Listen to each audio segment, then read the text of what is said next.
Hi guys, I'm just gonna wait for a few more people to come on here. I ain't doing tarot at the moment. Sorry. I need to talk to you about a couple of stuff. So stick around if you want to know what I want to talk about. Again, I'm not doing any tarot. I am just... Let me see if I can pin this up. There are a couple of people out there that are trying to pretend to be me, and they ain't me. So watch out. Watch out, guys.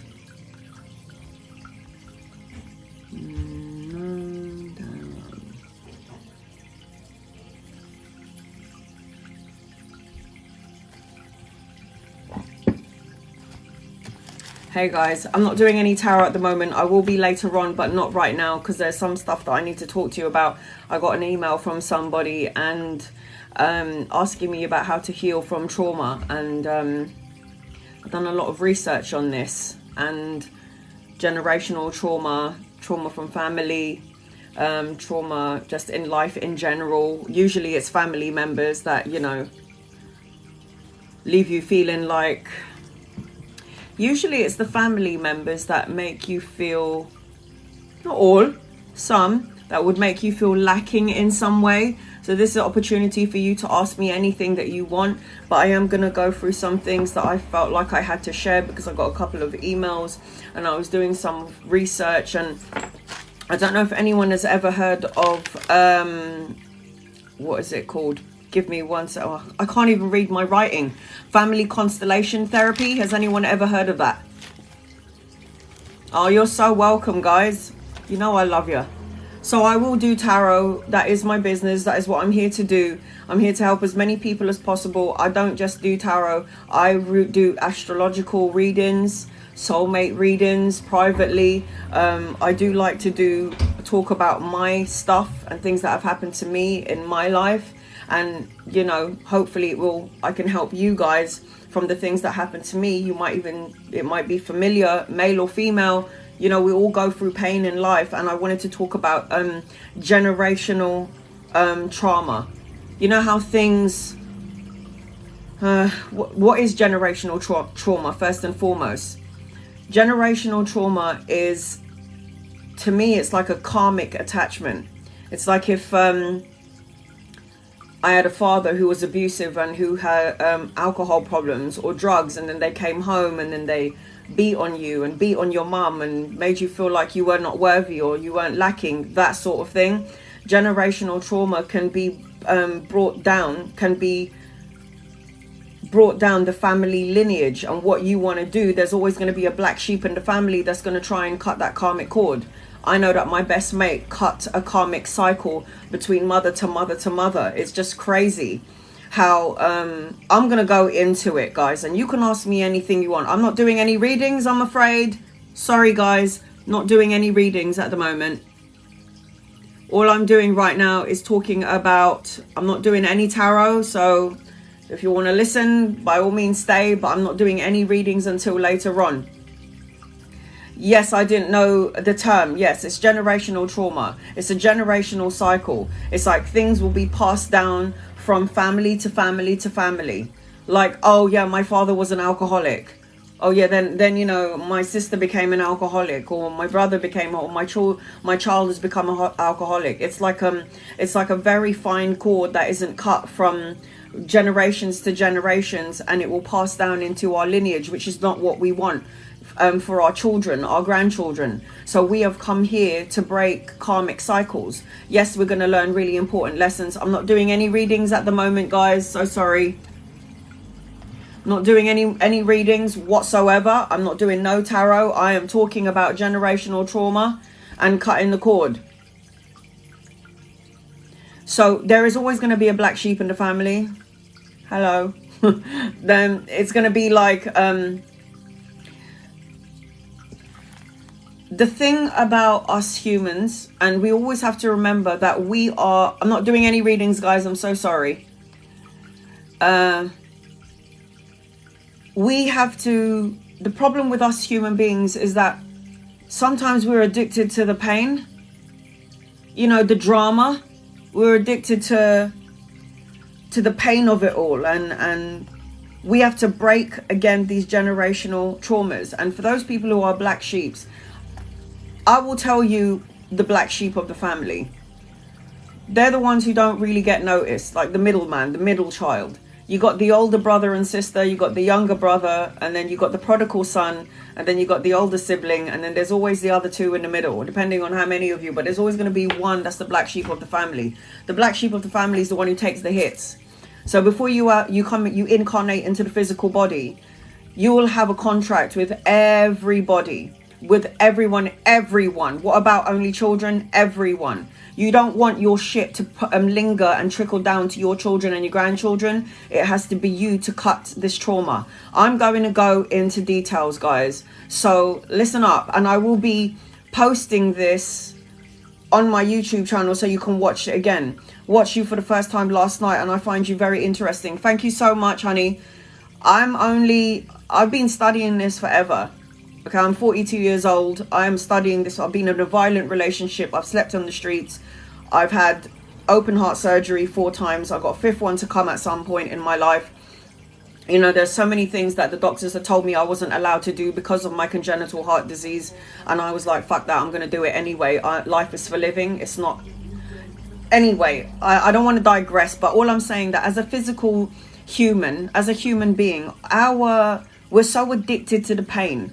And I stayed in a shitty situation for such a long period of time because it was like I was so addicted to the drama. And sometimes a lot of us are sleepwalking through life. Like a lot of us are on autopilot. I said this yesterday on my live. I done a serious, like a insane long live about shit that goes on within our physical psyche. Now, when you are addicted to the pain, what happens? You get stuck in a comfort zone. It's like you don't know any better. I'm not doing any readings, guys. I am not doing any readings. I am just talking about generational trauma, how we're addicted to the pain. Why does the cycle keep happening? Why are we here? It's that I'm going in today, man. I was like, no tarot right now. I'm going to be talking. I'm talking to my family here. Whoever wants to listen, perfect. I ain't doing any readings. No readings at the moment. I'll be back later on and I'll do some readings. But for now, it's talk only. So, and you don't need to give me any gifts. There's no hearts, no shares, no light. I just put one because it won't allow me to, you know. So yes, so you understand the autopilot thing. It's like we sleepwalk through life, okay? And the things that can cause generational trauma are a couple of things. A couple of things. To name a few, let's see. Religious beliefs. I am a child, okay? I'm a product of all these different belief systems. I'm a product of divorce. I'm a product of this. I love my parents. Without them, I wouldn't be here. But I'm a product of a divorce. I'm a product of that sort of stuff.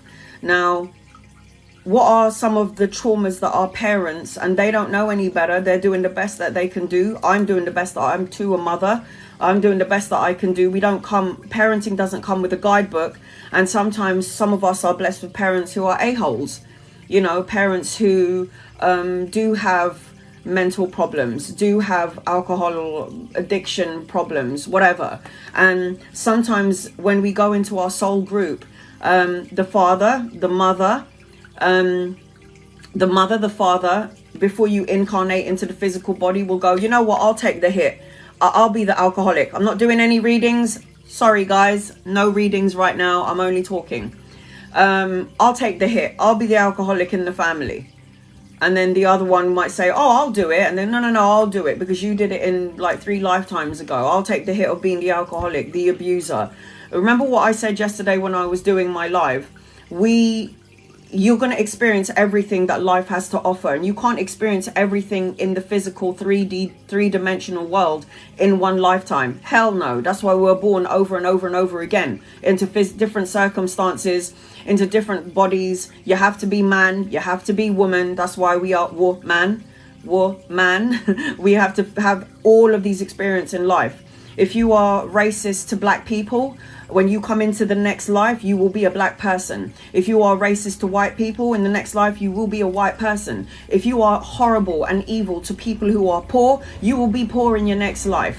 Okay, again, it's the way karma works, and karma doesn't care whether you're black or white, doesn't care whether you're a woman or a man. Karma is going to bite you in the ass either in this life or in the next one, and you've got to balance out your shit here now. If you don't want to come back into the 3D world, and personally speaking, I don't want to come back here. I know life has so many things, life is a gift, but there's so much dense and low vibrational energy here in this world. I mean, for fuck's sake, we're still killing each other off.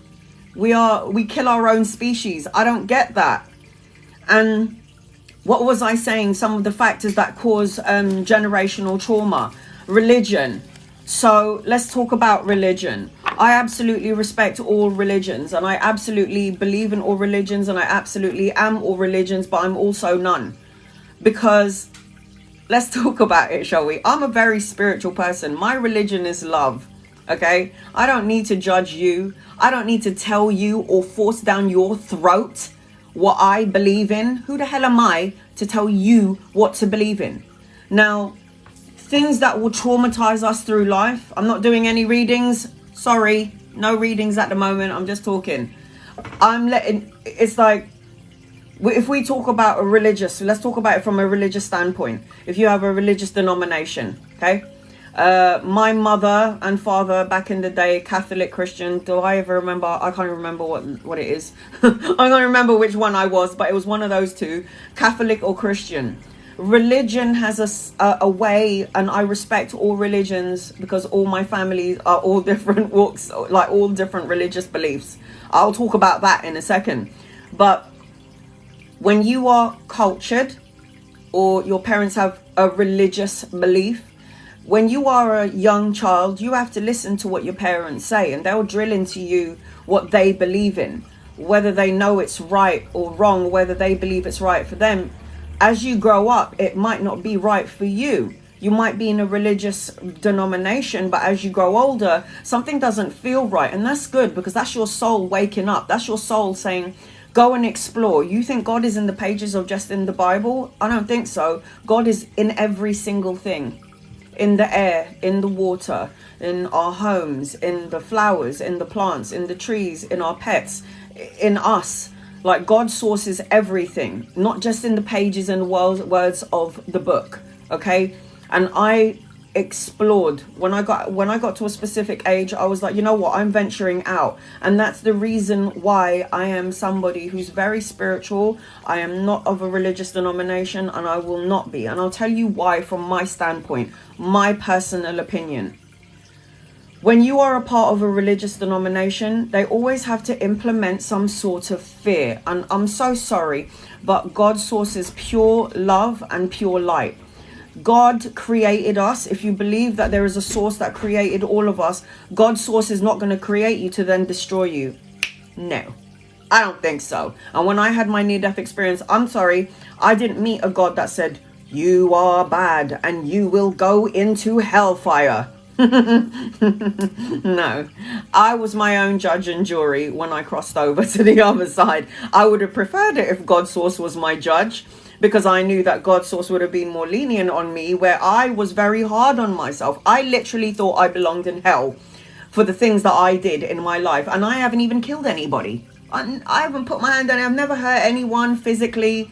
All right, I might have given my daughter a couple of slaps when she was naughty. But I mean, that's as far as I got. That's as far as I go. So it's like when your parents implement a specific religion on you, okay?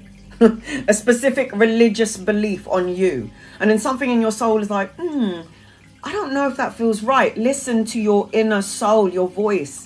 Because remember something, guys. When you die, you don't take your mum and your dad with you. You don't take their actions, words, and deeds with you. You take your own actions, your own words, your own deeds. So it's all right to a certain point in your life where you got to follow your mum and your dad and their rules. But when you grow up, your soul is going to talk to you. Now, Do I respect all religions? 100%. Now, when I crossed over to the other side, God told me all religions are right. However, all religions have been tainted by man because they have to implement some sort of fear. Religion has made me the punisher. I am not that.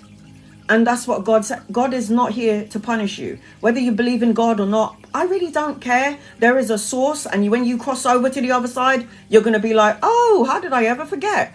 So all I'm saying is I respect all religious denominations. And I'll tell you why. My father is a Jehovah's Witness. God love him. My grandmother is of the UCKG Church. God love him. My brother is a converted Muslim and has been for 20 years. God love him. And then I've got some family members who are atheists, don't believe in God, and who believes we come from monkeys. That's all okay. What you believe in is up to you. I'm not doing any readings. Sorry, guys. I'm only talking right now, and you can ask me anything you want. Let me just finish what I gotta say first.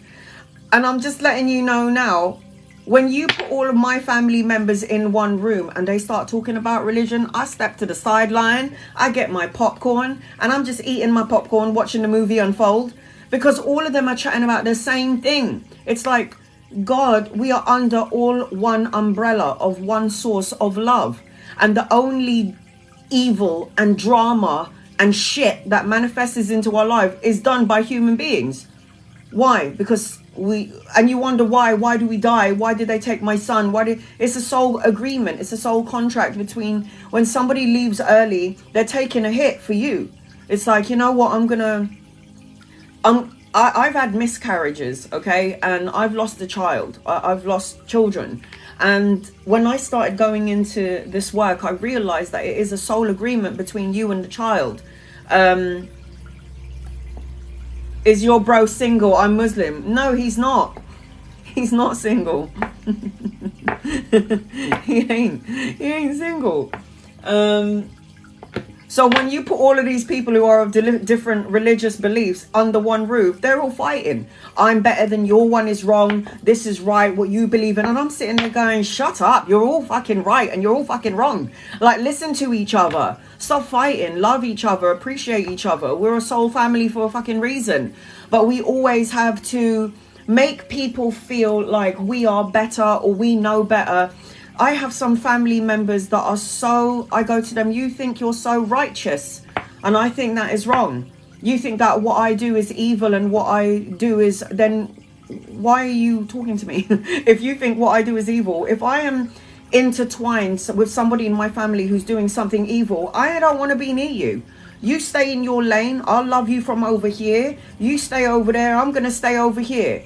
Thank you for your gifts, guys. I'm not reading at all. I'm so sorry. You know, when you start implementing in your children a culture, a certain belief system, you know you're hindering them. You know that, right? When you tell your children that if you don't do it this way or that way, there's so many blocks and barriers, yeah, for your children to not grow and evolve in their soul. Forget their human space, their soul. It's like you are hindering them. You're putting them in some little tiny little box that they can't go out of, because you're telling your children, if you do this and this and that, you will go to hell, or you are wrong. You can't say these things to your children. Children are innocent. They've just come here from heaven. Leave them open. Leave the door open. They'll tell you what other cycle, generational trauma is. You're not allowed to express your feelings. Have you had a parent that's like, you are not allowed to talk, you shut your mouth? Have you ever had a parent like that? You're not allowed to express your opinion. You have no experiences. They shut you down and shut you up. Have you had a parent that says to you, you're fat, you'll never be anything, you'll never be of anything, you're this, you're that, and you know what they do? You know what parents do when you put down your children? You affect the brain waves. You affect their brain waves, and you pass it down either through genetics, mental, spiritual, and they pick it up energetically. So you are to be seen and not heard. Heather, 100%. That is what parents say. How dare you? How dare you say that to your child? You are to be seen and not heard. Well, they were born with mouths. Sorry. They were born with mouths. Why would you shut your children down? My best friend was told me that she was always felt to believe that she wasn't allowed to express her feelings. Like, if she's crying, stop crying. This is not the time to cry. You hold it in. You don't cry. Be quiet. Keep it to yourself. You are holding in an energy frequency in the physical body that will be trapped in there, creating a physical ailment for your future self. So when you are holding in the pain, the hurt, the sorrow, the sadness, you are going to create an ailment within the physical body that will make you sick later on in your life. If you've had a parent that was abusive to you, that molested you, that touched you up, that did all the fucking wrong things, I can tell you from a spiritual standpoint that you had a soul agreement with this parent. Now, this parent, you might have been the perpetrator in another life. You might have been the abuser in another life. And then you agreed on a soul level, you know what, you abused me in this lifetime, so I'll be the victim. This time you'll be the perpetrator. Okay, cool, we'll do that. So it's like you killed me in another life. So in this life, and it's not about tick for tat, it's karma. And karma, don't care whether you're black or white, don't care whether you're a woman or a man, don't give a shit. Karma will give you good shit when you do good shit.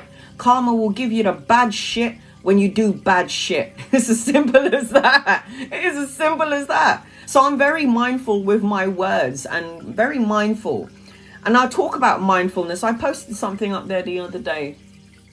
Be mindful of your shit. Be mindful of your words. Be mindful of how you express your energy and what you send out to the universe.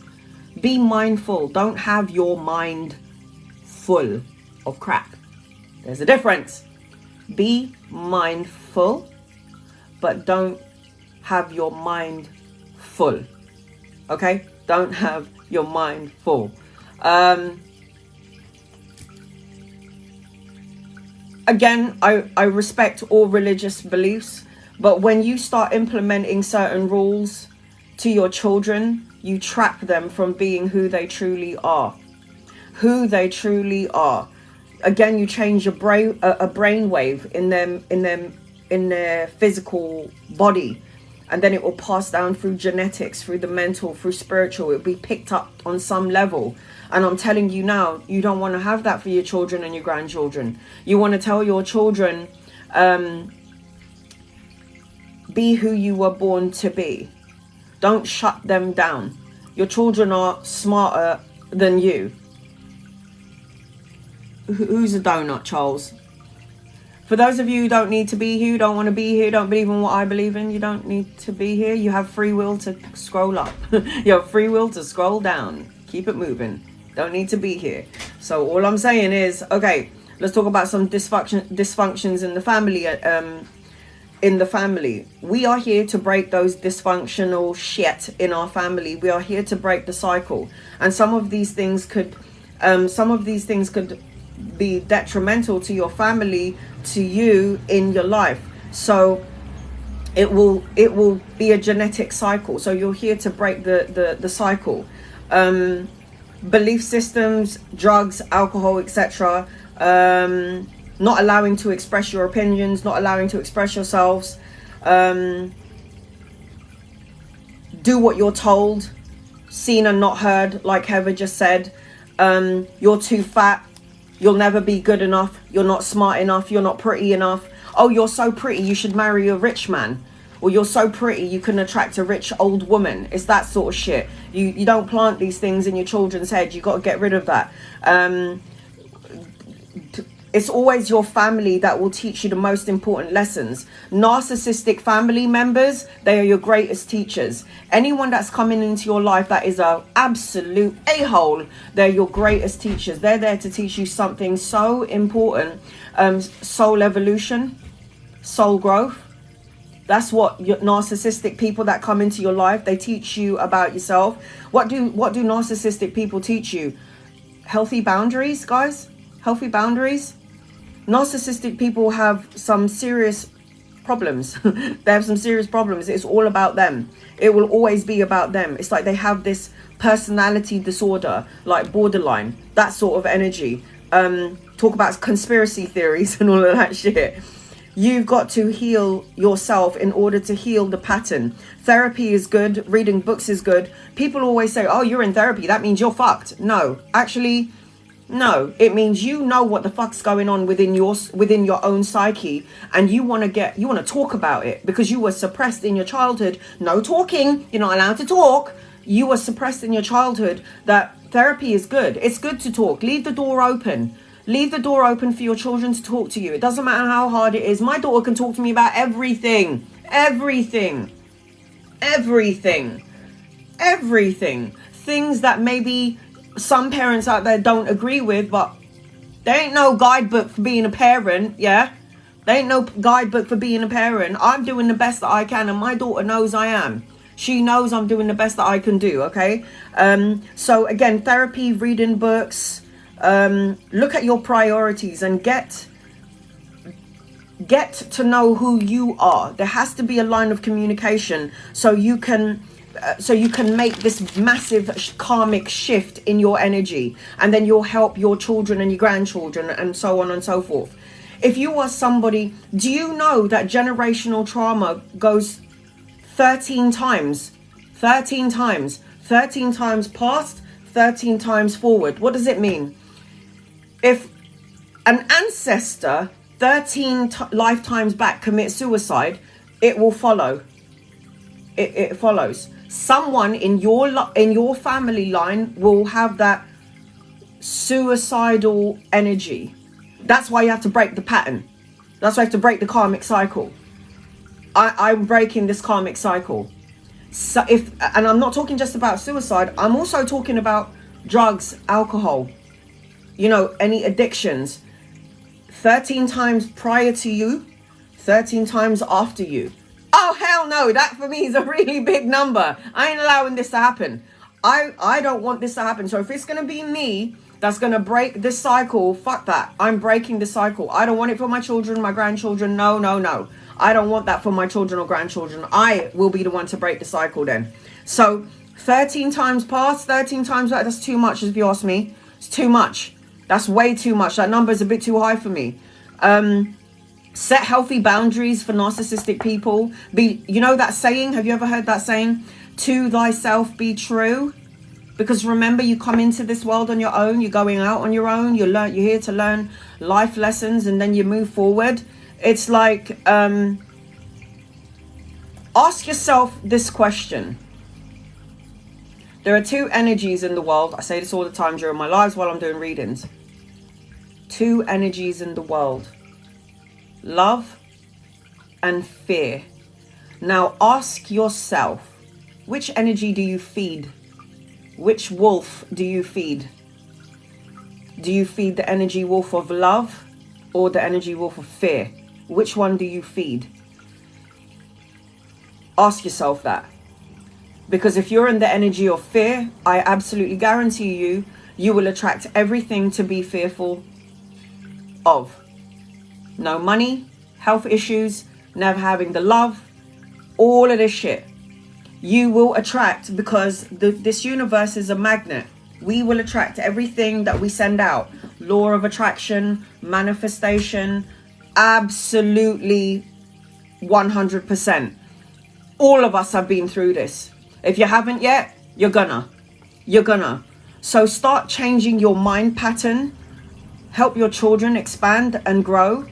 When you change your mind pattern and you get rid of all the bullshit and replace it with all the good stuff. So those things that people would tell you, you're never good enough. I'm not doing any readings today. Sorry, guys.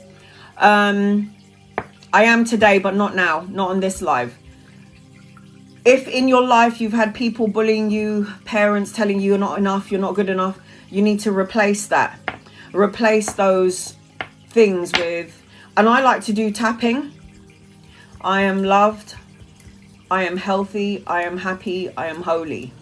I am blessed. I am abundant. I am spiritual. I am love. I am enough. I like to do tapping. I am enough. I am love. I am light. I am peace. I am abundance. I am enough. I like to do tapping. I do this once in a while just to get my shit, just to remember who I am.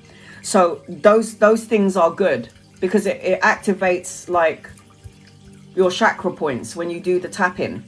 It's like we'll go into something in a second. I'm going to talk about the dream stuff. So change all the bullshit, replace it with all the good stuff, because these negative stuff will affect your abilities to grow here in life. And remember, people are sleepwalking through life. And remember that some of you are awake. Some of us are awake. Some of us are sleepwalking through life. It's just the way it is. Some of us are on a different level of understanding than others. Some are on grade 5 and some are on grade 1. So those ones who are on grade 1 are sleepwalking through life. If you allow religion, what your parents have taught you, to govern who you are, then you'll never really be who you were born to be. And we are all born to be something. We're all here to help and heal and expand the world. If you weren't here, then the world would be missing something. I couldn't be who I was. We're all here for a reason. We all have a talent, a gift, some sort of love that we have to share with the world. That's why we're here. It doesn't matter what it is. You might be a good mathematician, you might be a good Reiki practitioner, you might be a great nurse or a doctor or a speaker or a painter or an artist or a musician, or I don't care, but we're all here to share some. You're a healer, a good listener, a good talker. You're here to expand your consciousness. You're here to experience all that life has to offer. And when you don't know what your purpose in life is, then help somebody less fortunate than yourself. And if you can't find a good person, then be one. Be one. If you can't find a good person in your life, then be a good person. Be one of those people. You know, when your parents or growing up, there's people around you that tell you that you're not good enough. It hinders your psychic abilities. FYI, 182 of us, we're all psychic. We are all psychic. You're a soul. You're a white orb of light that's come into the physical body to have a human experience. Why do you think there's such thing as birth and death? So if there's one thing that 178 of us have in common, is that we're all going home. We've come here to learn a couple of things. You know, The Matrix, I always say this, that movie is 100% accurate. You are plugged into the Matrix, guys. And we leave the Matrix when we go to sleep. Our souls will do the traveling. Our physical body needs to sleep because we just need sleep. Physical body does. So we need to sleep. And that is what separates our soul from the physical body. Every time we go to bed, we leave our bodies and we travel. So when you wake up in the morning and you feel like your body is heavy, it's because you've been doing some traveling over there. So some of you remember your dreams. Some of you remember these things. Some of you don't because you're so tired. But just remember that when you are so engrossed in religious beliefs, it's better being spiritual, guys. I'm not doing any readings, sorry. It's better being spiritual. Spirituality connects you to everything. Spirituality connects you to you, your higher self.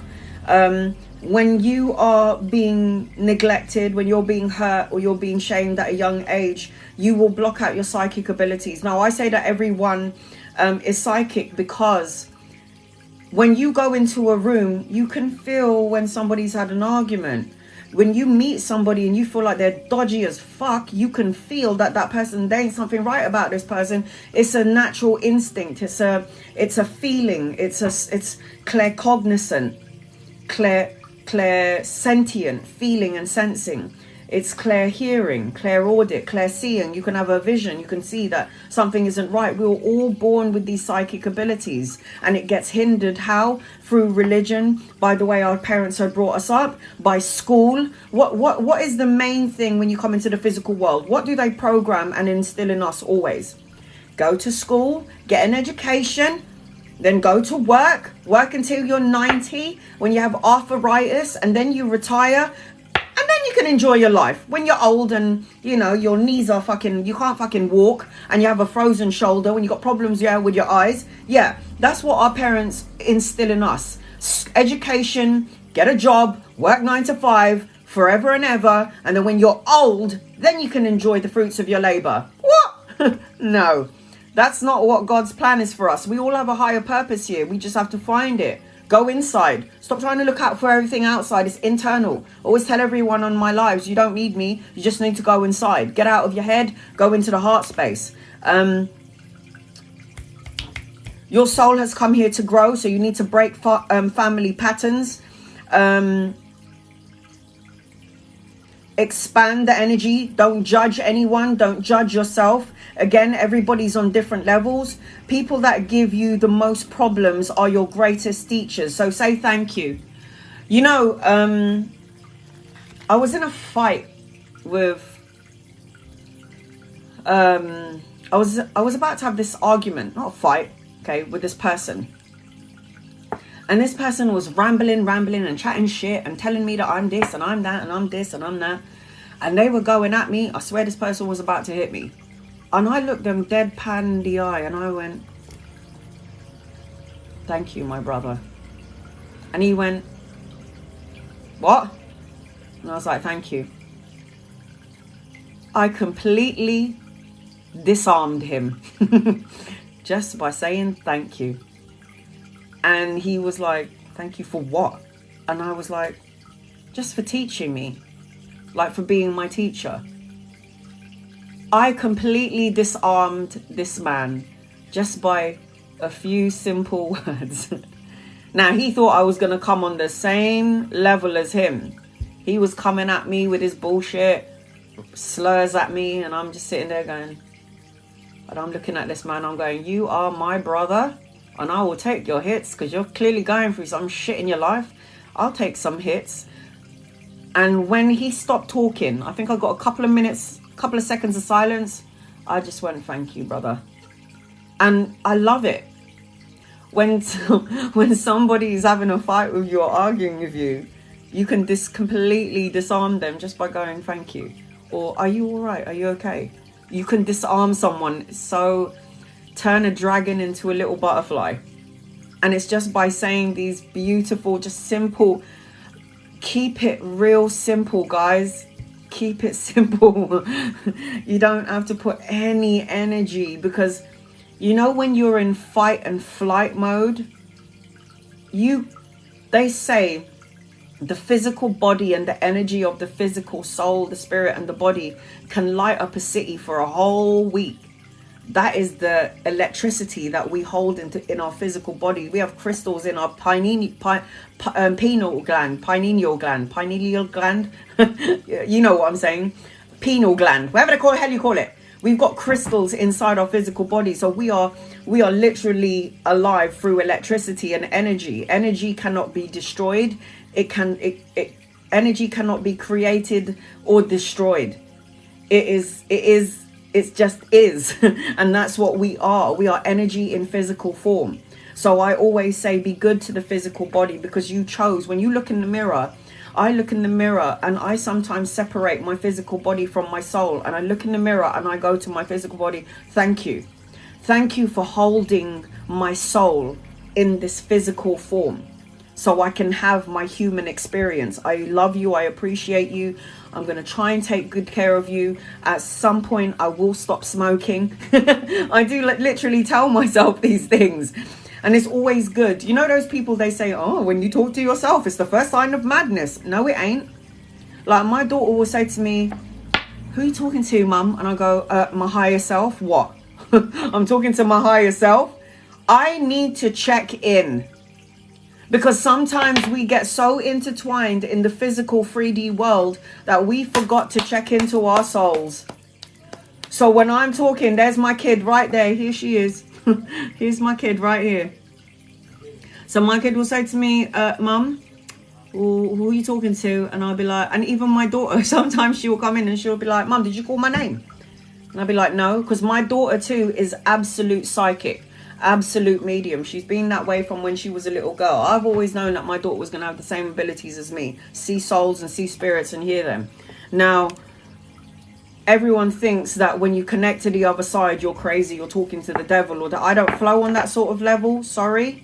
So when people go, who are you talking to? I'm talking to the higher source of love. People will say what you do is evil. I wouldn't say to you that what you're doing is evil. Who are you to tell me what I'm doing? When I die, you're not coming with me. So why are you worrying about what I'm doing? Worry about your damn self. Stay in your lane. I always tell people, stay in your lane. I'm always trying to find my soul tribe. I'm always trying to find people that can flow from where I'm flowing. Be around people that matches your energy frequency. If there are people, you know, anything of extreme, it could be anything. Extreme religion, drugs, intake of alcohol, drugs, anything of extreme, guys, is harmful and detrimental to your soul. So anything that is extreme, oh, think about it. Anything extreme in your life, be it religion, alcohol, drugs, a negative person, making you feel like you feel trapped or hindered or trapped in a box, why don't you sit in the mirror and go, this doesn't feel right, something is wrong, what do I do? You have, because God has blessed everybody with free will. What are you going to do with your free will? You're going to stay in the toxic situation? Are you going to go, no, I'm not doing this, I'm not putting up with this, and I'm not going to be anything like this? When you have a parent who's abandoned you, what is that parent teaching you? Not to be like them. If you see your father or your mother who was an alcoholic and drug abuser, and you're going to be like, I ain't going to be nothing like you. I'm going to be the complete opposite of who you were to me. So thank you, mum and dad, for being the alcoholic, being the drug user. I love you and I thank you, because what you had taught me as my teacher was that I'm not going to be anything like you. I'm going to be completely opposite of you. And, you know, people are blaming God. You know, I'm a single mum. Why would you do that? You left my daughter without her father. And then God will say, no, my child, you got it so wrong. You got it so wrong. And then he will show me a forward picture of my daughter. And my daughter has become the father and the mother to her own child. If she was to ever be a single parent, I taught my daughter how to be feminine and masculine, how to balance those two energies together. It's like your children, your parents, your brothers, your sisters, your aunties, your uncle, they're all teachers. And you are teachers to them too. So love everyone. Okay, I know you're going to meet some narcissistic people in your life. Unbelievable a-holes, like proper. You know, when you are in a family where you have been molested by your parent, an adult, if you were somebody that got beaten by your father or your mother, you got abandoned by your father, your mother, I want to let you know something for all of you guys who are out there. You are a fucking highly evolved soul. You are a fucking highly evolved soul. I fucking salute you. If any of you, I'm not doing any tarot right now, I'm just talking. If any of you guys had been punched, beaten, abused, sexually abused by family members and parents, you're a fucking soldier and I fucking salute you. I fucking salute you. Now, with your free will, you can go in so many directions. You could be a monster. Some of the monsters that we see out there. I always like to look beneath the surface. So, if your father molested you, your father did all that shit to you, if you can look beneath your father and peel off the skin, I guarantee you, you will see a little boy who got molested by their father. There's always something beneath the surface that triggered the monster. I have to, with the job that I do, I talk to people on the other side, and I'm sorry, but those loved ones on the other side, they always say, can you stop saying that we're dead? Because we're more alive than you are. We're not. We're more alive than you are. We're not in the physical body. We left all our ailments in the physical body. We're good. You're the ones who's still in the body, still having the physical experience where you feel pain, anxiety, stress, and depression. So we're good. So when there is that big evil in your life, always look beneath the surface and know that whoever abused you, they got it. They got it too. You talk to demons. I don't talk to demons. Maybe you flow on that energy, Allah, but I don't. I'm sure you talk to demons, but I don't, sweetheart. I have a family, but anyway, thank you. I don't need you to be here. If you don't want to be here, it's okay. If you think I talk to demons, what on earth are you doing on my live? Go away. Love and light to you. Love and light to you, brothers and sisters. Evil. There's no point in being here then. So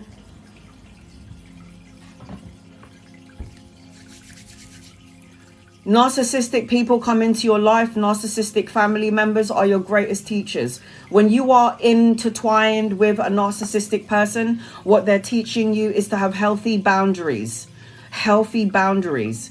And, you know, the reason I feel sorry for narcissistic people at the end of their life, the simple fact that narcissists will collect a lot of karma. Narcissistic people will collect a lot of karma because they are not fully fulfilled in their lives. So know that they're not fully fulfilled in that, they're empty inside. So they have to dig at you, try to control you. And then I'm telling you now, they have got nothing in their lives that they will try to eat at you, try to take your light in order for them to feel like they have something, but they will die empty. And it's sad. And the thing is, when a narcissistic crosses over to the other side, they would then have to look through the eyes of the people that they hurt, of the people that they tortured, tormented, however you want to put it. But they are empty. They are not fulfilled inside. You have to learn to love yourself, and you have to learn to walk away. Do not indulge in any of the energy of narcissistic people, because what you do is you expand the energy. It's like putting wood into the fire and then expanding the energy. You're chatting to a narcissistic person talking about the same shit and only talking about themselves. You need to walk away from them. You remember, you are responsible for only you. Close that door in terms of narcissistic people and keep the door open for children, for family to talk. Everybody is always not wanting to express their feelings because mum and dad might kill me. Oh my God. Oh my God. Do you know how many people have died because they were born and I'm gay and I don't know how to tell my parents because we're from a specific religion? And I believe that if my mum knows, I'm going to get disowned. Be your fucking authentic fucking self. Okay? Gay, straight, you are still a soul having a human experience. It is just who you are, and you have to they have to love you for who you are. And if they don't, then love and light to them, send them on their way. You can love them from afar. Love them from afar. Be who you are. Be your authentic self. Don't let somebody tell you what they think you should be. Who the hell are you to tell me how to be? You cannot. I mean, it's so sad when you've been alienated because you believe in a certain thing, or because I'm of a certain culture and I've fallen in love with. I'm a white woman who's fallen in love with a black guy. And there's no way that I can have a relationship with you because my family are racist. Oh, well, my family are racist too. Well, fucking break the cycle and fucking marry each other and then have your mixed race babies. Break the cycle. Break the damn cycle. And I'm sorry, but your parents can't tell you who to love, okay? Love is love. It doesn't come with any conditions. There's no conditions. Love is love. Love who the hell you want.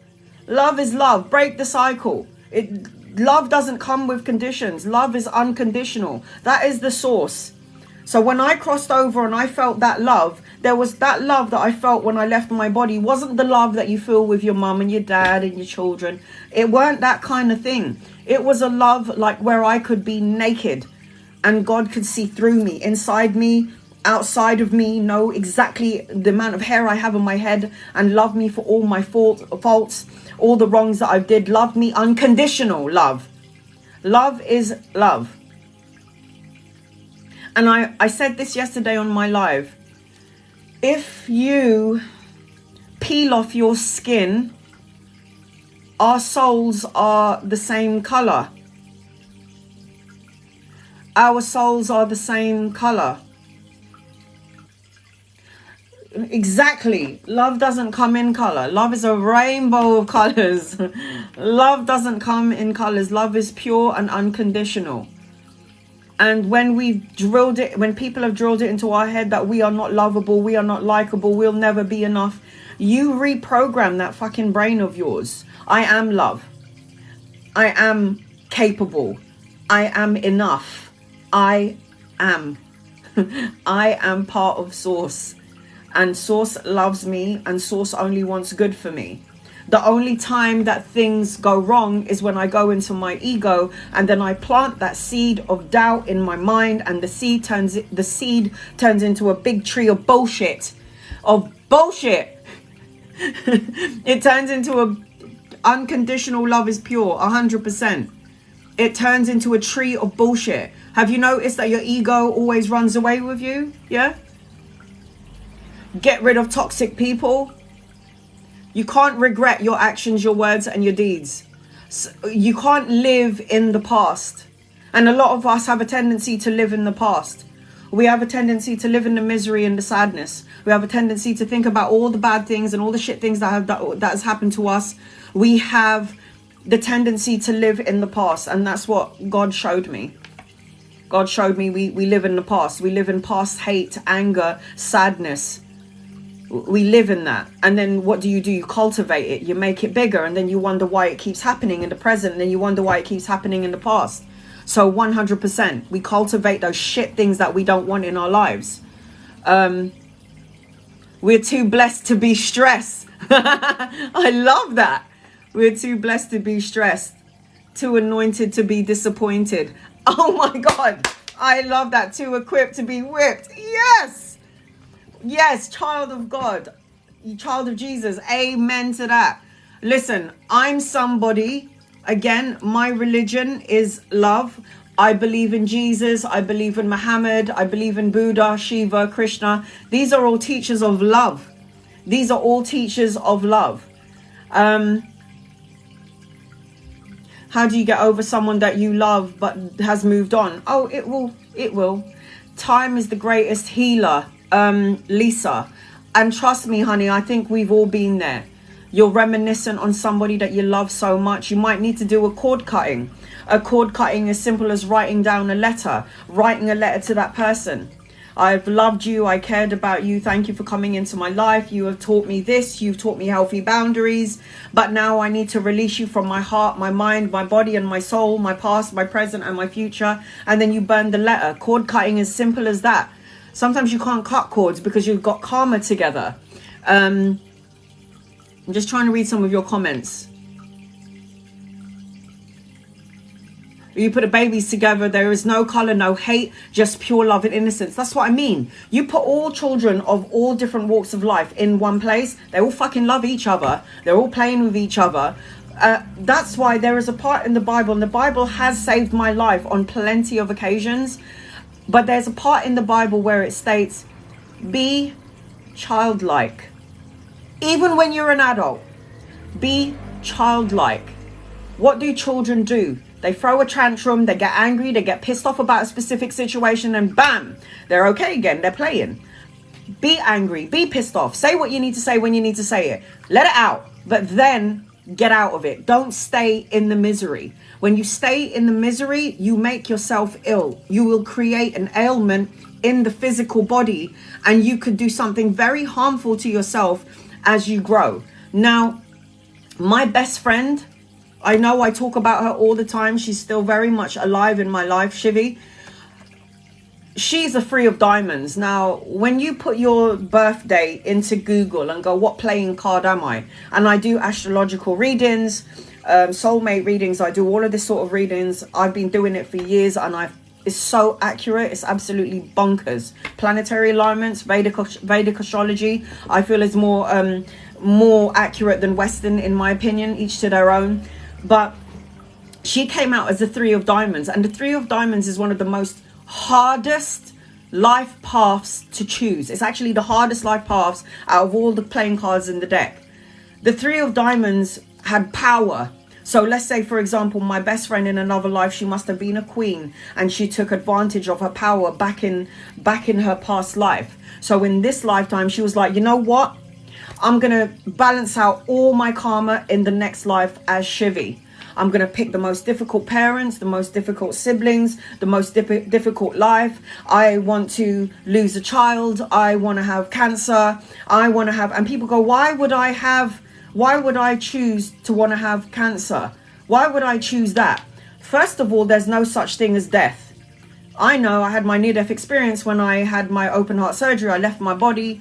I was like, oh, this feels good. Yeah, left my physical body. I felt light in air. I felt amazing.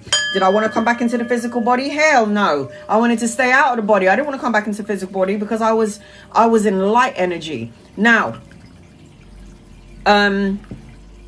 she would say, I want to pick. People say, well, why would I choose to have cancer?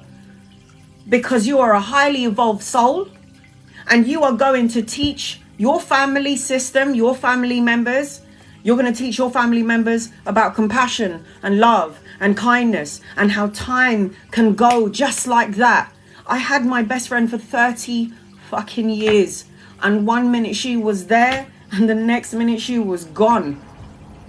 The next minute she was gone. I would talk to this woman while I'm having a poo on FaceTime. That's how close I was with this woman. I had past life with this chick. I would be on the toilet having a poo. She would be on the toilet having a wee. And we are on FaceTime chatting to each other. I'd have a shower. She's on FaceTime. She's on the shower. That's how close our bond was. Sometimes we'd be on the phone for 4 hours and we ain't chatting about nothing. We just needed to be and see each other. That's all we needed. I will never have a friend like her. There will never be anyone in this world like her. She is my best friend. And I'll tell you, the things that I've seen that she had to deal with in her life,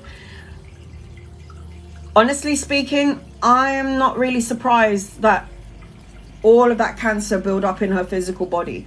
When your physical body has a problem, listen to it. When you are in your head and you are stressing about everything in life, worrying that your man's going to cheat on you, your wife is going to cheat on you. The doctor just told me I've got a lump in my boob. And you're already going into that fear factor. You're going to expand that energy, like I said. If you do not express your emotions, your feelings, your anger, your anxiety, you know what you do, guys? You will hold it in the physical body. You'll hold it in your crown chakra, then you get dizzy, have problems with your eyes, dizzy spells, mental problems. We all got mental problems, I'm sure. Problems with your eyes, third eye, your pineal gland. Yeah, you got problems with your ears because you're holding all of that energy here. Maybe you might have a problem holding the pain in your heart, breast cancer, heart palpitations, heart problems. It will affect your shoulder. Oh, I got a frozen shoulder. Oh, God, this part of my body's killing me. Oh, I can't move my hands. This will all affect this. If you're holding it in your gut, your solar plexus, your sacral chakra, your base, you're going to have problems with your groin. You're going to have problems with your stomach. You're going to have problems. So when you don't let out, and she had all of these fucking problems in life. She had hard parents. God love them. Hard parents. Very hard parents. I'm so grateful for my mum and my dad, I tell you. She had really hard parents. She had a hard life. And then one day she kept on saying, I forgive, I let go. But then she would continue talking about it. And I went, honey, you're talking about it and you still sound like you're in pain. So you're bringing the energy of what happened to you in the past in the present. And what you're doing is you keep co-creating it. Like partner, very hard life with her partner. They were twin flames. It was fucking toxic as hell. And she suppressed all of that energy in her physical body. The cancer spread from her breast to her lungs to her brain. She held all of that shit in her life from when she was a kid getting bullied at school by the redhead guy with the freckles because she was the only black girl in her school. And then she ended up beating his ass. It's like she held all of that pain, that anger, that sadness from when she was a child in all of her chakras. And then she ended up leaving 2 babies behind, my goddaughters. I think, 7 and 12.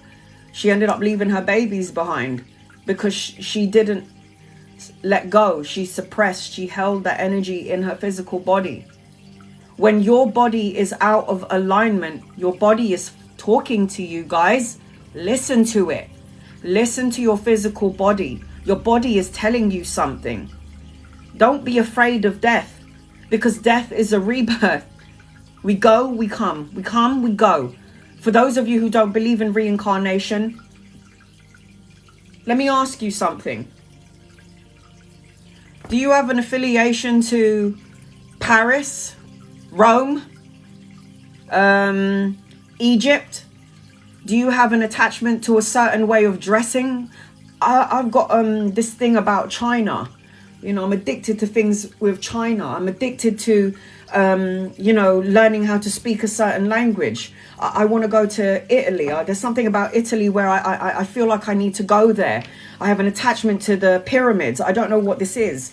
This is all your soul's lives remembering. It's imprinted in your soul. And you bring all of those talents with you in this life. Do you feel like you meet somebody who are complete strangers and you look at them and you go, I feel like I know you from... That's because you've known them in a past life. If you think for 1 second that you are only just who you are right now, I guarantee you that you are many, many... Oh my God. You need to go and get this book. Dr. Brian Wise. Is any of my moderators in here? Brian Weiss, doctor, and he's a doctor, yeah, so man of science, okay, Dr. Brian Weiss, I think this is his name. What is that book called? Many Lives,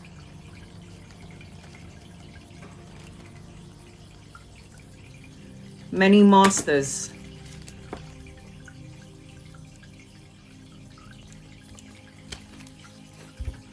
Dr. Brian Weiss, Many Lives, Many Masters. Many Lives, Many Masters. Dr. Brian Weiss. And I've read all of his books. Sick. He is amazing. He's amazing. I will post this so you can take a screenshot of this if you want now, or you can watch it again later on. Many Lives, Many Masters. This book is amazing. This book is amazing. He is a hypnotherapist. He put somebody, Many Lives, Many Masters. He put somebody under hypnotherapy, hypnosis. And, oh, thank you, baby. Thank you, baby girl.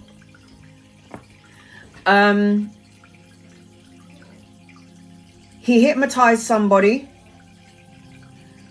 as she was in deep, because she was afraid of everything.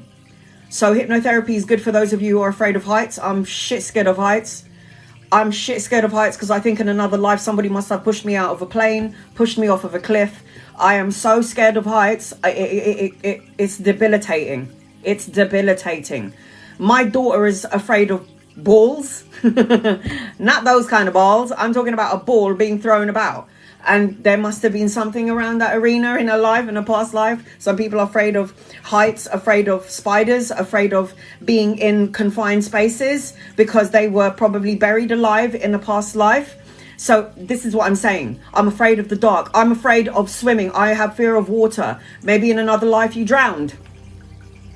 And you have in your energy, in your soul, I'm afraid of elevators. Correct. So it's like you might have been stuck in an elevator, or an elevator may have come crashing down. Bang.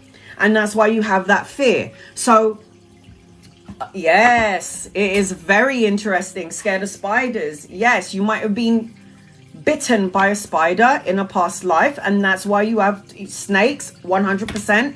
So this is my point. So when you are afraid of certain things in life, you have carried it. It's been imprinted in your soul when you had a past life. Now, you will incarnate with people that you are in life with now. So I believe in my past life, my daughter, who's my daughter now, must have been my sister in a past life. I believe that my mum, I was her mum in a past life. I believe that my brother, now my little brother, who I have a soul connection with, he's like a twin for me. I believe I was married to him in a past life. We didn't do so good in a past life. This time I'm going to come back in as your brother. You're going to bring my sister, and we'll try and balance out our karma then. You have karmic ties to people that are currently in your life. I'll tell you that now. I'll tell you that now, especially when you are loggerheads. Sometimes in past lives, you're either enemies, brothers, lovers, friends, and you need to complete something that you didn't complete in a past life. And this is why I highly recommend books like, I'm in between like a couple of books right now, guys. Like, people are like, why are you reading all of these books at once? So I'm in between this one right now. Let me just put it so you can see it, and again you can take a screenshot of it. I'm in between this book right now, Near Death Experience, Avalon to Aurora. Love it. Yes, love it. Oh my god, such a good book, such a good book. Another great book. It's like you can have, do you remember what I said to you earlier? You can have crazy, like, be mindful instead of having your mind full. So this is a great book. This is a great book. You can screenshot it, or you can go on YouTube and you can watch it again, because I post all of my lives on there. And anything by Dolores Cannon, anything by Dolores Cannon is amazing. Anything by Dolores Cannon. And The Law of One, is it The Law of One? I got hundreds of books, guys. The Law of One, amazing, amazing. So she's also a hypnotherapist. Dolores Cannon, great. I love her. I love her. And this other book that I'm reading, I like this book, The Quiet the Mind. Everyone needs to quiet their mind, I feel. Quiet the Mind, The Sayings of White Eagle. I love this because when you wake up during the course of the day and you're feeling a bit anxious, I always like to open the book to a certain page, and then I like to read. And it says it will give you advice on the day. It's like, pick a number. Okay, there you go. 23. When you are confused. When you come up against a difficulty and there is confusion and misunderstanding, go into your innermost sanctuary. Seek the presence of gentle Christ, gentle source, and ask what he would do in the circumstances in which you are placed. I have to open up to a page every time, because in the morning, if I'm feeling some sort of way, I open up, I just think of a number and I open up to that page, and somehow it relates to how I feel during that moment. And then it sets my mood. Your mood is very important as well, guys. If you wake up miserable, angry and pissed off, your whole day is going to follow. It's going to be ruined. You know, if somebody's woken up on the wrong side of the bed, don't allow somebody to come into your inner peace and make you feel like you just fucked up my day. Thank you very much. So I feel like you need to leave them on in their book. I have a book, God Calling. I do the same. He speaks to me, never failed me. 100%. I have known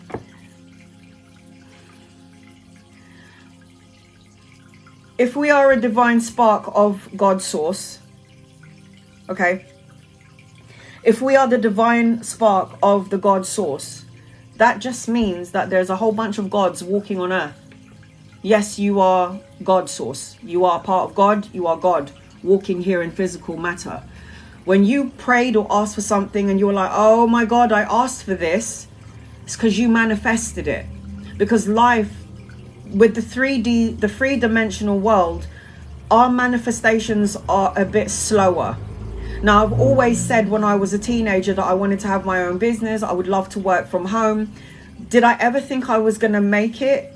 It happened for me when I was in my late 30s, mid 30s, when I started having my own business. That's how long it took. Better late than never. And I think it happened at divine timing because I wasn't ready to do what I'm doing now back then. I had to have my life experience. So you can literally manifest anything you want. You know that saying, be careful of what you wish for because you might get it. That's a load of bullshit. Be careful of what you wish for because you will get it. And sometimes when you get it, you might be a completely different person from what you were when you manifested it, and you might not want it anymore. So, my business is I read for people. I do healing. I do like distant Reiki. I read for people. I have done everything under the sun when it comes to jobs. Okay. Now, I have been told that I don't have to work because of my congenital heart defect, but I'm a stubborn bitch and I don't let anyone tell me what to do. Like I was told when I was a child, when I was 8 years old, that I'm not allowed to have children. I'm not allowed to drink. I'm not allowed to smoke. I'm not allowed to have tattoos. I think I got like 9, 10. I'm not even sure now. I'm not allowed to do this, that and the other. And I was like, yeah, right. That means I'm not living my life. I'm sorry, but I will do whatever I want. I didn't know I could paint. I didn't know I could crochet. I didn't know I could do braids and hair and makeup, and I did everything. I did everything under the sun. I have worked as a toilet cleaner supervisor. Yeah, I clean people's shit in the toilet. I started from the bottom and I worked my way to the top. And then the top end of it was being a security manager looking after 300 people. The whole building was mine. I took care of everyone. I knew everything up and down. I knew all of it. And then I got fed up, and then I became a reader. I had 2 past relationships come out of the woodwork, and I would like to know why. I'm not reading anything at the moment, Vanda Perry. I'm only doing readings. How can I deal with my mood when my mum's not very well? Very hard, trying not to worry. This is where Gemma, I like to meditate. Now, I understand that you're talking about your mum. You're talking to a woman who takes care of her mum. I am literally documented as my mother's carer. So I absolutely understand where you're coming from. I care for my mum. I bathe my mum. I change my mum. I cream my mum. I take care of my mum. I am her carer. And yes, it is so draining. I couldn't have a life of my own for a long time because I was being a mum. I was being the carer for being a mother to my daughter and a carer to my mum. And for a long time, that is exactly all I was, even though I had my own condition. But that's where, for me, meditation had helped me. Now, meditation, guys, isn't sitting there going, oh, yes, that's an amazing way of doing it. But meditation could be riding on your bike, going for a walk in the park, going for a run, going to the gym, going for a swim, like just listening to meditation music, sitting outside in your garden, looking at the birds and the bees, listening to the air, the wind and the trees. That is meditation. You need to take out some time for yourself. You have to designate at least 15 minutes in the day and 15 minutes at night to go in. It doesn't matter what happens outside of you. The whole world could be crumbling down around you. As long as your internal world is at absolute peace and serenity, then everything outside of you can fall apart. Who cares about everything that happens outside of you? It's your internal world that meditates. That is important. So meditation is important. How do you deal with your mood? Meditation. I'll tell you something about meditation. It's not hard, and it took me 8 years to master meditation. You know why? Because when I meditate, what do I think about? I'm thinking about the laundry. I'm trying to meditate. I'm thinking about how I'm going to pay the next bill. I'm trying to meditate. Oh God, what shall I cook tonight? It's like Go in. Go in. It's so crazy how our outside world can really affect the inside of our souls. It's fucked. It's so fucked. And why I don't watch the news? What is news? We already know what's going on in the news. We already know there's war. We already know that us brothers and sisters are still killing each other off because we're fighting for power and money and all this shit. We already know children are starving in the world. People are getting bombed. Look, we already know what's going on in the news. Do you know what happens when you watch the news? Your energy will expand the energy of fear and worry and oh my God, oh my God, oh my God, we're being controlled. You don't understand that when you watch the news, they're planting seeds in your fucking head. They're planting seeds of fear in your head. That's why I said to you, are you living through fear or love? I don't watch the news. I watch Friends. I watch In-Betweeners. I watch anything that makes me piss my pants. I watch comedy. Laugh is healing. Laughing is healing. Laughing is so healing. I don't want to watch anything. I don't like watching horror movies as well. Horror movies bring in negative entities. So when I watched The Grudge all of those years ago, I'm waiting to see a woman crawl on my floor with fucking black hair. I'm shitting in my pants. I'm now in the energy of waiting for this demonic entity to come into my room and crawl into my room. And I'm like, I ain't fucking watching horror movies anymore. Fuck that. Because an energy will vibrate out and will attract energy in. As much as sometimes, don't get me wrong, I like to watch the odd horror movie, but fuck's sake, if The Grudge was bad, I'll tell you something now, whatever the grudge was, ain't no comparison to what I got in here, because my mind is even worse than whatever horror movie I'm watching. It's like, I can't do it, okay? I can't do it. I won't do it. It's fucking, I can't do it. It's not within me. I watch things that uplift my soul. I like romantic comedies. I like to watch things that are funny. I like to watch things that are, you know, I can't help it. I can't. So for me, it's like, horror movies are a no-no. Why? It changes the energy of my body, my frequency. And then what I put out comes back in. So when you watch horror movies, okay, and you're consistently in love with horror movies, and then you have the movie is done, and then you're at your house, and then all of a sudden you think you see something, oh my God, you fucking go crazy, because you're like, oh my God, I shouldn't have watched that movie. You're very careful of what you let your eyes receive, guys. Don't look at something that can be tumultuous or create turmoil inside of you.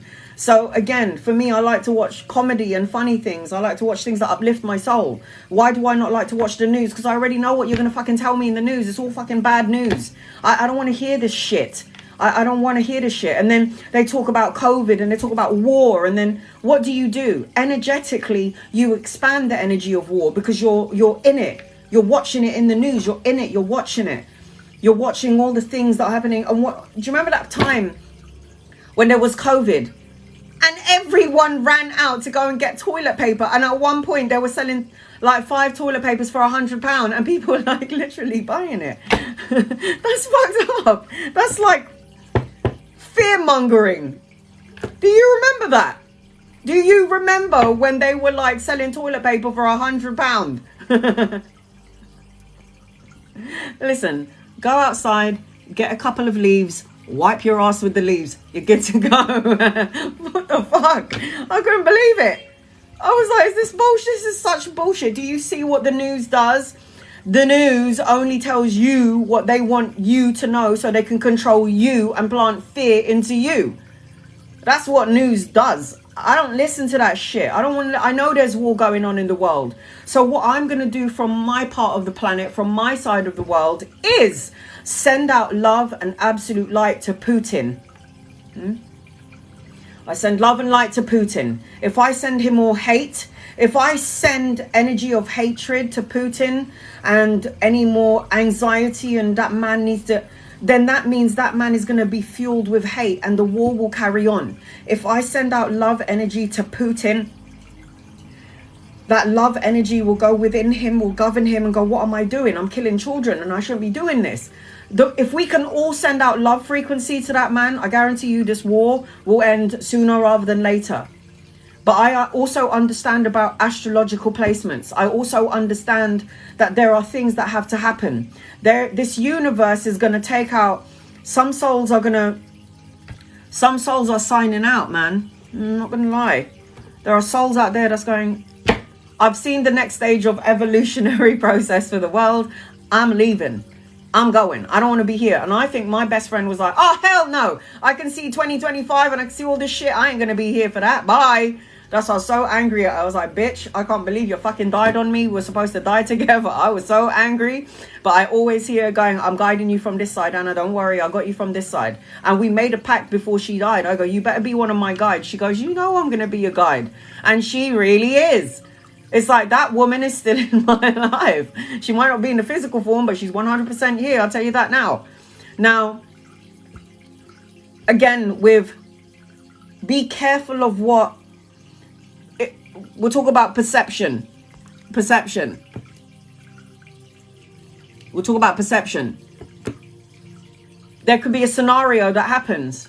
You might perceive it in a certain way. My daughter might perceive it in a certain way. And then you might perceive it in a certain way. We don't all look through the same lenses, guys. Remember.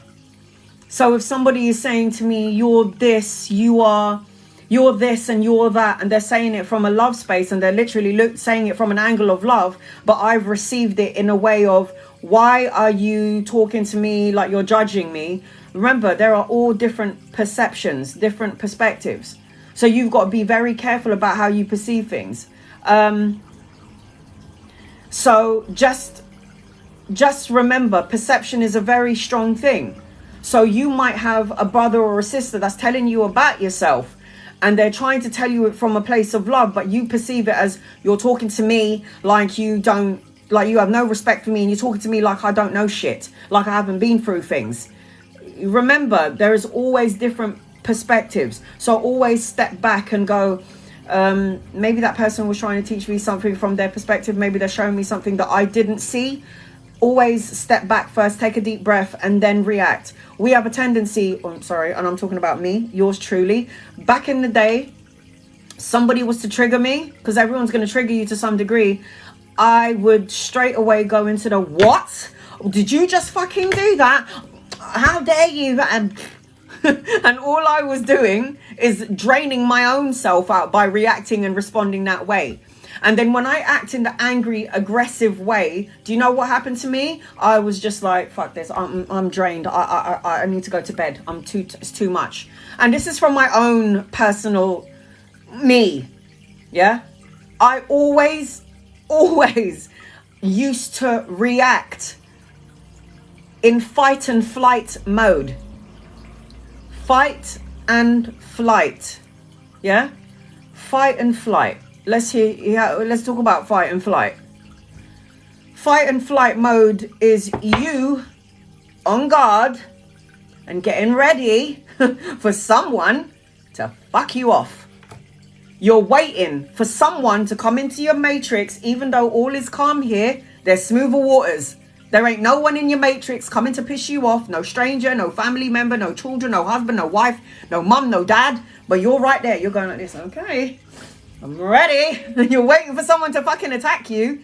Yep, defensive. I'm waiting for someone to attack me. And you're in fight and flight mode. You're burning all of that energy that can light up a bloody city for a whole week. And you're in fight and flight mode waiting for someone to attack you. And you're still in that energy. And what a burnout. You are doing a disservice to your soul. What are you fight and flighting for? The only time you should be in fight and flight mode is when a fucking lion is chasing you. Be in fight and flight mode, yeah, when somebody is chasing you with a gun or a knife. Get into fight and flight mode, yes, in those situations. Get into fight and flight mode when somebody's going to come up to you and you know that they're going to attack. Then you get in fight and flight mode.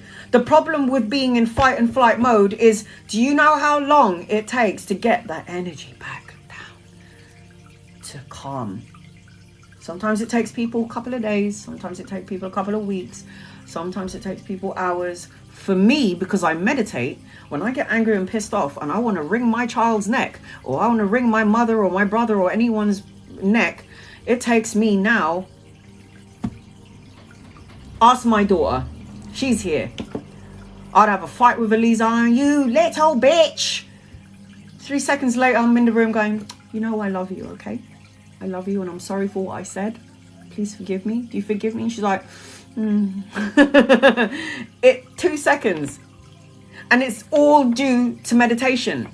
It's all due to, I don't want to wake up. I don't want to have this fight with my kid. There's my daughter right now. Here you go. Cash, you know this is true of me, isn't it? I'm telling you now, I can't sleep knowing that I've hurt somebody's feelings. I can't, it's not, don't sit well with me. And for this reason is, I don't want to not wake up tomorrow and left my daughter with that last. I don't want my daughter to go, the last thing that my mother and me had was we were in a massive fight and then she didn't wake up. I am not going to leave my child with that shit. No way. No way, no how. So I will apologize. And sometimes, guys, people are wrong and strong. You know when you're wrong and you're so adamant that you're right, but even though in the back of your mind you know you're wrong.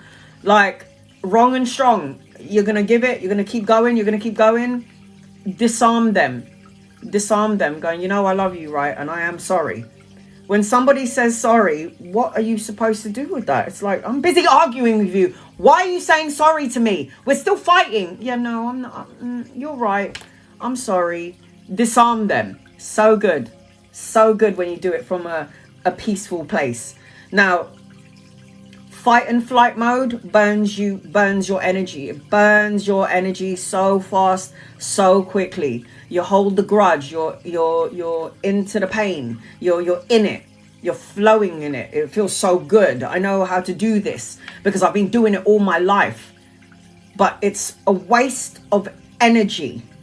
It's a waste of airtime. It's a waste of spoken words. It's a waste of time. It's a fucking waste. So meditation,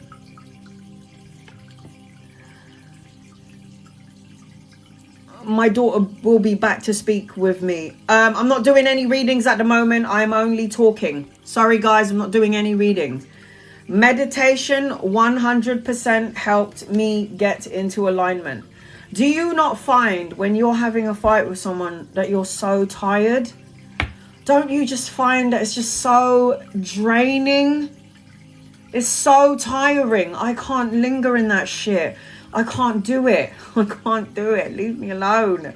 I can't. That's why I like to be a hermit. Sometimes I'll say to my daughter, my family, don't talk to me for an hour. Pretend I'm not here. Sometimes I'd even say to my family, I'm sleeping even though I'm not. Just so that they won't bother me. Hermit, going within, touching my crystals, being alone, just is so much better for me, and it's probably better for you. When I know that I'm the source of the problem and I've got all these people ganging up on me, yeah, like my daughter and my brother got, and I'm sorry, but they're both Aries and I'm a Capricorn. Astrological placements. When you have so many people ganging up on you, you know when to go. So I'm like booking myself a hotel for 2 nights. Bye-bye. Bye-bye, Aries, fire sign. I'm leaving. See you in 2 days. I see my way out of the situation. Get out.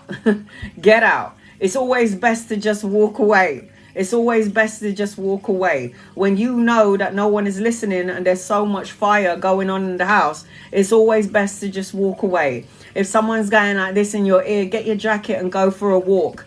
Don't get yourself intertwined in it. That's when you fight and flight energy. You're going into the energy, you burn yourself out, and there was no need for it. Get the fuck out. For your sanity, if not for anything else. Just go, get out. Get some enlightenment, get some fresh air, and by the time you come into the house, it's nice and peaceful and nobody's bothering nobody. That is the best way to be. Get out. Don't stay in the energy. It's not gonna serve you. It won't serve you. When you have tower moments, I just saw somebody talking about a tower moment. That's a wake-up call. The tower moment, I'm a Capricorn, my husband is the Aries. So you got the father of the zodiac sign, Capricorn, with the child of the zodiac sign, Aries. So and if you look at Capricorn and you look at Aries, there's the goat and the lamb. Is it the lamb and the goat? Whatever. They both have the horns. So you're going to butt heads. But Capricorns always have to say the last word. Whether you're male or female, you are the father of the zodiac sign. And that's just the way it is. And there's nothing more than you can do. Right, you're talking about your children or your daughter. You've done everything that you can. Yeah, you've done everything that you can. You said your piece. Step back. Ain't nothing more you can do. All you got to do now is step back and let people learn what they need to learn. And then eventually they'll come back to you and understand. Do people seriously...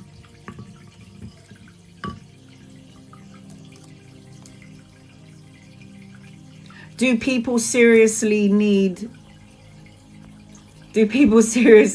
idiot proofing? This complacency is running.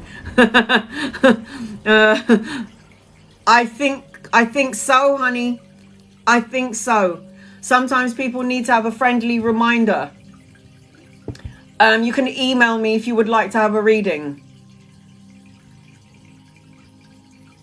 Any specific time to burn the letter? I like to do it at 8 p.m. 8 represents infinity, and I like to do it when the moon is out.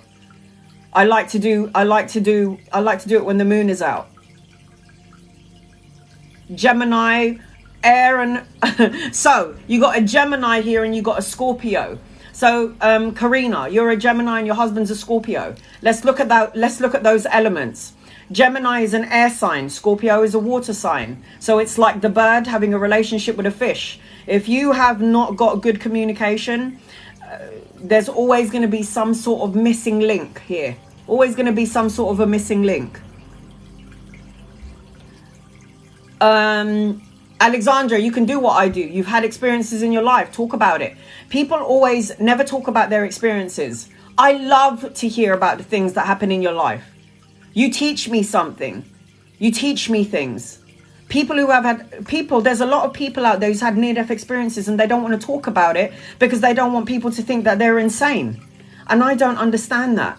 Talk about your life. Talk about your experiences. You will help somebody. You have no idea how profound your story is to one soul.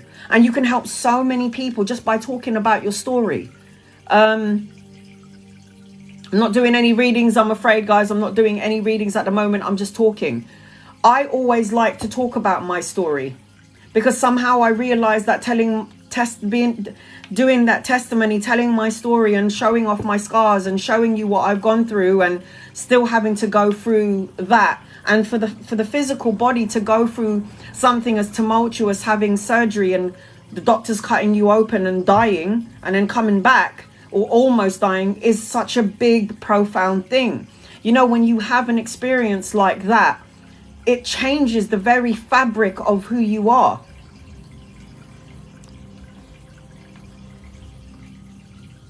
I had sepsis. Honey, you could write a book. You kidding me? Lost my legs and hands and would love to tell my story to help others. And look at you, still doing your shit, still moving. You still got, you know what? And those people who have lost their limbs, let me tell you something. You're a highly evolved soul to come in with that sort of karma, that sort of path, that sort of life path. You're a highly evolved soul. You really are a highly evolved soul, and you need to tell your story because you're going to help people. People are going to look at you, Michelle, and go, my God, look at Michelle. She's got no legs. She's lost her hand, and look at her. She's an inspiration to so many. That's why I'm so grateful, Michelle. I'm so grateful for this physical body that I have, because there are people like you, soldiers, who have gone through so much in their life and still living. You have to tell your story, my love. You have to. I almost died in my C-section with my second son.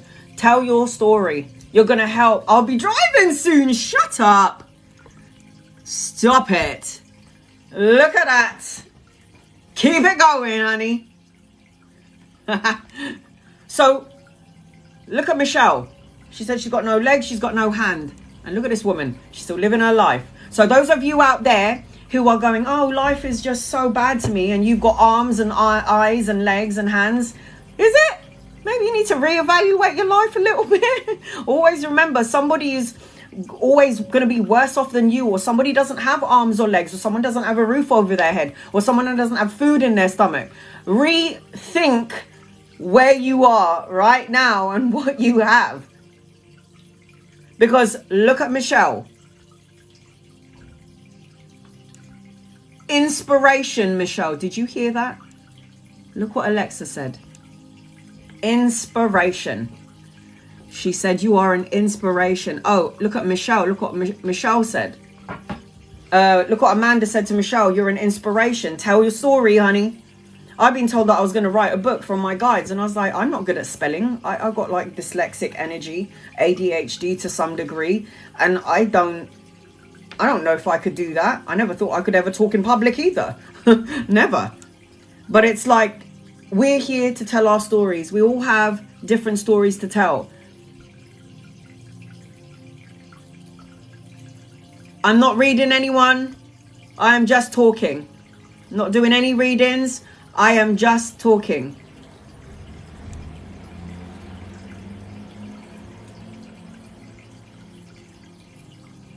Thank you so much for bringing community. Oh, you're so welcome. I drowned twice and came back. What? Amanda. Oh my God. Oh my God. I drowned twice and I came back. Girl, you might drown, and you ain't done here. I was going through domestic violence. I nearly died from internal bleeding. And you're still here. Everybody is teaching you something. What did that teach you? When I had my violent relationship, it taught me not that I had to value myself more.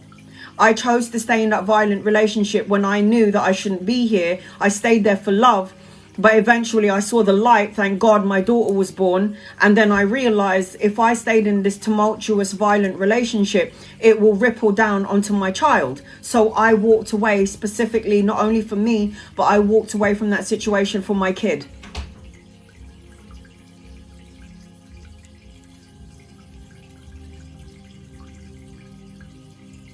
Do you really have many lives and keep coming back? You do. You do. What I learned when I crossed over to the other side is you have to experience everything the three-dimensional world has to offer. You have to be a mother, you have to be a father, you have to be the child, you have to be the perpetrator, you have to be the victim, you have to be black, you have to be white, you have to be straight, you have to be gay, you have to be all of it. You have to experience all of it because you have to look at life through different viewpoints. You have to look at life through different eyes. You have to be all and everyone. It's like when I walk on the street, I'll tell you how my mind goes. I see someone on the street and I go, that's me. That man is me. That's me. I look at everyone like they are me. Just in a different physical body, in a different, because our souls are connected to each other. My part, his soul, that man next door, that is me, just having a different experience, looking at it from a different viewpoint. There are 7 dimensions here. There are 7 energy fields here. 7 for me. There's loads, but for me, I always highlight the 7. 7 different dimensions, and we have to experience all of those facets. The lower dimension, the higher dimension. The higher dimension is 5D, all the way up. It's all. That's what happened to my best mate, Lisa, Siobhan.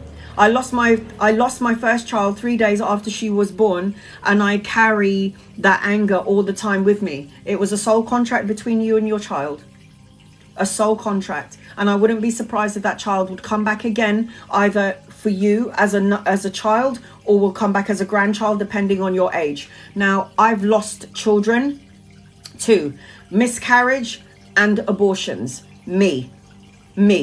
and it was a soul contract. Now, the time that I had an abortion at that time, I realized that it was a soul contract between me and that child. And I also realized that during that time frame when I did have my abortion, I was in a violent relationship. I had no money. There was no food in my fridge. I had nowhere to live. There was no way in hell I was going to have a child come into that energy. And that was a contract between me and my baby. That was that soul contract between me and my child. Now, my best friend, Shivi, she gave birth to a beautiful daughter, Aaliyah. She had breast milk coming out. She was fed her child. She had her child for a couple of hours, then bam, dead. That was something she held on to. Tumultuous. When she was going to pass away, I said to her, Aaliyah's waiting for you. I said to her, Aaliyah's waiting for you. Go, Aaliyah's waiting for you. And I remember before she died, I have told this story before here on my TikTok. I said to God, see, my friend was afraid of death. She was so afraid of death. She was so afraid of being just nothing. And I said to God, when Siobhan dies, please God, help me to help her cross over. So, number 11, that's me and my girl. I called her sister and I done something really stupid.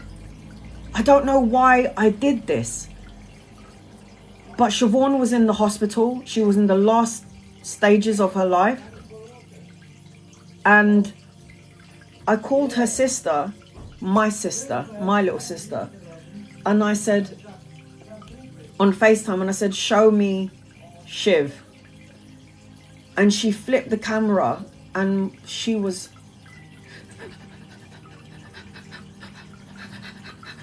that's how she was breathing. Her eyes was partially open. Her eyes was rolled back to her head. This was like her just holding on to the last parts of her life. Her soul was already coming out of her body. And I don't know why. That was like such a tumultuous, tormenting thing that I saw. And I don't know why I felt, this is not something, I didn't FaceTime Shivi when she was in the hospital because I couldn't look at her in pain. She had tubes attached to her because she had water in her lungs. So she was drowning in her own fluid and she couldn't talk because she couldn't catch her breath. And I didn't want to FaceTime her. I would have preferred just to call her. And for some stupid reason, I told her sister to flip the camera on her. And that was the last parts of my best friend that I saw when she was... and her eyes was rolled back. And it was like she was disconnecting from her body. That night, I said a prayer. She was already traveling. And I said to God, please, God, I said, please help me to help my sister cross over because she's scared to come home. Please help me, help me. That night, without fail, I was in a void. I was in this void by myself. And then I saw her. She had lost her hair. She was wearing a black jumper and she grabbed my hand and I was holding her hand and she was going, I don't want to go, Anna, I'm scared. And I remember saying to her, go, because Aaliyah's waiting for you. Don't stay here. Your body is tired. Go home. And then she disconnected.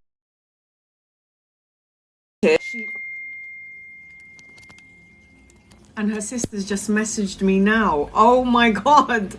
Her sister just messaged me right now. That is so weird. That's how I know she's with me. Her sister just popped up on my WhatsApp. Are you kidding me? Oh, and she said, that is so weird. Oh my God. And then I disconnected. And this is the sister that flipped the camera and showed my best friend when she couldn't, she was like, her breathing was horrible. And when I let go of her in my dream, I woke up. It was 2:22 in the morning, and her husband messaged me and said Shivi's gone. But she came to me before she left, which was amazing. And I will truly, that is something that is imprinted into my soul forever, that God graced me to hold her before he took her back home.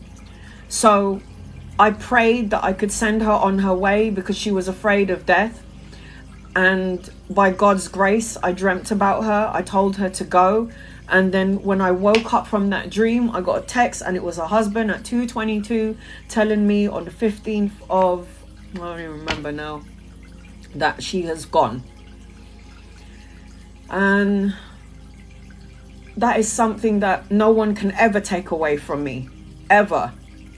And it's so funny because my mum, when my mum came to London, okay, I got so many stories for you guys, it's insane.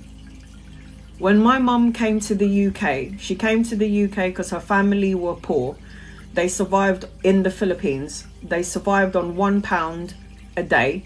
They worked 13-hour shift. My mum was 13, working 13-hour shift, earning £1 a day, which can buy rice in the Philippines back in the day.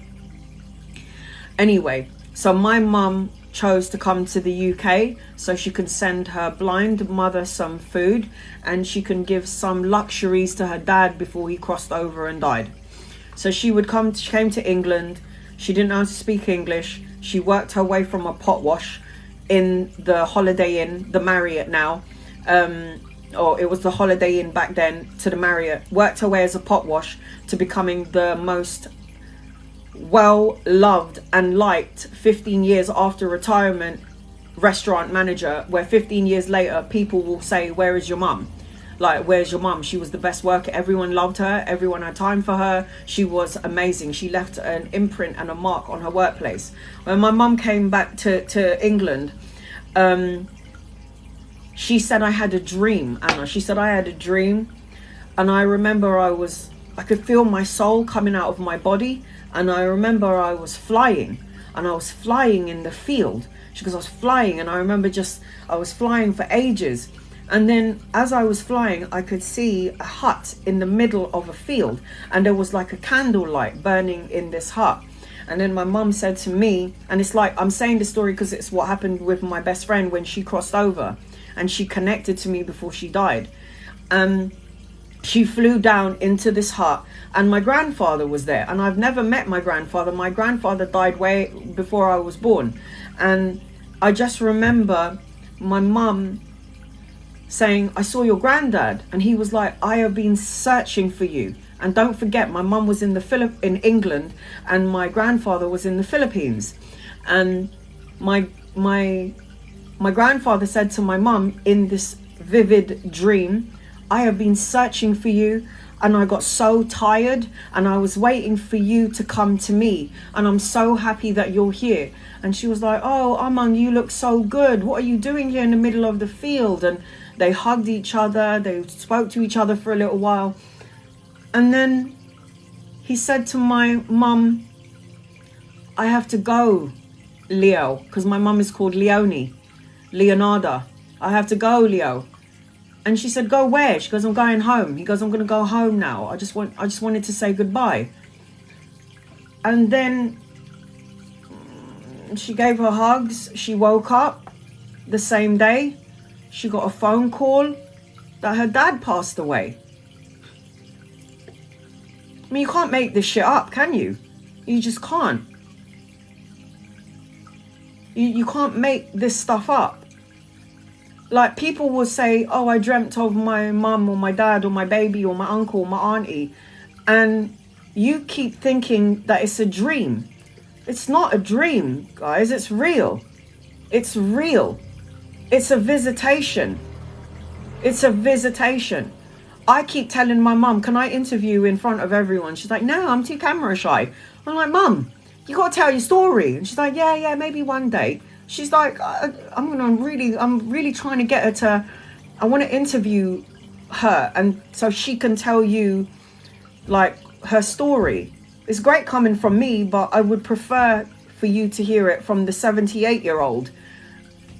You know, it's just so much better coming from her, and she's a wise old one. So I always like to, I want her to tell her story. But life is more than what you see.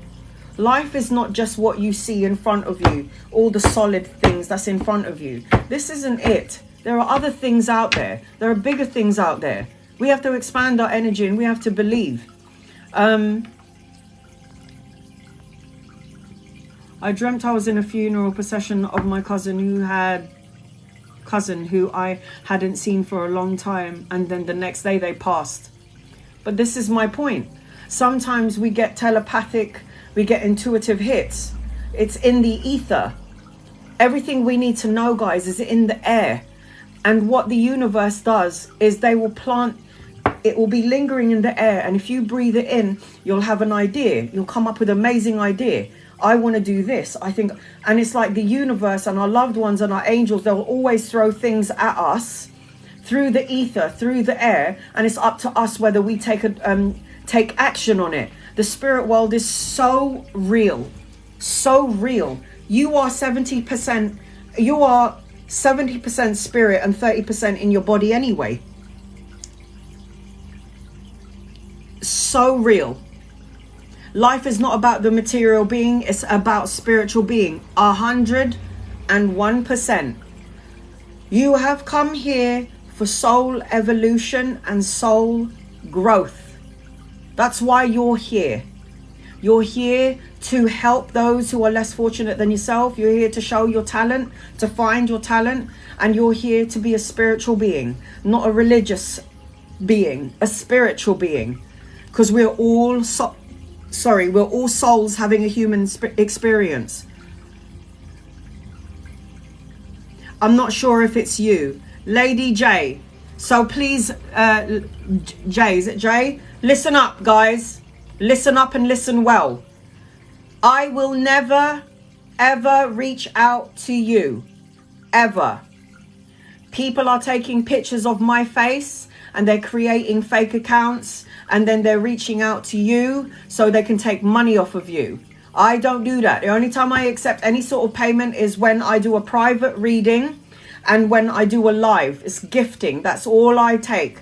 So if somebody messages you going, my soul is reaching out to you and my soul feels like you need a reading, that's a load of bollocks. That's a fucking scammer.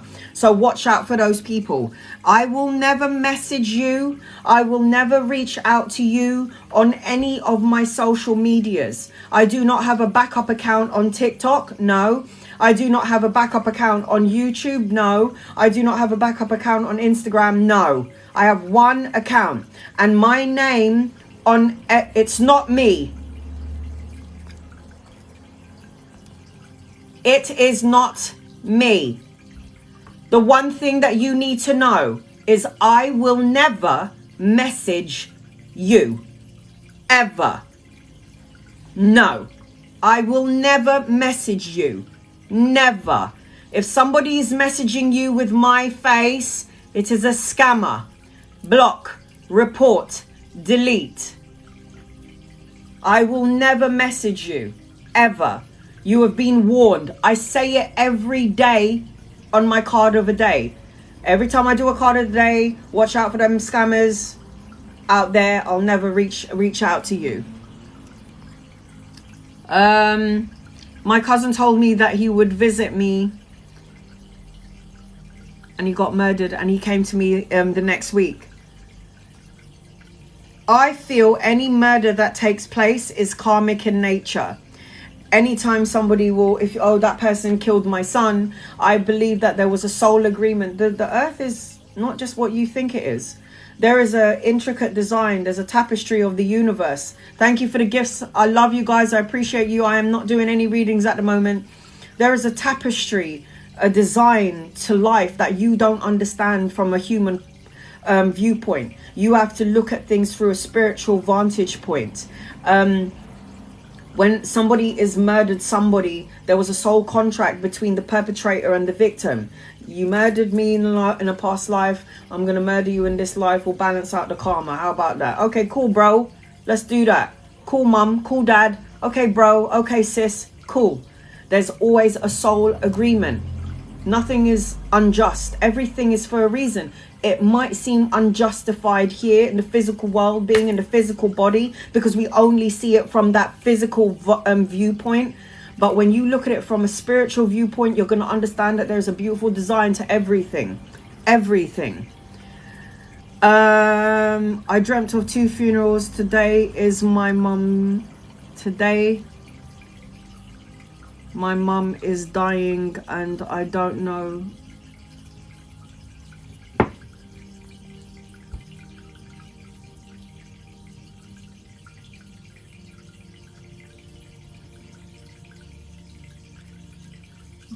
Geraldine, everything will come when it's supposed to. If you're not supposed to know something, then you're not supposed to know it. Everything that's in the dark will always come to light. That's why we have light and dark energy.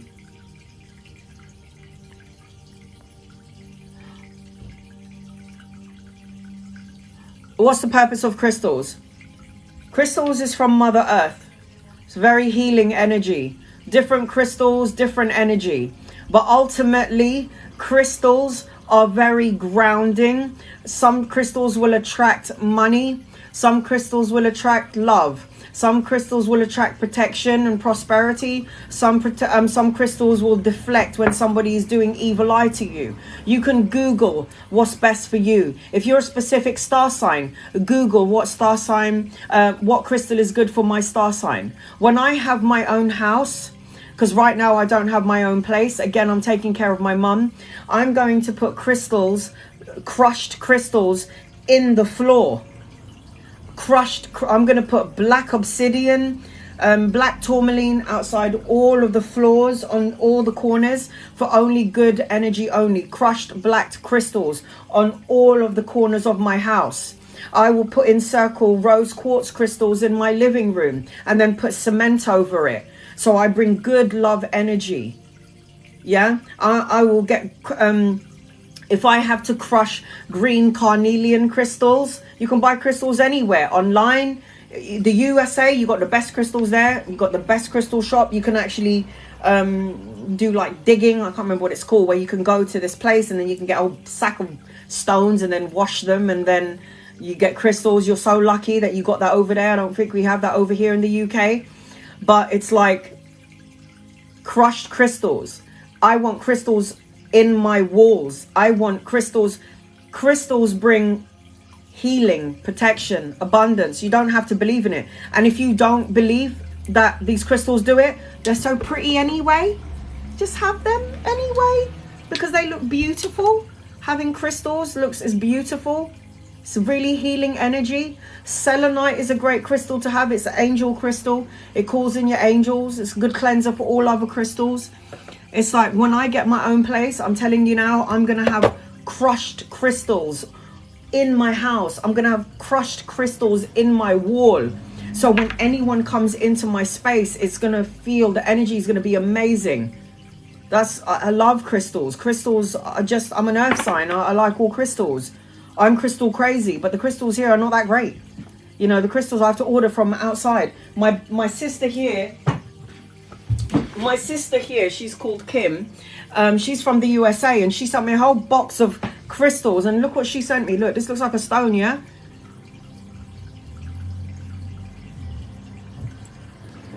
Looks like a stone, yeah? This is from Mother Earth. They hold in energy. It's crazy. They hold in energy. My daughter bought this for me. Look. Like, the crystals are so healing. There's such healing energy. I can't live without it. I have to wear it. Labradorite, hematite, what's it called? What is this called? Tiger's eye. You know, these things start to activate. You want some money, you want to attract money? Pyrite. Pyrite is great. Pyrite is a great crystal to have in your house. Citrine, you want to attract money. Citrine is amazing. Citrine is amazing to draw in positive energy. Moldavite. Some people can't handle Moldavite because Moldavite came from outer space. Outer space. Citrine, they say put the citrine at the far left-hand corner of your house to draw in money. What do black crystals do? I have black crystals all on my windowsills. Shungai, black tourmaline, black obsidian, jade. Jade is for the old souls out there. You're an old soul, get a citrine. Black crystals protect the energy. Protects you from negative energy. I have crystals in my toilet, crystals in my bedroom, black crystals on my windows, any doors. And I get I have the hanging evil eye thing. People are like, why do you have the evil eye thing? And I'm like, because I don't like people evil eyeing on me. So evil eye me, it goes back to you. So I like to have the evil eye little thing that I can hang. It just absorbs the negative energy. Exactly. You got dragon's blood. There's the dragon's blood necklace. This is very good for protection and healing too. This protects your energy. You know, you want to open up your psychic abilities. We've got Shiva Lingam. Where are you? You got Shiva Lingam. You want to Shiva Lingam is good for opening up your psychic abilities, opening up your psyche. You wear an evil eye bracelet. Good. Carnelian, great crystal. You got red carnelian, you got green carnelian. Where is it? You got red carnelian, you got green carnelian. Emerald, great for attracting angels. Emerald. You know, if you're having problems sleeping at night, my daughter used to have problems sleeping at night. So what did I buy? I bought lepidolite. Where are you, lepidolite? I've got too much here. My sister gave me this clear quartz crystal. Clear quartz crystal amplifies the energy in your house. Clear quartz crystals. Clear quartz crystal will take out any negative energy and will bring in. I've got garnet and jade too. Yes. Clear quartz crystal.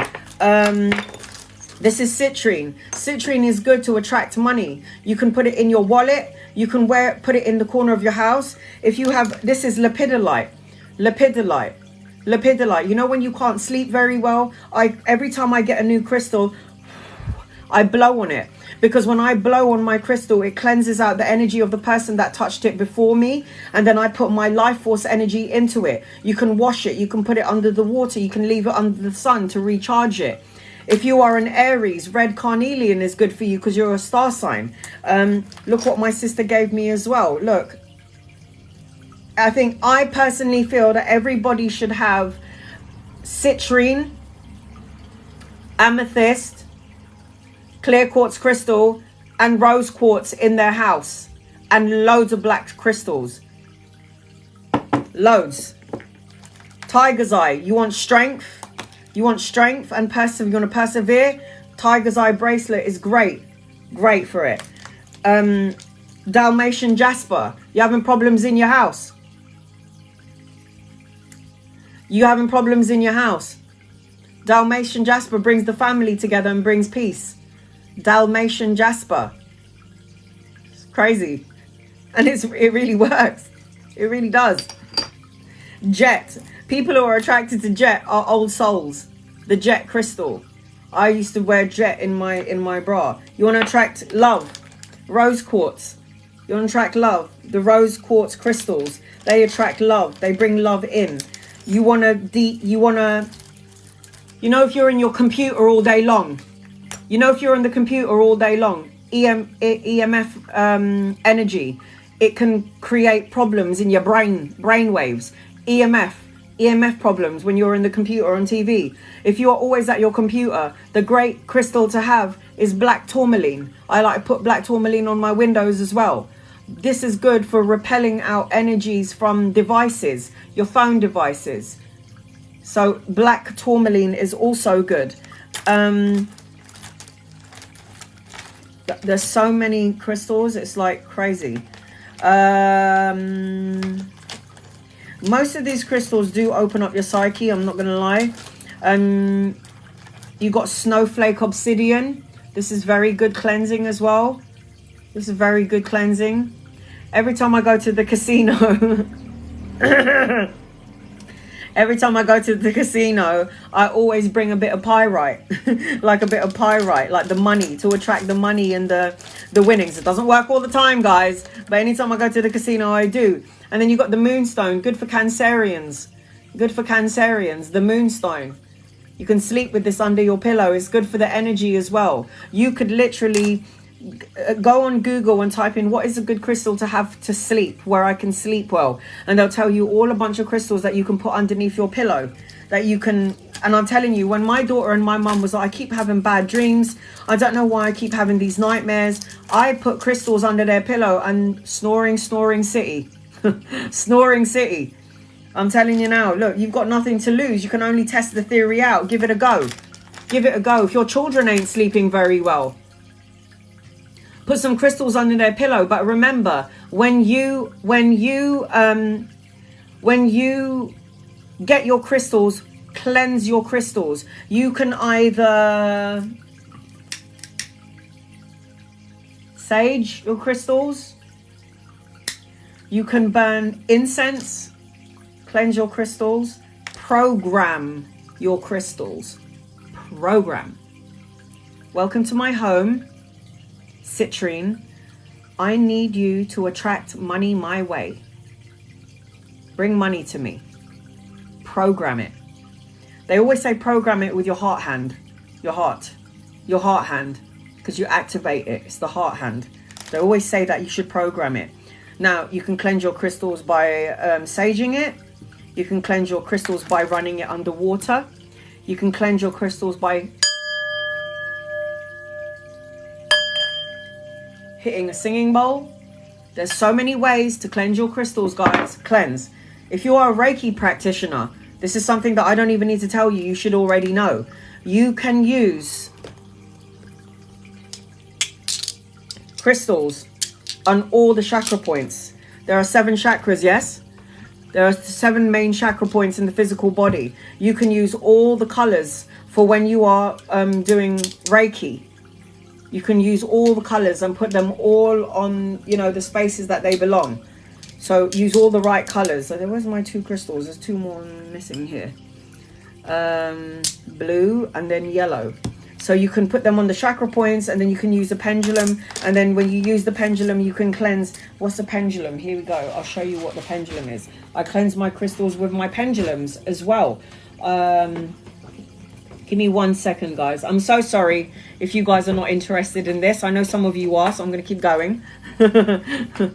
Full moon cleansing crystals. Yes, because it's divine feminine. Sea salt is good. Some crystals you can't put over. You program your pendulum. So you always cleanse your tools. Cleanse your tools. Everything is a tool. Okay, everything is a tool. So cleanse your tools. I always like to blow on them, or I would like to sage them, or I hit the singing bowl. I cleanse my crystals, and then you program it. So when I ask my pendulum something, keep your hand as still as possible. And before you do anything, always call in your angels, your guides, your loved ones, God, whatever source of power you believe in, and program.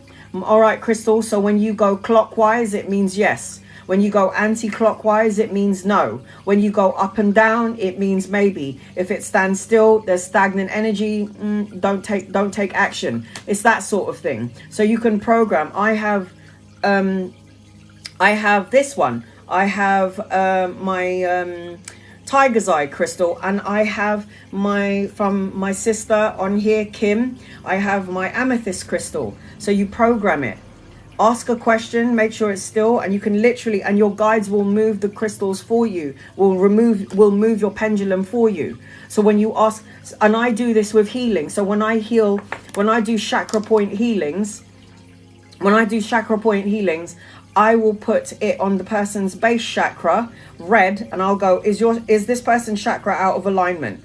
And what will happen is, if it moves right, I can see that this is their chakra needs to be somewhat cleansed. If it's like this, their base chakra is overactive.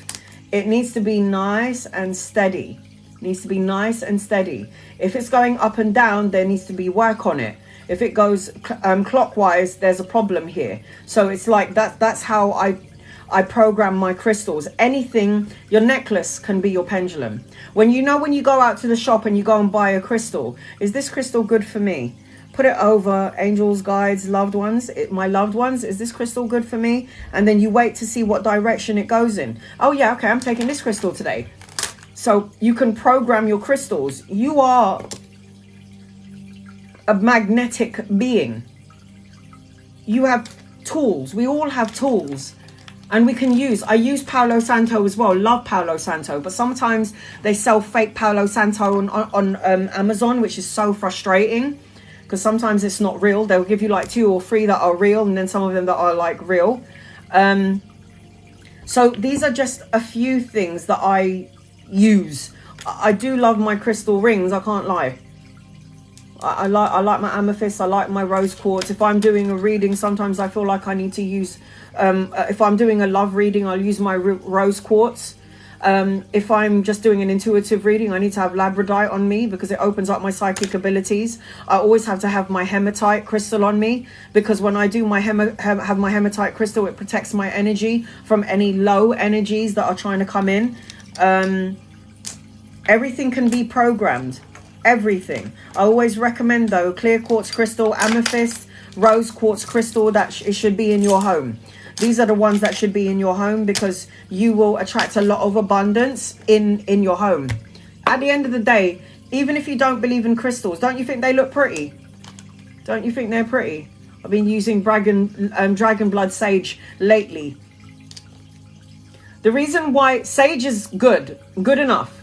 But the reason why I like dragon blood sage, and no dragons were harmed in the making of dragon blood sage, just saying, it's just the name of it. It's the residue.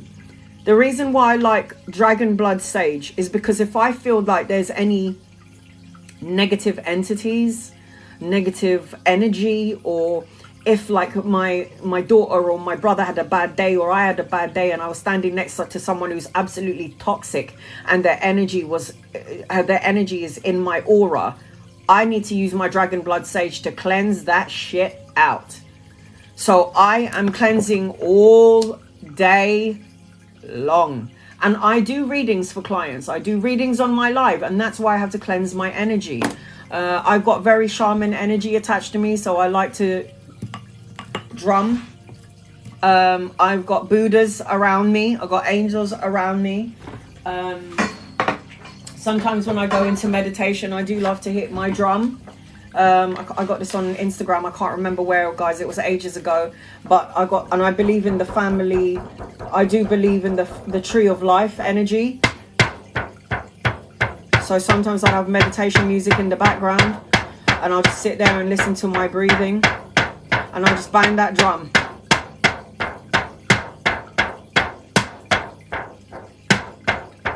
Sometimes when I meditate, I actually use my singing bowl and it helps me. I put crystals all around me. I burn some sage and I just sit there and I go into my head. Sometimes when I'm over analyzing and overthinking things and I'm banging on my drum, I'm not doing any reading, sorry Billy.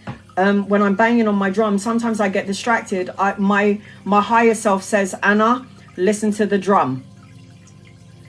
Listen to the drum. So I always focus back on my drum. Red carnelian. Red carnelian for fire signs. Aries, Leo, Sag. Good. Red carnelian. Any red crystals will be good for you. If you are a Capricorn, black crystals are good for you. If you're a water sign, blue crystals would be good for you. What is the purpose of sage? Cleansing. It cleanses the space. Say you had a massive argument in the house. There is stagnant energy, yes? Stagnant energy. Say you've been ill. Someone in your family is ill and the energy is stuck in your house. So what I do is lapis lazuli, 100%. Lapis lazuli. So what I do is if there is an argument or there's an ailment or someone is ill in the house, what do? I close all the windows in my house, and then I burn my sage, and I say, Archangel Michael, Archangel Raphael, Archangel Metatron, my loved ones are on the other side, my guardian angel Astro, because we have all guardian angels, and I call my guides. So I call Shivi, my best mate, and I call my guides. These are my guides. I got my brother to draw them. These are my guides. So I want to see them here, and so I told my brother to draw them. This is White Horse. Apparently I was White Horse in another life, and I think this was Shivi in another life, and this is Running Water, and then I call him Pa. But these are my guides, and I call all of them. Yeah, my brother is such an amazing artist, and that's why I asked him to draw it for me. I call on my guides, my angels, my loved ones. Do I believe in all of these things? 100%. I believe in all things. Angels, Mother Mary, Saint Anthony, Saint Teresa, Padre Pio, all the loving angelic ancestors, saints. I love all of them. I call all of them in, and I say, cleanse this space in love and light. And then I say, all negative energies and entities go into God's white light. Only love and light is welcome in my house. Only love and light is welcome in my house. I smoke up my whole house until the fire alarm goes off sometimes. And then when the energy is cleared, because negative energies don't like sacred smoke. This is from Mother Earth. This is sage from Mother Earth. You can burn rose petals, bay leaves. You can burn, I have dried rose petals. You can burn rosemary. Anything that's from Mother Earth, that's a herb, you can burn it. Dry it, burn it.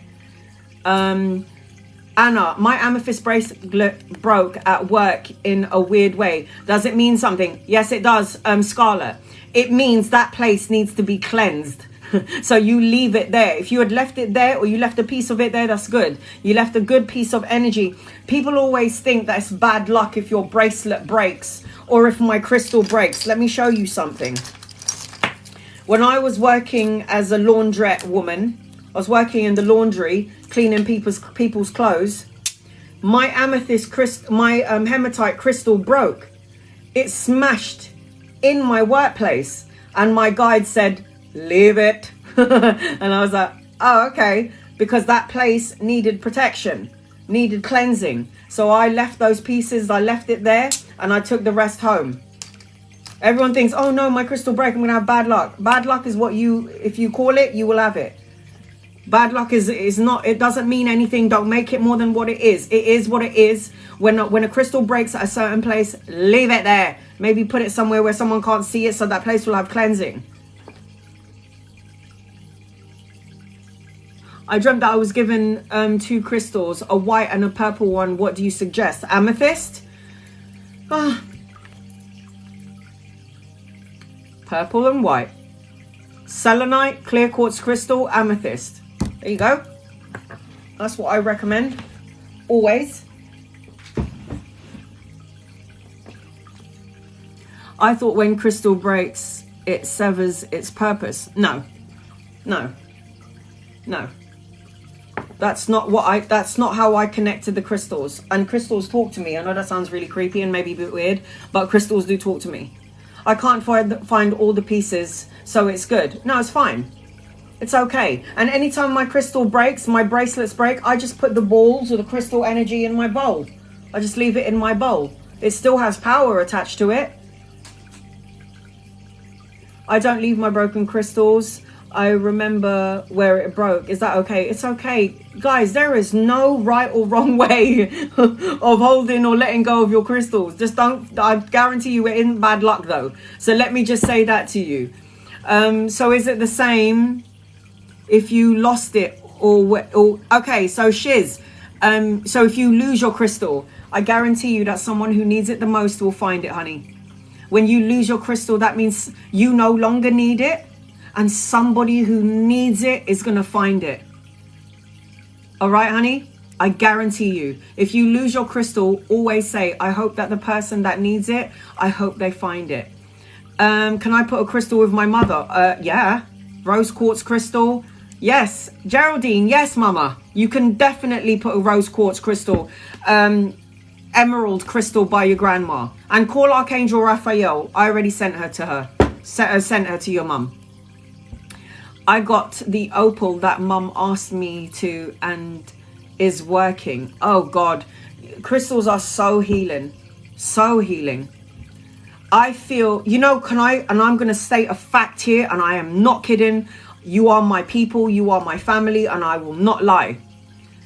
I never get sick. The only thing that I have issues with, I got no knee problems, and I'm 42, thank God, touch wood. The only problem I ever had in my life was my congenital heart defect, and that was from childhood. I think I'm balancing out some sort of karma. Balancing my karma. I never get sick. I had COVID for a couple of days. I had no injection. That should have taken me right out. I didn't have COVID for long. I had COVID once. The only illness I ever have is when I have migraines. And usually it's because I keep eating chocolate and cheese. I'm not allowed to eat chocolate and cheese. It triggers my migraines. But I'm like, fuck that. I'll pay for the consequences because I love chocolate and I love cheese. So, yeah.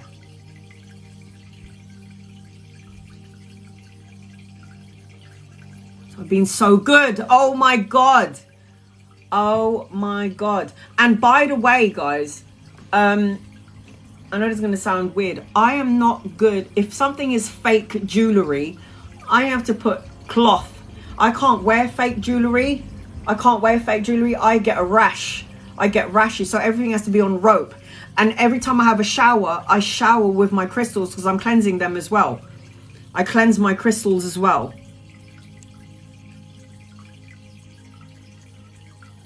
I have a sweet tooth like nobody's business.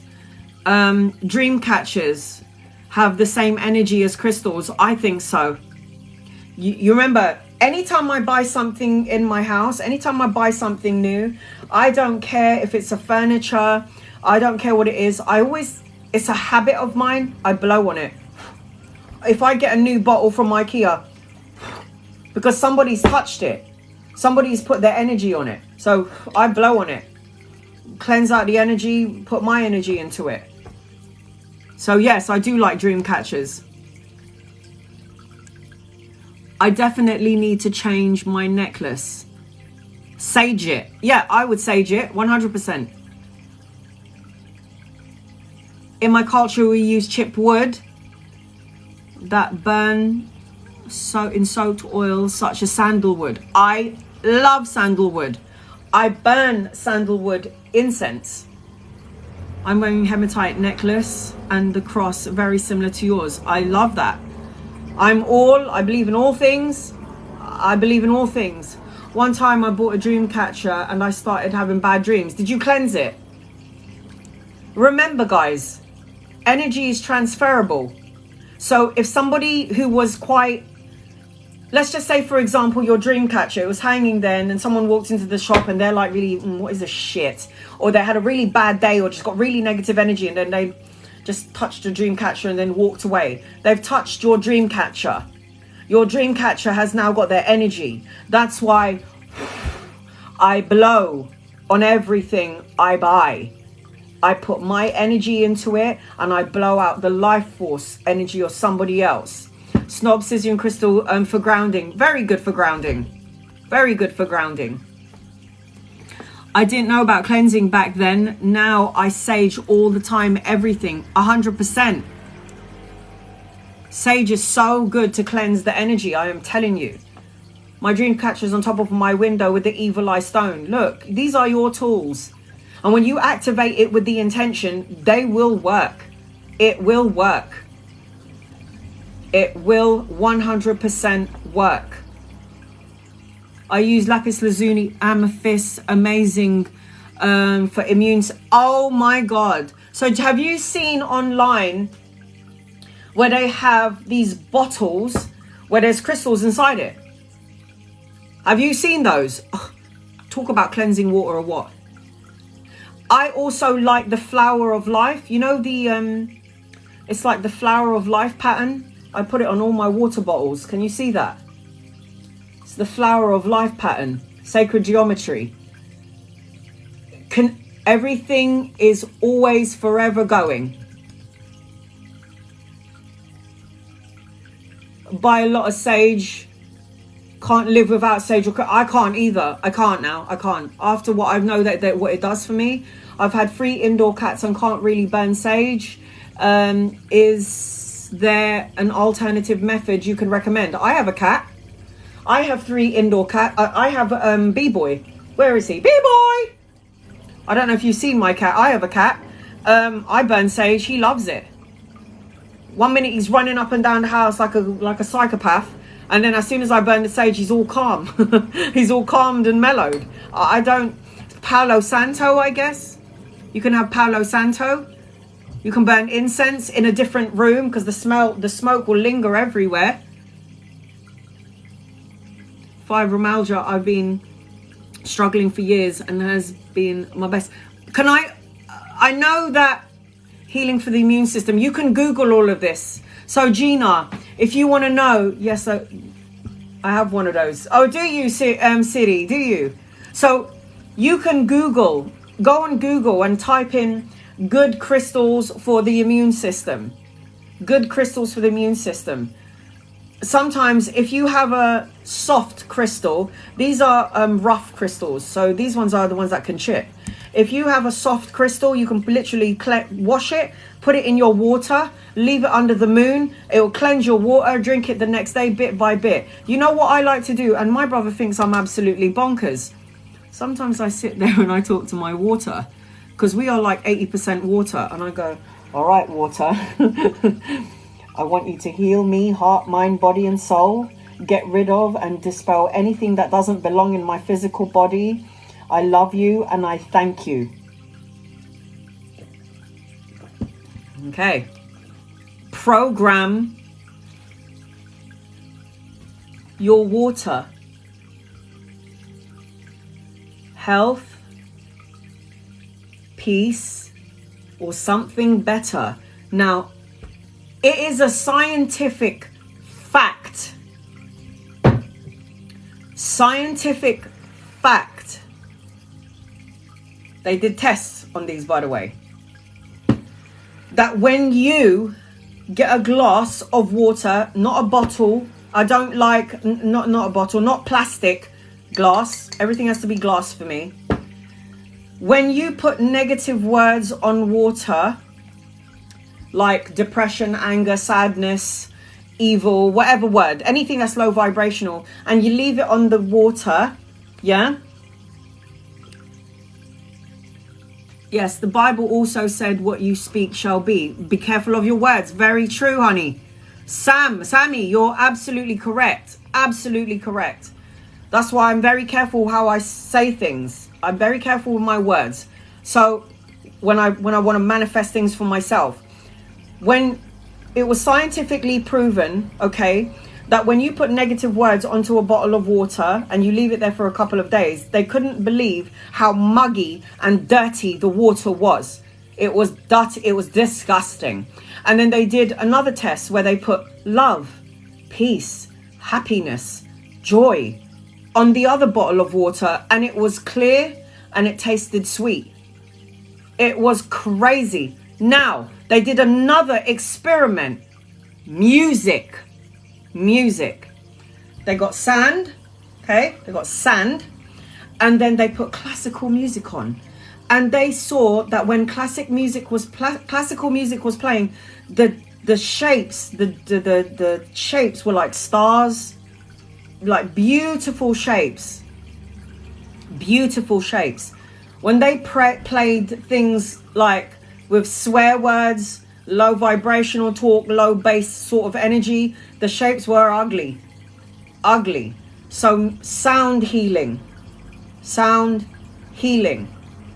I'm very careful. I love classical music, meditation music, speaking to plants, helping them grow. Yep. Plants have life in them as well. Plants are alive. Do you know? Let me show you something. When I went to the beach in Spain,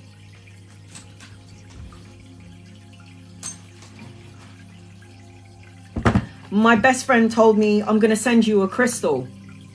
Shivi. She said, I'm going to send you a stone, Anna. I'm going to send you a stone. And I was in the beach and I was just playing with the sand, and all of a sudden I could hear my best friend, and she said, I'm going to send you a stone. And then she said to me, you'll know which one it is when you get it. So the waves are crashing upon me, and then I'm putting my hand and I'm thinking about my best mate, and then all of a sudden this stone came into my hand. Stones is life, has life in them. They has a soul. The grass, the flowers, a blade of grass has a soul. And this came into my hand. Now, it doesn't look like anything at all, but when it's wet and when I look at it, it is got gold all over it. There's gold crystals all over it. And I knew, and I couldn't believe. I was like, if I snap this in half, I bet you there's gold in it. I could see sparkles of gold inside this stone. It looks like nothing right now, but it has energy. And I took it with me. I brought it with me. And somehow this also came into my hand, and it's a shell, and it's just for me, it's earthbound. It's from the mother ocean, and I wanted to have it in my energy. So I took that as well. So it might look like just a normal stone to you, but I tell you now, if you put it in water and you look at it under the sunlight, it is blinging gold. Gold. He likes picking up heart-formed stones. Your son is an old soul. Your son is an absolute earth child. It's not normal. It's magical. It's so magical. It's so magical. I love anything from Mother Earth. I like having flowers in my house because it brings in oxygen, bring earth into your home, gets rid of stagnant energy. I do love all of that stuff. I do. I really do. You know where I want to go? I want to go to Fatima because Mother Mary appeared there. Just like when I went to France. Mother Mary appeared in France. I really want to go to Fatima. I heard the energy is amazing over there. I heard Wales. There's a place in Wales where there is such energetic, a powerful energetic energy there. Yes, and likes picking flowers as well. I hate when they die. I do as well. Are you Portuguese? I would love to go to Fatima. I really want to go to Fatima. There's so many places. I want to go to Egypt. I know in a past life, I know this is going to sound bonkers to you lot. Maybe not anymore because you already know me too well. But I, as a psychic, a medium, me, and somebody who's had a near-death experience, I find it very, very hard to read for myself. I can't go into my own energy. It's like my gifts are only for my family, for my family out there. I'm not allowed to use it for myself. So the energy in Fatima is so peaceful. I want to go there. It was so peaceful in Lourdes. I don't want to leave. I don't want to go. And you know, as soon as I walked into Lourdes, I had a problem with before I walked into the gates where Mother Mary was standing, I had a problem with my shoulder. As soon as I came in through the gates and I saw that church in Lourdes where the grotto is, that pain in my shoulders, I swear on my kid, left me. I didn't have no problems anymore. It was like you're walking into a matrix, into a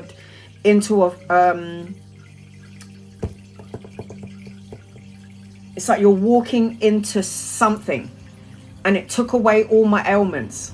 I don't know how to explain that. It's like there was another dimension, a portal. Thank you, Ashley. I couldn't figure the word. It was like I walked through a portal, and anything that was of ailment that was affecting my body, it left.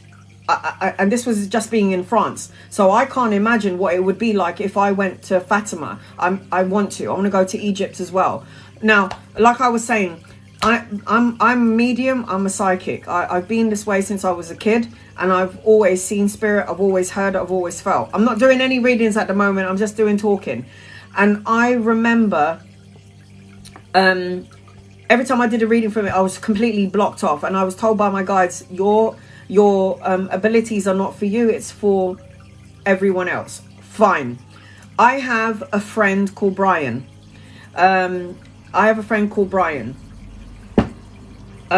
Brian is from Stepping Stones. You can Google Stepping Stones UK. It is a crystal shop. And in there, I'm not doing any readings, I'm afraid. Antonia, not doing any readings. I found him on Stepping Stones and I've been using him for years. I go to Stepping Stones all the time. I might see you there, honey, user 100. I go Stepping Stones, that's my favorite shop. So I wanted to find a crystal shop to buy some crystals, and I found Stepping Stones. That was the closest to me here in Stratford, because I live in Stratford. And so I went to Stepping Stones. In Stepping Stones, not only do they sell crystals, sage, all of the beautiful candles and all of that stuff, all the angelic and saint stuff, they also do tarot readings upstairs. Now, I found this man called Brian, and I read his history. Brian is now a friend of mine. Love that man. I can't live without that man. I get a reading from him every 3 months. Even I need to have a reading because I can't read for myself. So, he said it's so strange, Anna. Because I saw spirit from when I was a young boy. And I used to give readings when I was a young boy, because I could connect to the energies. So what he did was, he grew up. Sometimes he fought his abilities because he thought people were calling him weird. Same with me. People would think I'm weird for my abilities and my gifts, but I don't give a shit anymore. What you feel about me has got nothing to do with me. It's all you. It's got nothing to do with me. So what he did was, he tried to suppress his abilities, but he was too powerful to suppress it. It was in his soul blueprint to be the psychic, the medium, the tarot reader. During his course of his life, do you know what happened to Brian? He got stabbed in the heart. He got stabbed in the heart 4 times. And he says, you know, I nearly died, so I had a near-death experience. I saw what you saw. And, oh yeah, he got stabbed 4 times, and he got stabbed in the heart. And from that, it was not his time to go. So his abilities activated even more when he had that near-death experience. Now, Brian, I love him so. This man, I keep telling him to write an autobiography, but he's taking too fucking long. And I said to him, you, my friend, need to write a book, okay? You need to write a book, and you need to tell your story. And he was like, I will at some point. And he said, it's funny that the people who have got issues with the heart are always the ones that connect to source. And you've had problems with your heart. And I had been stabbed in my heart. And I found that quite crazy. And then he told me, it's so crazy because before he told me this, I already could see them. Shaman energy attached to it already. And then he was like, he just validated everything that I saw in my own in my own mind, in my life. I was attracted to shamans and I didn't know why. And he goes, you know, you got shaman entities around you. You're a part of the shaman energy. And I was like, huh? How did you know that? And he was like, oh yeah, you're very shaman. In fact, you were a shaman in your past life. He was like, in fact, in one life, you were called White Horse. I was like, oh my God. I couldn't believe it. And then what else did he tell me? Listen to this, guys. I got a reading from Brian about a week ago. I was fucking floored. Okay, even I get surprised. I surprise people, he surprised me. 4 days ago, before I got my reading from Brian, I was on Netflix and there is a new show about Cleopatra. Like the whole thing about Cleopatra. I know some things have been doctored and whatever. I had joy. I was born with several holes in my heart and had to see a doctor until I was 10 to make sure that they closed it. Oh, all my heart problems are still there. Well, I feel great, but I still probably have to have another open heart surgery at some point. But 4 days prior to having a reading from Brian, and guys, I highly recommend Brian. I'm good, but he's fucking wicked. And I'll never put myself down, but that guy, whoa, like no one can read me. He did.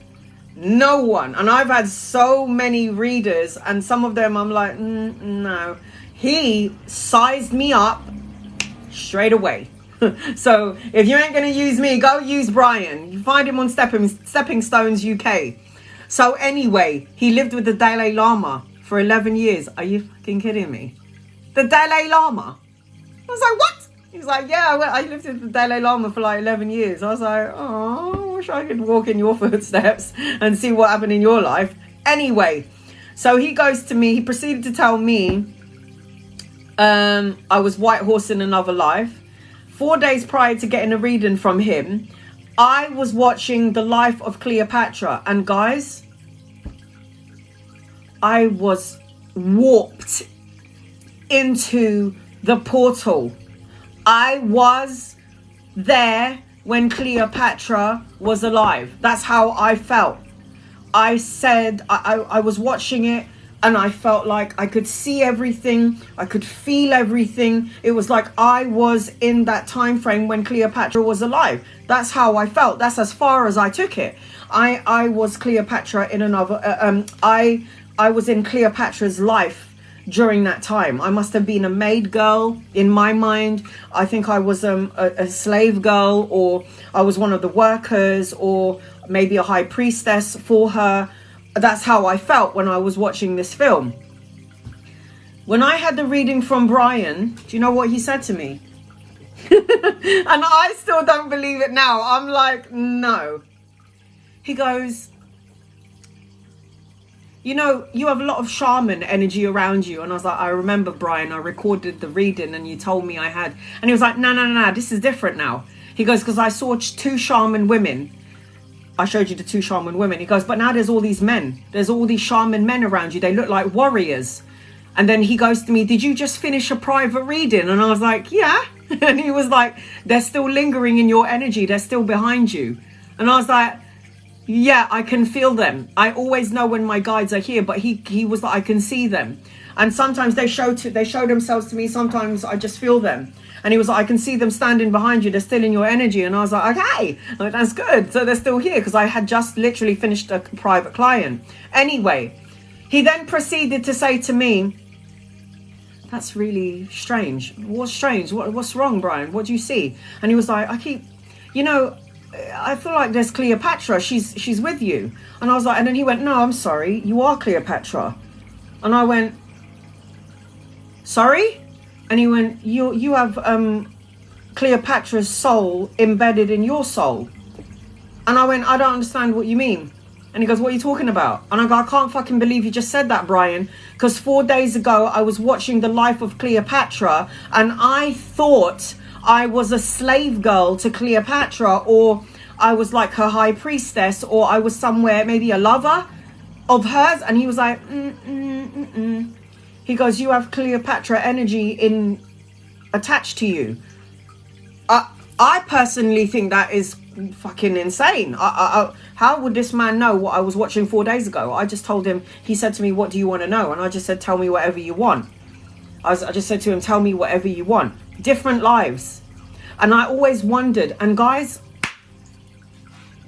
before I had a reading with Brian, I painted this about 4 or 5 years ago.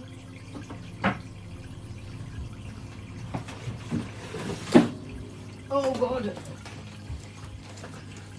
I painted this about 4 or 5 years ago. And I don't know why I kept on seeing it in my visions.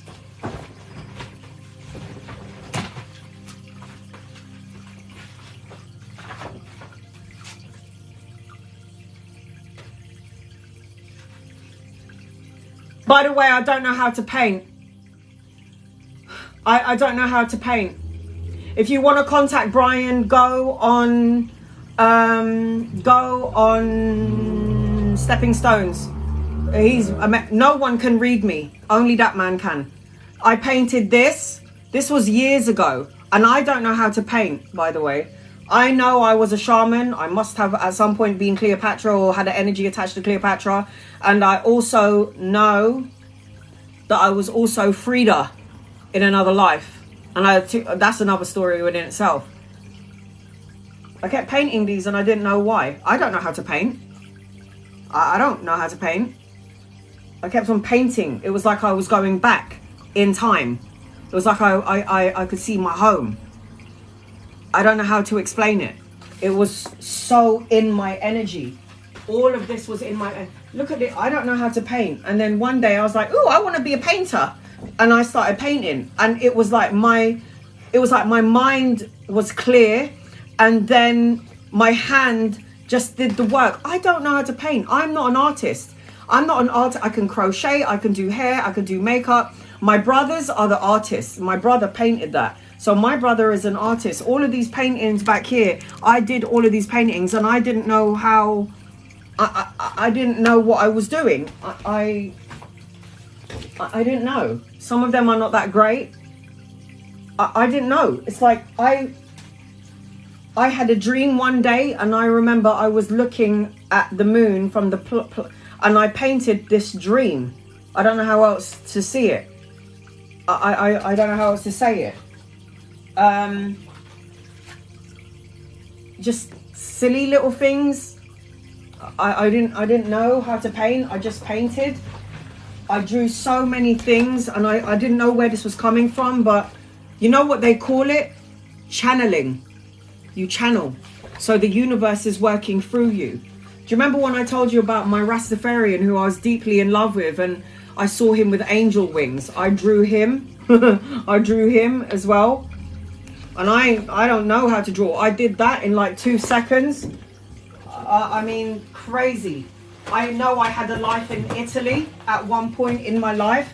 I know I've got a thing with mountains. I got a thing with Mother Nature. I don't know what it is. I saw the tree of life. It wasn't that good, but I just draw what I saw. I saw a lighthouse one day in my dream and I painted that, and this was the color of the sky. It was like colors that I'd never seen in my life. It was so crazy. These things that come into my energy, I start painting it. Sometimes I don't understand what colors. Sometimes my hands just do the work and I just allow it to. I've got a thing about the moon. There's something about the moon that I don't know what it is. I'm connected to the moon. I felt like heal the world energy. I felt like I was a child trying to hold on to the world, and there's the hand of God holding me. It was like, I don't know. I know I had another life in Italy. I've got this thing. I didn't know I could paint. I just took a paintbrush one day and I just said, okay, whatever comes in, and that's what I'm going to paint. And that's what I did.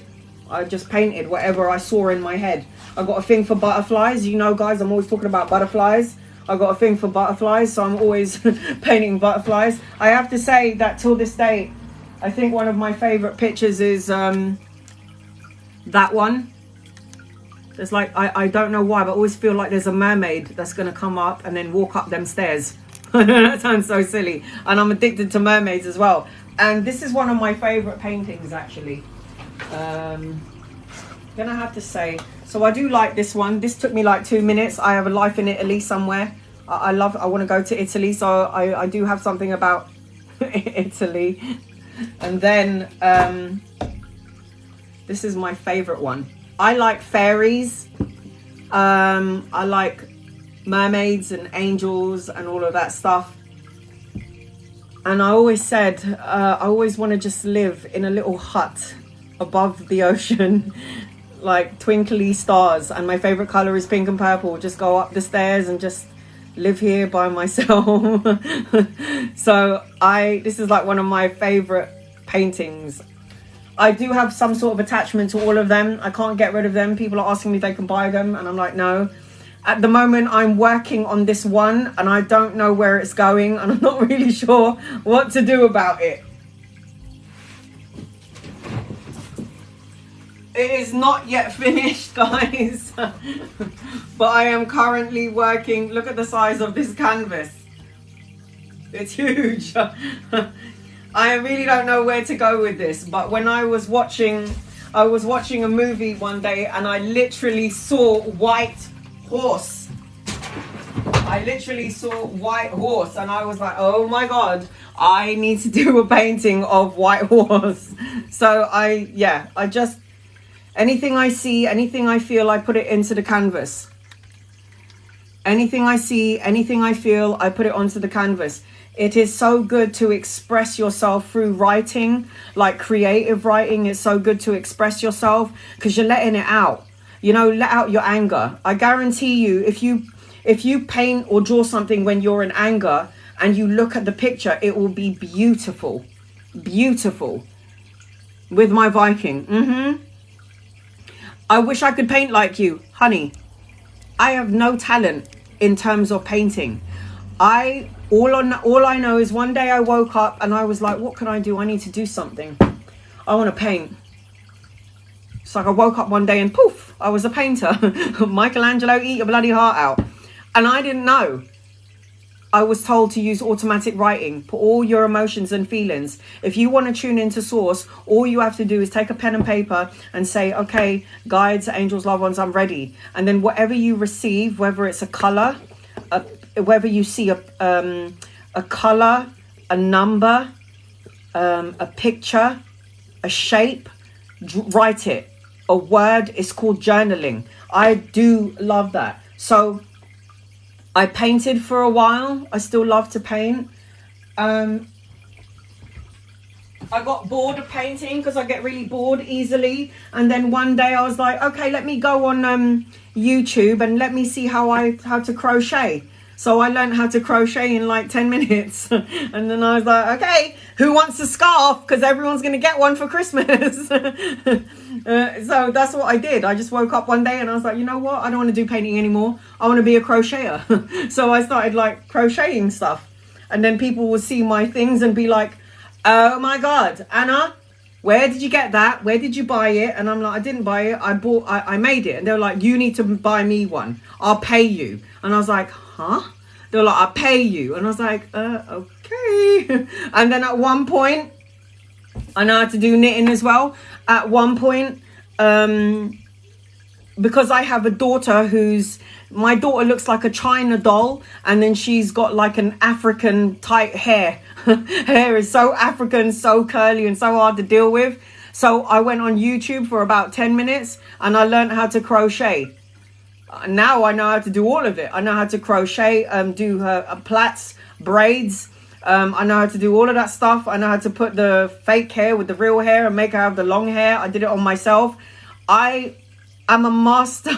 I'm a jack of all trade and a master of none. I'm a poet. You'll never know it because I'm telling you, when I was a little girl, I used to write poetry. I used to write music. In fact, the first thing that I wanted to do when I was a child was be a singer. And I was actually really good at singing.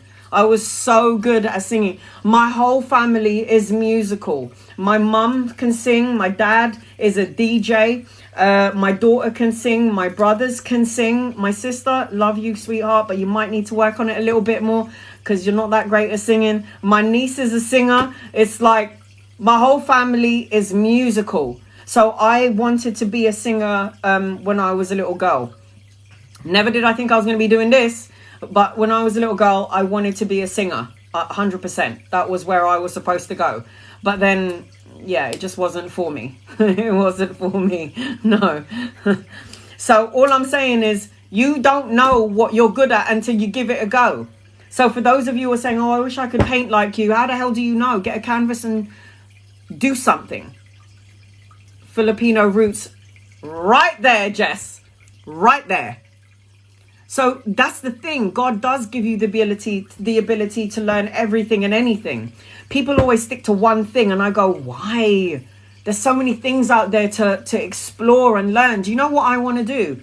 Do you know Ghost with Patrick Swayze and Demi Moore? And they were like, you know that scene when that song was playing, oh my love, that one. And they were like doing the bowl.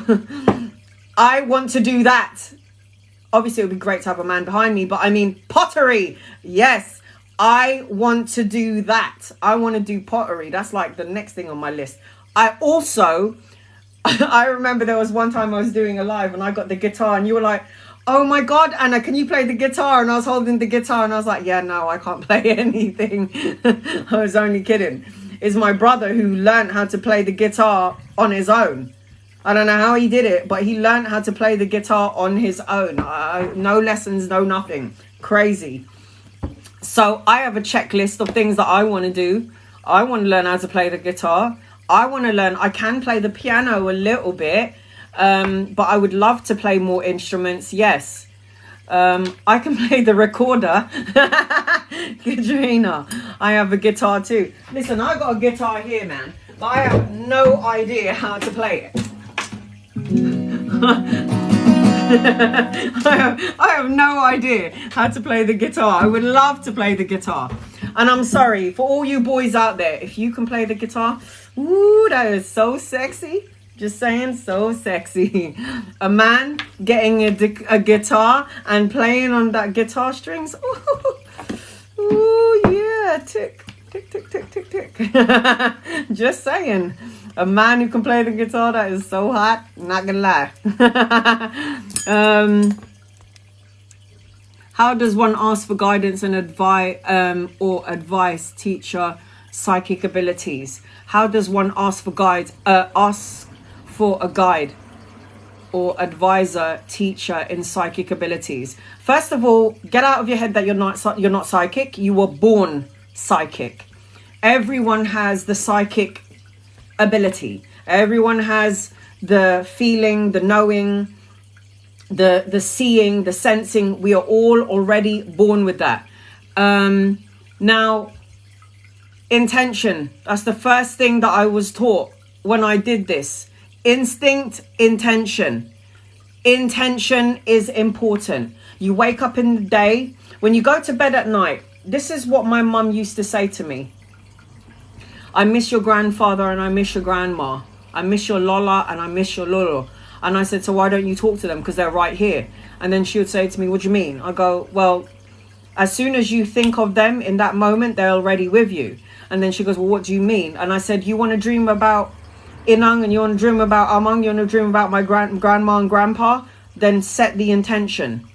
Set the intention. Say, Mum, Dad, come into my dreams. And then she wasn't really 100% sure about that. But do you know what happened? One night, she set the intention. She said a prayer, and then she said, Mum, Pa, please, I want to dream about you. She woke me up. The next day, it felt like there was an earthquake. And she said to me, I dreamt of your grandma, I dreamt of your grandfather. I said, see, just ask. Set the intentions, and then let it happen. Sometimes it won't happen straight away. Maybe it'll happen 2 days later when you need it the most. But they will always come into your dreams. Sometimes I feel I call to a situation but don't understand. Sometimes I feel like I'm called into a situation but don't understand why I'm here, how to help, or being there. Do you know that you're an energetic being? And if you are a healer, a starseed, a crystal child, any of those, just your presence alone is enough. You don't need to do anything. You can send a prayer to the situation, send a prayer to that person. Your presence is more than enough. Do I remember my dreams? Never. Never. And when I do have dreams, oh my God. Oh my God. Have you ever heard, and this isn't the physical thing, have you ever heard that you can control your dreams? Anyone heard that? You can control what goes on in your dreams. Has anyone ever heard that? They're always so vivid when I remember. My dreams, oh my God. Larry, you are the sun, the moon, the earth. You're a goddess. You have. My name is Legend. You are a legend, Larry. So, have you ever? So, what happens is, we know now. I known for years that we are connected to the physical body by an ethereal cord. It's called the ethereal cord. So when you go on YouTube and you talk about the body ethereal cord connection, so we have an ethereal cord connected to our physical body and then our soul body. Lucid dreaming, exactly, Mo. So what happens is when you go to sleep, because the physical body has to sleep, because it's just within the human nature that we have to sleep, otherwise we go mad. So I never deprive anyone of sleep. If you're sleepy, guys, go to sleep. Don't fight it. Go to sleep. Your body is telling you need to go to sleep, and you might need to receive some sort of message on the other side. So go to sleep.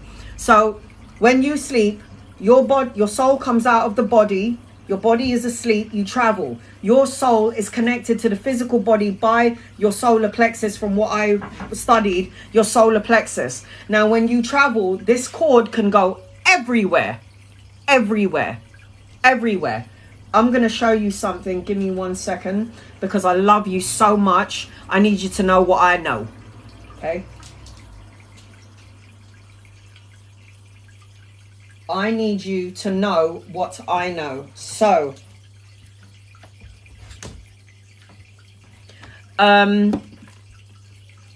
could I ask how to fall back in love with my creative passion again? I feel like I've lost myself a bit. When I wanted to find my creative passion, I just did something that I don't normally do. So what is the one thing that I didn't normally do? Painting, drawing, coloring, Sudoku, tarot. You know, these are things when I lose myself, I do something. Why is my TV not going on? I always do something to activate my creative energy. I do things that what do you do every day? I bet you are like a robot, clockwork. I wake up, I brush my teeth, I make a coffee, I get ready for work, get the kids changed, I go into my car, I go and drive. It's a fucking same shit every day, yes? Change something, one thing every day. Have a coffee first, then brush your teeth. If you do it do something different. Change up your energy. Change up your day. The way I see it when I tune in, when I wake up in the day, is I have to change something in my course of the day. Because you are living in a fucking matrix. You're living in a matrix. You do the same shit every day. It's the same pattern all the time. How are you supposed to get out of this pattern if you keep doing the same thing and you're not actually doing anything to change it? So you got to do something different every day. Something that you wouldn't normally do. Do something different every day. Because you are plugged into the matrix if you keep doing the same thing all the time. I wake up I wake up at 3:32 every night to go to the toilet. I do too. What's going on here? Can I turn on my TV? So all I'm saying is change your routine. Because if you are doing a routine, you are 100% plugged into this matrix. You have a standard. I wake up at 7:20. By 7:25, I'm in the toilet having a pee. And then I'm going to brush my teeth. And then after I brush my teeth, I'm going to wake up the kids. I'm going to put the same suit on that I do every day.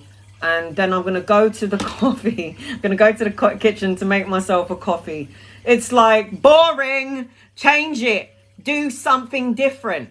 You know why? Because then you're gonna wake up your soul, and your soul is gonna go, you know what? You are plugged into the matrix. Let's change it up a little bit. Let's change it up a little bit. So before I brush my teeth, I'm gonna have a coffee instead. I like to brush my teeth first and then have my coffee. I changed it one day. I was like, nah, today I'm gonna have a coffee and then I'm gonna brush my teeth. Like change what you're doing. Why is my TV not going on? Change what you're doing. Change the matrix. Change it. Because if you are stuck in a routine, you're plugged into the matrix, you're going to take longer to wake up. Do something different every day. Do something like... I was so scared of the cable cars. I don't like heights. Okay? It's petrifying. It makes me feel like I'm going to die right there in that moment. I don't like heights. But when I went to Spain, my beautiful nephew paid for all of us to go on the fucking cable cars.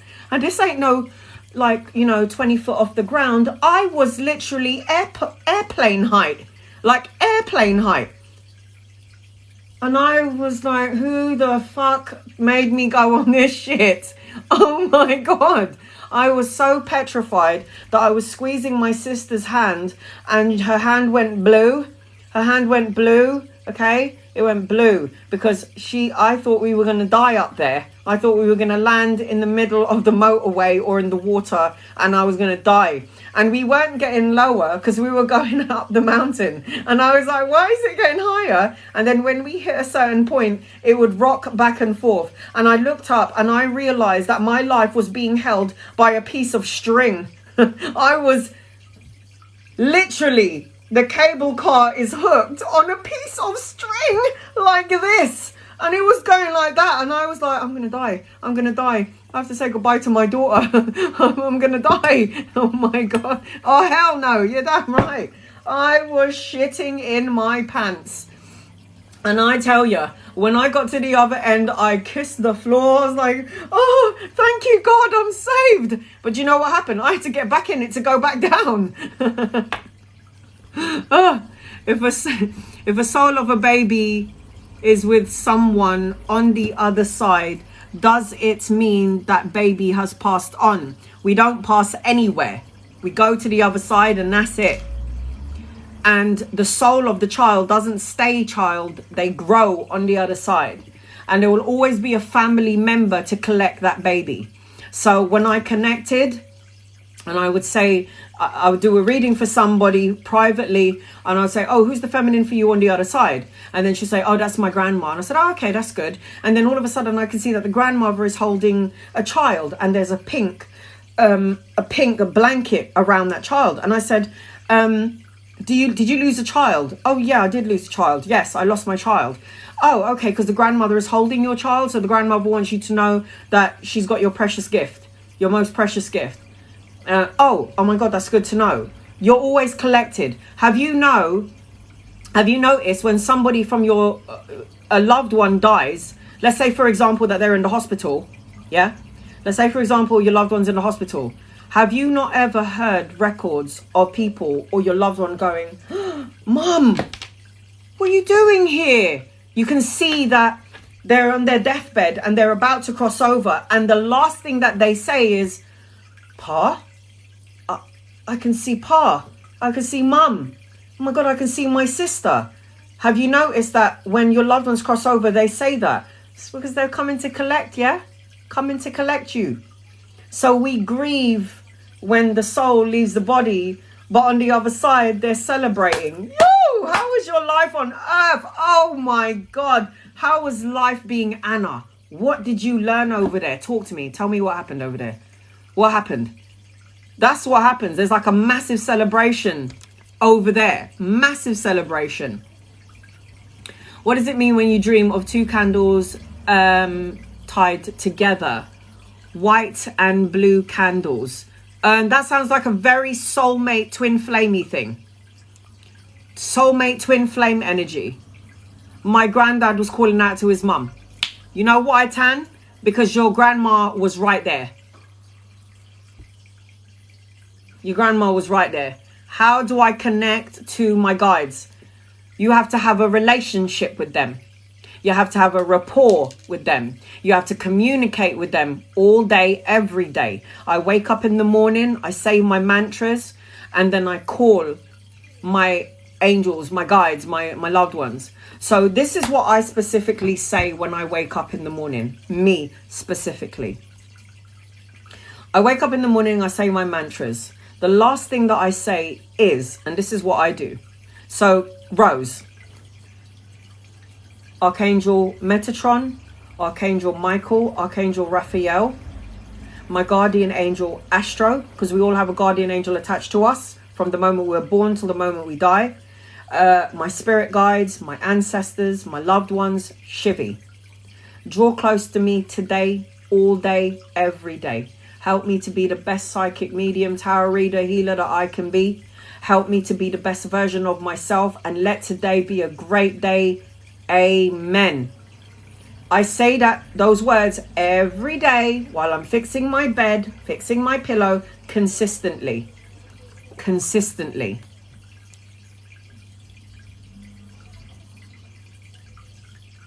Facial fear. If you're being chased by a white tiger, first of all, white is spiritual. evolutionary soul. You face the lion. When you stop running, the lion will stop chasing you. The tiger will stop chasing you. And tigers represents strength. Yes, strength, endurance. So if you stop fearing the white tiger and you face the white tiger, I guarantee you that you will be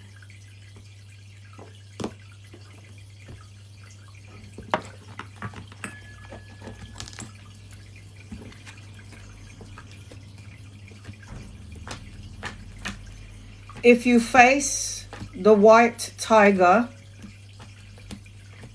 you are somebody that can tame all and any situations that arise in your life. You are a healer, and you're running away. If you're being chased, you're running away from your true abilities of healing. Because if you are being chased by a white tiger, it's like you're running away from your spirituality. I know this is a lion, but when you are confronting that thing that you're afraid of, you become the one that will tame that creature. You become strength. You become strength. You understand? If you're running away from yourself. Put it that way. What you're doing is you're running away from yourself.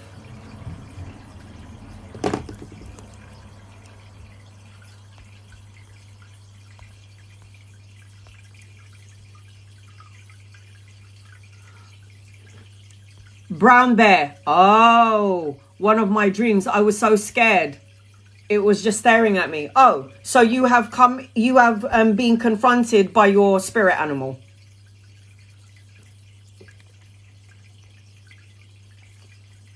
White tiger. So you've been confronted by your spirit animal. My spirit animal. Let's talk about Brian again. I said, so when I was 19, I got a tattoo of an animal. Okay. I dreamt that I was in a calming place with a beautiful beach. A man carried me and I woke up so calm. The man carried you. Did you hear that poem of the footsteps where Jesus Christ carried the man? And then the man says to Jesus Christ, you promised me that you would never abandon me. And when I look at the footsteps in the sand, there was only one set of footsteps. Jesus, why did you leave me? And Jesus said to the man, those times when you saw one footprint on the ground, those were the times, my child, when I was carrying you.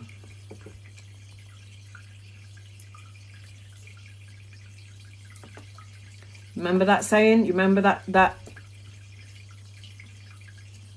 He told me I could not stay. You got things to do, darling.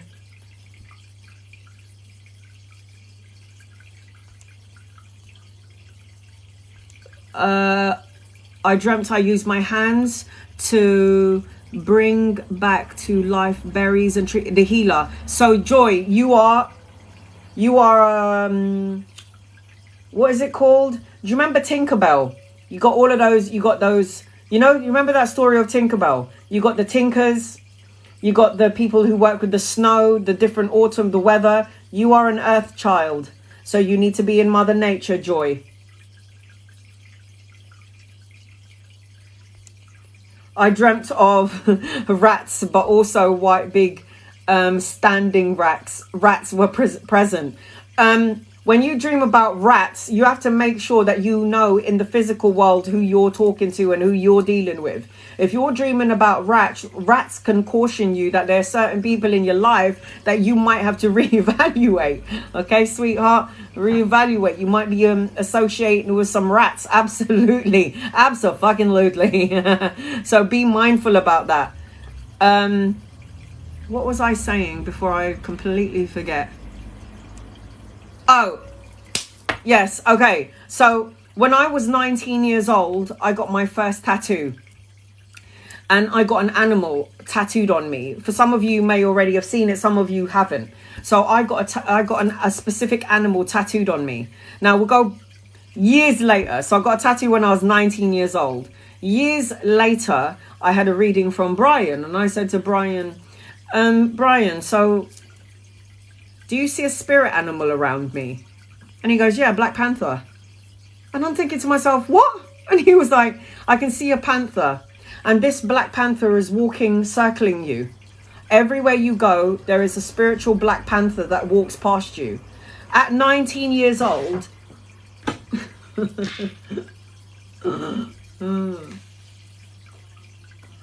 I got a Black Panther. How the hell did Brian know I had a Black Panther? He can't see my back. It was crazy. How the hell did he know? But that's it.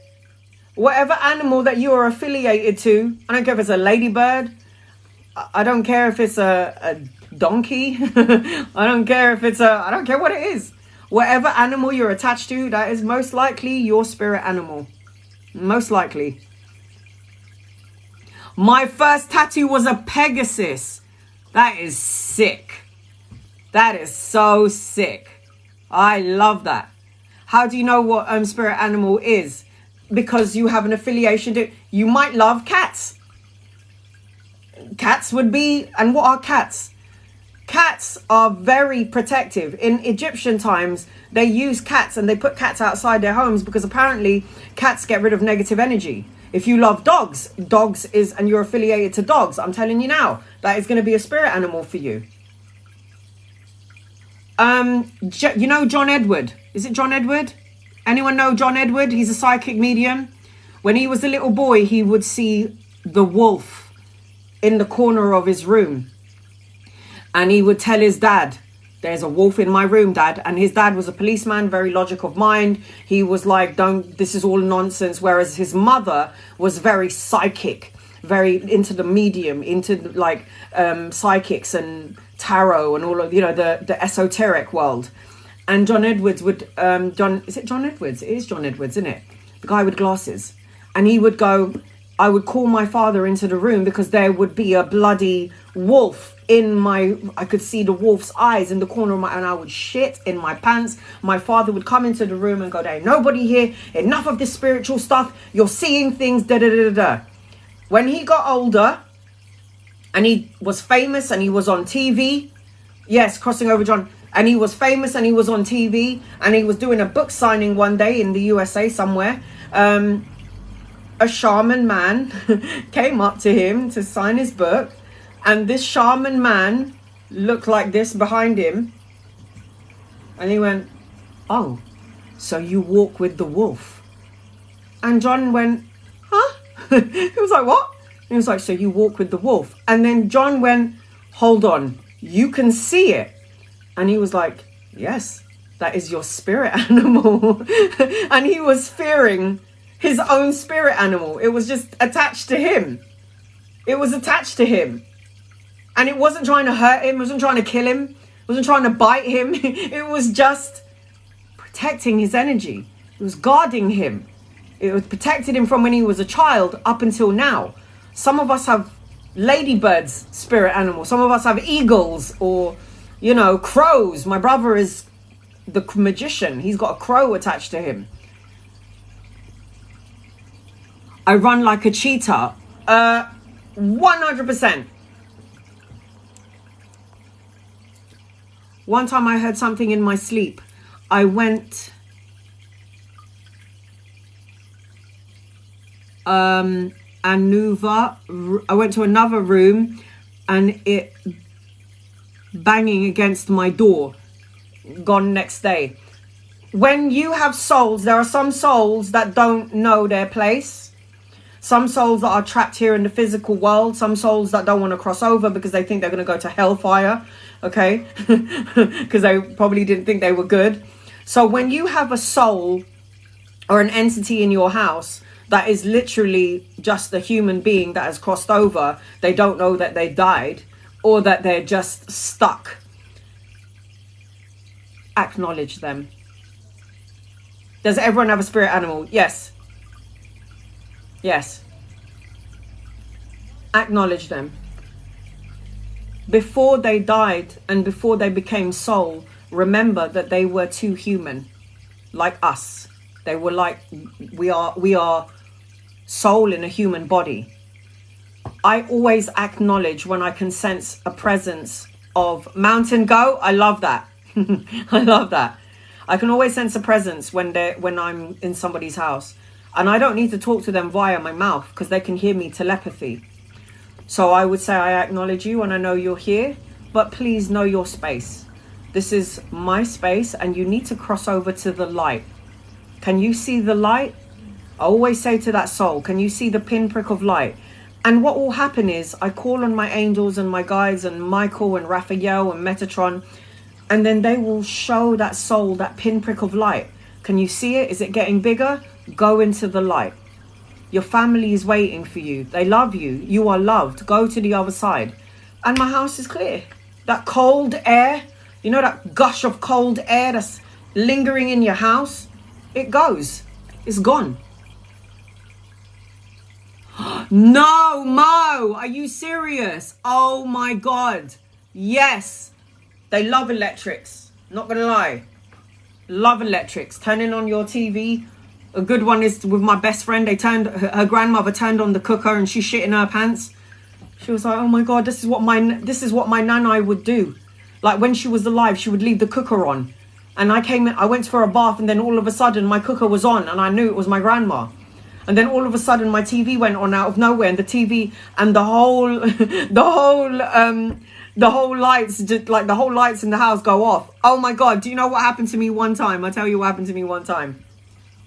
I've got so many stories to tell you. I'm sorry, guys. I can't believe you're actually still here listening to me ramble on.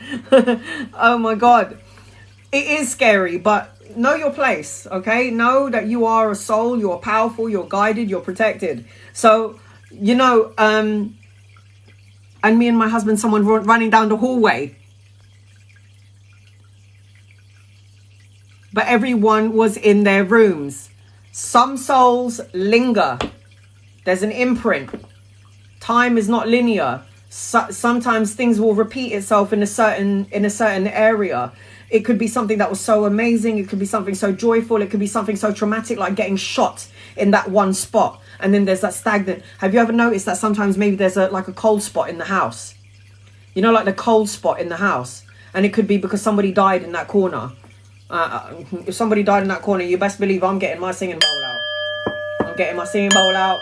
Love and light, my soul. Whoever's here, please go into the light. In love and light. I'm getting my sage out, man, and I'm saging that space, yeah? I don't care. I'm putting a crystal right there. I'm putting crystals right there. So there's always energy that lingers. It never really harmful. They might scare you. It might feel scary because that's how they felt when they died.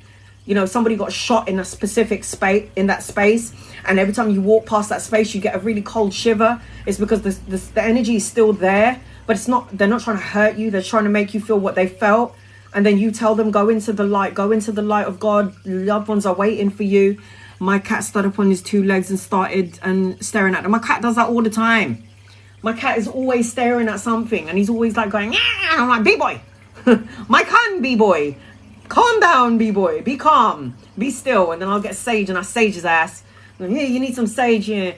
So my cat always does that. I love it though, because my cat always tells me when there's like a spirit in my house, and there's spirits all over my house all the time anyway. I've got angels and fairies floating about in my house. My mum saw it. My mum was like, Anna, I saw a fairy. I swear I saw Tinkerbell. And I was like, oh, that's good. Did you make a wish? And she was like, no, I didn't. So yes, does animals see them? Of course they do. Animals see them. Animals see them. I don't know where he is. I think he's outside. It's too hot in England. What was I going to say? I was talking about something. I completely forgot. I completely forgot again.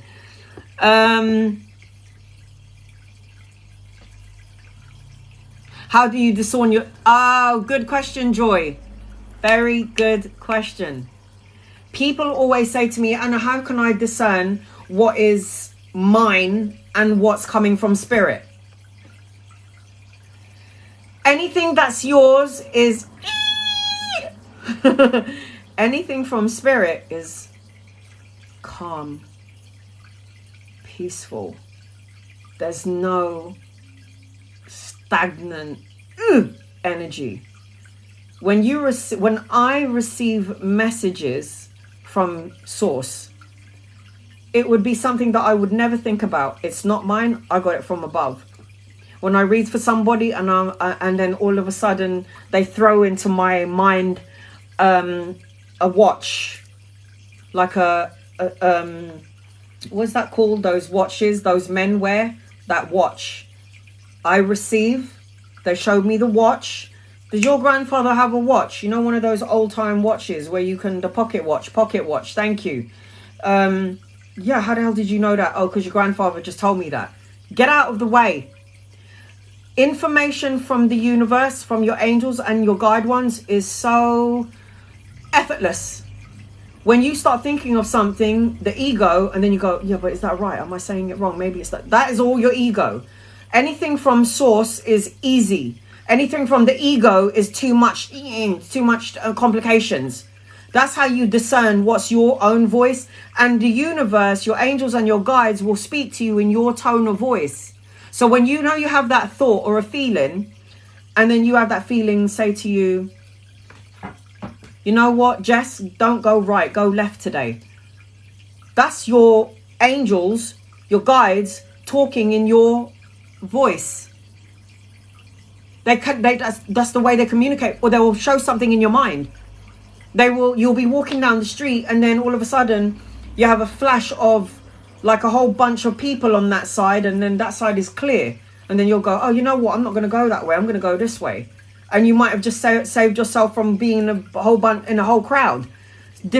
When you discern what's yours and what's not yours, anything from the universe, from divine, is easy, effortless. Anything that's yours is tumultuous. Is it this? Is it that? Maybe it's wrong. Maybe I'm going, yeah.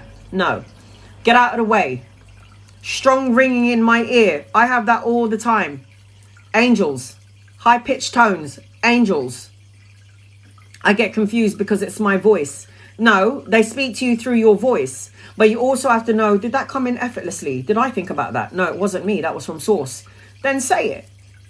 So when I'm reading for a client, okay, and then I have their family on the other side talking to me, and they're going to me, Anna, they're smacking me, going, tell them about the pig. Tell them about the pig. And I'm reading for a client and my ego gets in the way and I'm going, oh my God, this woman is telling me to talk about the pig. And this woman who I'm reading for is going to think I'm fucking crazy. I can't talk about the pig. And then I have the soul on the other side going, could you tell her about the pig? Tell her about the pig. And I'm going, I have to get out of my ego. I have to trust what I'm receiving. And then I go, so your grandmother here is talking to me about the pig. And I'm thinking, oh my God, she's going to think I'm mad. Oh my God, I just came from the farm the other day and my children didn't want to get away from the pig pen. And then the soul is going, told you. And I'm like, oh, okay, sorry. Get out of the way. You communicate with your loved ones by getting out of the way. Don't overanalyze, don't overthink it. They will always try to tell you the messages. They'll show you signs and symbols and synchronicities. Get out of the way. If it feels good, receive it. If it feels, no, that's me, then don't say it. But if it's absolutely just not you, didn't come from you, you plucked it out of the universe, that's the universe, your loved ones, your guides trying to talk to you, trying to send you symbols. When spirit first want to work with me, it is totally loved up feeling. 100%. Lazar, 100% love. 100% love. Nothing more, nothing less. It's a very easy flow. Ooh. Once on Hello to Eve, me and my boyfriend woke up screaming at the same time. What does that mean? That you're bloody well in sync? That your souls are absolute connected to each other? Yeah. Souls that are in sync. Very much in sync. What's the best crystal to wear if you are highly sensitive and working hard? Black crystals. Shanghai, black tourmaline, jet, black obsidian, hematite, black crystals are good for protection of energy. Our electric cars should be stop investing in oil.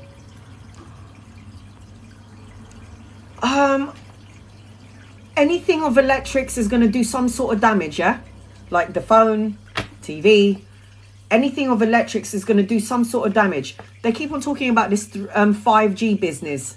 I'm too old for this shit. I don't know what the hell 5G, just as long as my phone is working, I'm all right with that.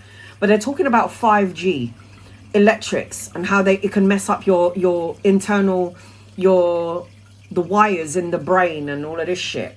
This is why I need to have Shanghai, and I need to have all of those black crystals, EMF, protect me from that.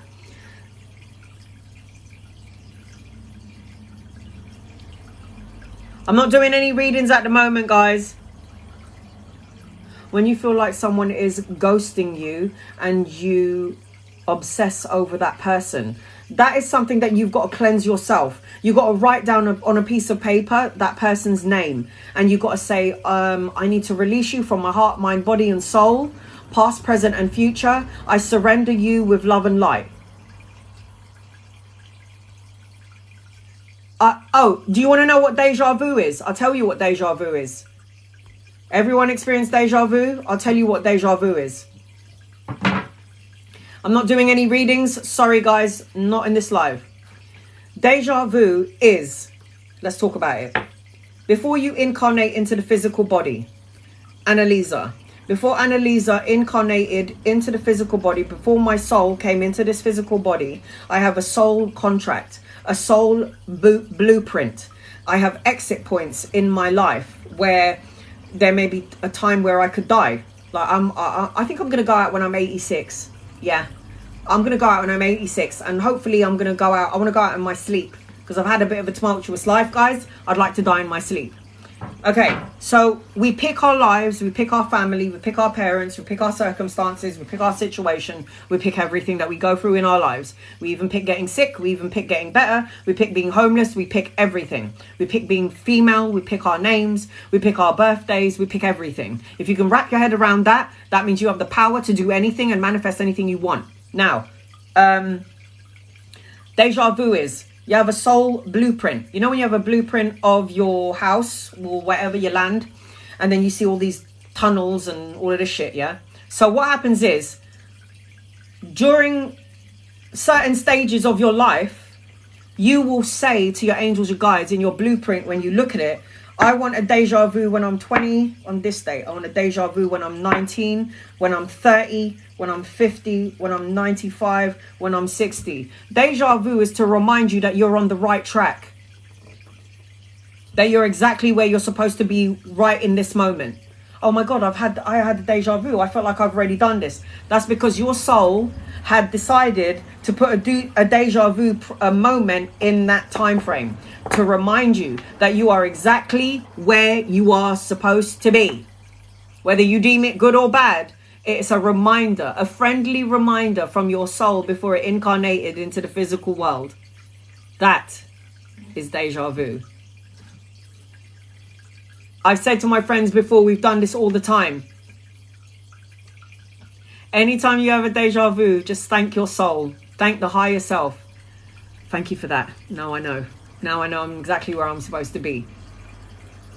I dreamt with a white candle in the shape of an angel. Oh my gosh.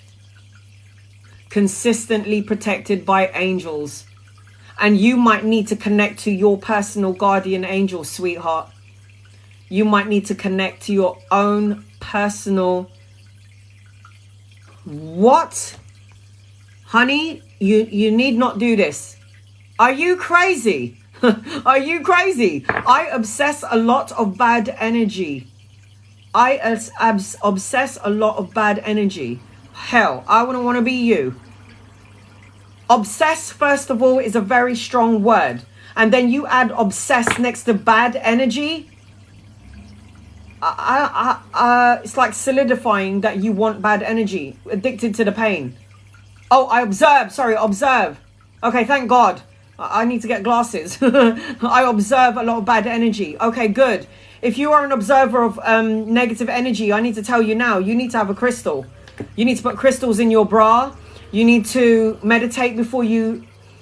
And by the way, if you're a beacon of light for people and you're a healer of people and you observe a lot of bad energy, you need to have either an Epsom salt bath or a pink Himalayan salt bath every 3 days.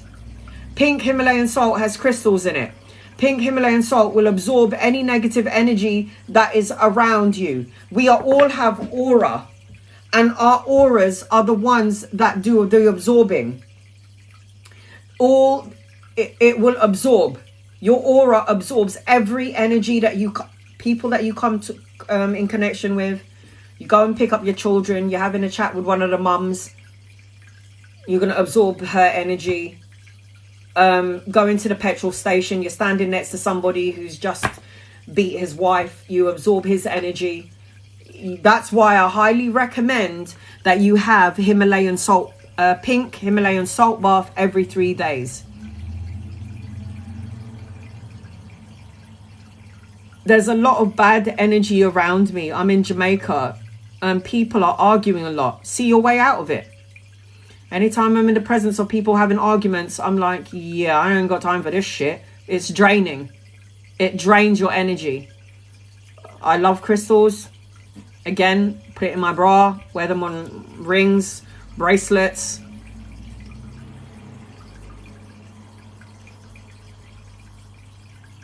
Oh, good. Get it inside of you, Ashley.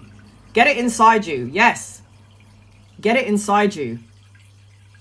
Traveling 2 weeks, I'm drained. I need some crystals. You need to get some crystals. Pink Himalayan salt. Bathe in it every 3 days. Cleanses your aura. Gets rid of the heavy stuff. And I'm going to talk about this again, guys.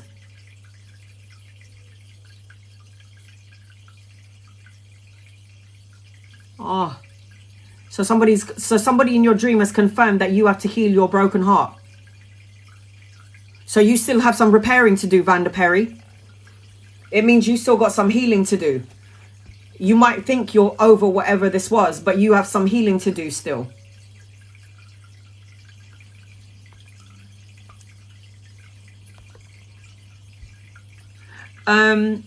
Does it take a reading to say what numbers in dreams or in visions mean? No. You can go on Google and type angel number 22, 33, 1111. What's the meaning behind it? And usually it matches up to what's going on with you.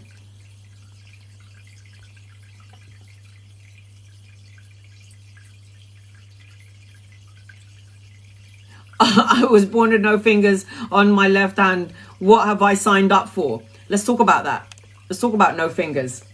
Let's just say, for example, you were a queen and somebody did you dirty and your punishment to that person was to chop off their fingers. Maybe in this lifetime, you decided, I need to balance out that karma. I'm going to have to get rid of my fingers. Everything has a reason. There's a reason for everything. Everything. What are affirmations you do in the morning before you call your guides? I can tell you word for word, and you can watch this on my YouTube because I will repost it again. The first thing I say is, I do this thing that's called Ho'oponopono. Ho'oponopono. I don't know if anyone's heard of it. It's Hugh Lin. Hugh Lin is like this medicine shaman man in Hawaii, and he talks about Ho'oponopono. And he talks about how you say certain mantras every day to cleanse and clear out your energy. There is a book called, I can't remember the book. I've got so many books. Oh my God, I've heard of it, yes. Ho'oponopono. And the saying is, I love you, I'm sorry, please forgive me, thank you. I love you. So this is what I say every morning, and I say it 3 times each. I love you, I'm sorry, please forgive me, thank you.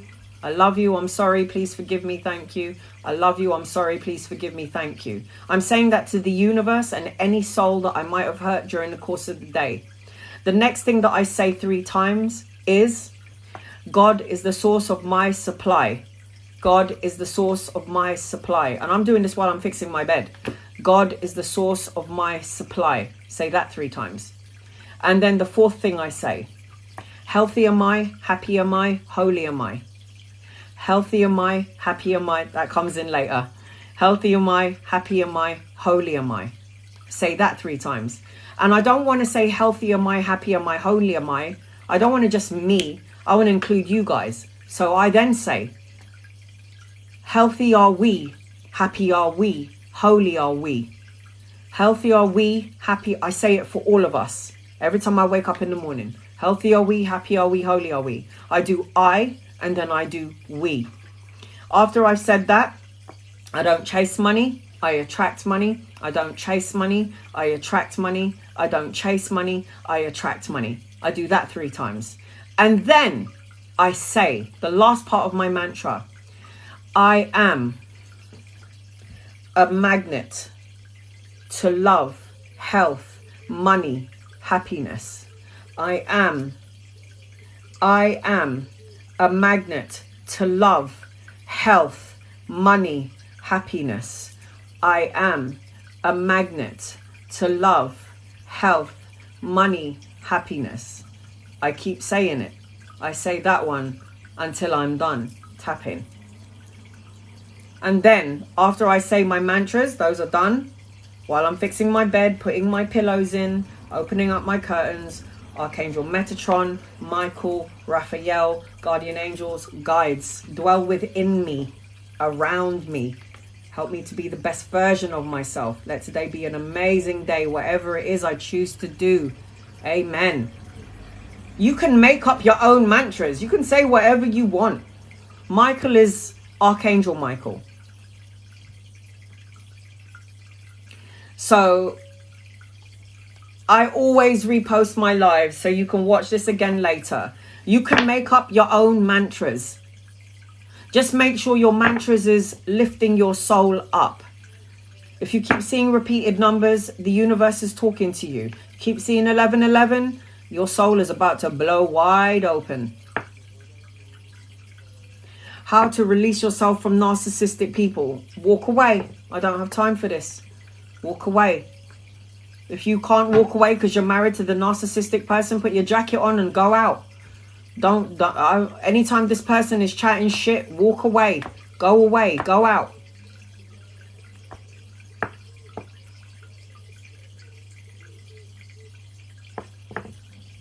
Oh, that's because you were a white witch in another life, Jess. It's because you have white witch energy, so you were a healer. So animals and insects would be attracted to you. I too was a white witch in another life. Herbs and spices, healing people. I love herbs and spices now. Anytime somebody's ill, I get all my little trinkets, my little herbs and spices. I crush some ginger, crush some, I get some pepper. I get some bay leaves. I mix it up and I boil that water. And I put love energy into it. All right, Mum, you got a cough. Here you go. Take that. My mum is in her 70s, and when you're in your 70s, it takes you longer to heal. When my mum being in her 70s, she drinks my little concoction. She's better in 2 days. Better in 2 days. Sometimes I get my pendulum, and then I put it over the pot, and I say I cleanse this. I cleanse this tea in love and light, and anyone who drinks from it is going to heal inside and out. Amen. Done. Set your intentions.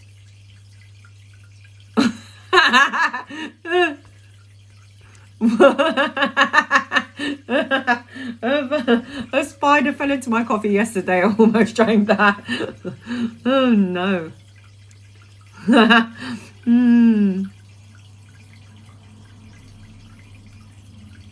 You want to learn about the herbalistic? Do it.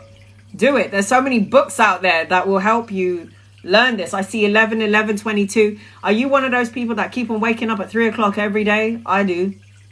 It's like I wake up at the same time every time. Every time I look at the clock, I always see like 11, 11. I know that's my best mate, always trying to contact me. When you wake up at that time, it's because your soul is trying to tell you something. Someone is trying to tell you something. Pay attention to what you feel. Pay attention to what's going on. 22 represents partnership. 44 represents angels and divinity. It's great. I love numbers. Numerology. We are maths. Everything is mathematical equations here in this physical world.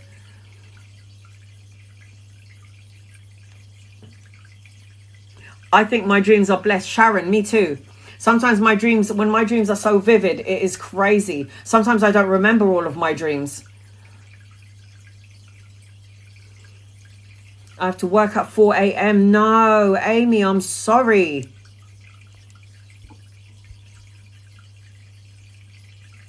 Oh, really? Oh, my God. Months later, still seeing it daily. 33 talks about collaboration, partnership, working.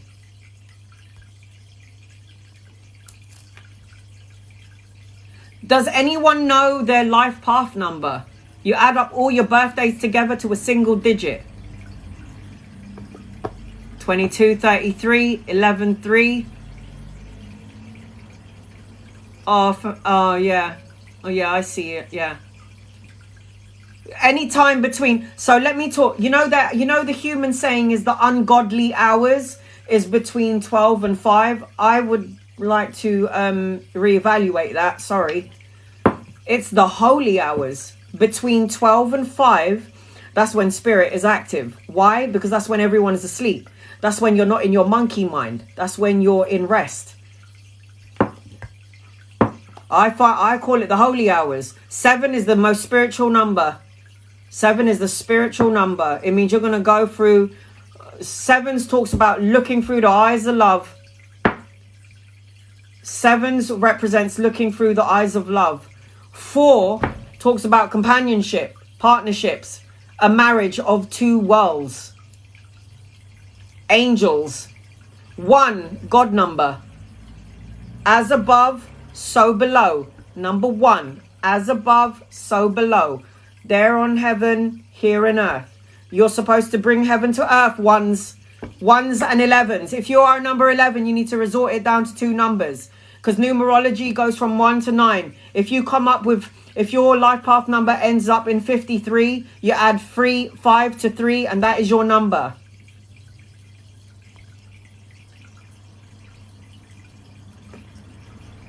Sixes. When you're a life path number 6, you've got to make sure that sixes are about love. So you've got to look at the lessons in your life so you don't have them repeating itself. Anyone who's 11 or 1. 11, I'm a life path number 2. I was 11. 1 plus 1 is 2. It's 2. So you are life path number 2. So what you can do is go on Google and go, my life path number is 2. What does it mean? What do I have to do? So 10 is 1. Yes, Nikki, yes. 10 is 1. Life path number 1. I'm 11. Add 1 to 1. It's 2. 9, completion.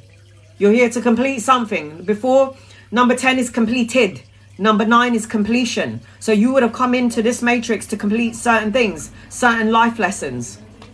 4, surrounded by angels. We all are. 10 resorts to 1. You are God. It's the God number. As above, so below. Life path number 8. Are you going to learn the same lessons over and over again? You have infinite potential and infinite possibilities, but don't go round and round and round like the number 8. If you learn the lessons, then you can have infinite possibilities. If you're staying in the loop, then you can have the same problems over and over again. 8 is infinite. You can have infinite possibilities or infinite problems. Choose a road and stay there. 5. My playing card is number 5. 5s to my number 5s out there. Things are always going to change in your energy. 5 is about change, shifts and changes. Maybe you don't like keeping still. You like doing things. You get bored really easily. Number 5s. I get bored easily. I get bored doing this job. I get bored in this place. I need to go and change another house. I need to go move to another house. I need to go move to another country. 5s. Master numbers, they always say that you don't change. But in numerology, when you are a master number 22, master number 33, master number 40, 11, 22, 33, 44, you have some challenges. some challenges, because it is the master number. That means you have soul mastery, and you've come here to magnify, amplify, and learn your soul mastery here on earth. If you're a soul path with double digits, they do say resort it to 1 numerology.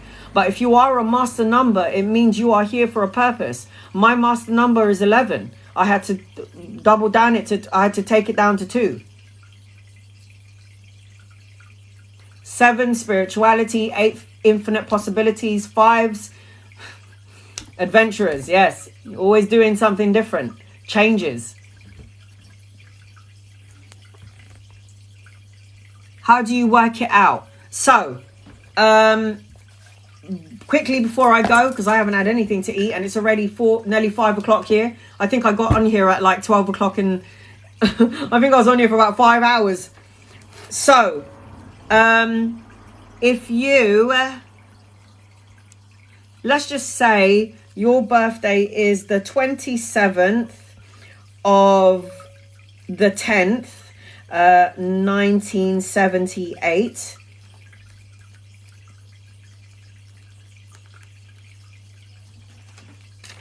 Right, let me just flip the screen, y'all. So, let's say you were born on the 27th of the 10th, 1978. You have to add 2 to 7. And then when you get that number, add to 1, add to 1, add to 9, add to all of that. Okay? If you're born on the 27th, if you're born on the 27th of the 10th, 1987, you add up all of those numbers together. Now, if you ended up with a 78, so 7 plus 8, which is what you just said, Gita. Is it Gita? So 8 plus 7, anyone quick maths? 8, 9, 10, 11, 12, 13, 14, 15. Okay, so you get to 15. So now you do this. 1 plus 5, there's your number, 6. 1 plus 5 equals 6. There's your number. Add up your birth date with your birth month and your birth year. If it's a double digit, add them together. If it's a double digit again, keep adding it until you get to 1 single digit. Now you want to know the meaning behind that number? Go on Google. Life path number 9. Life path number 3.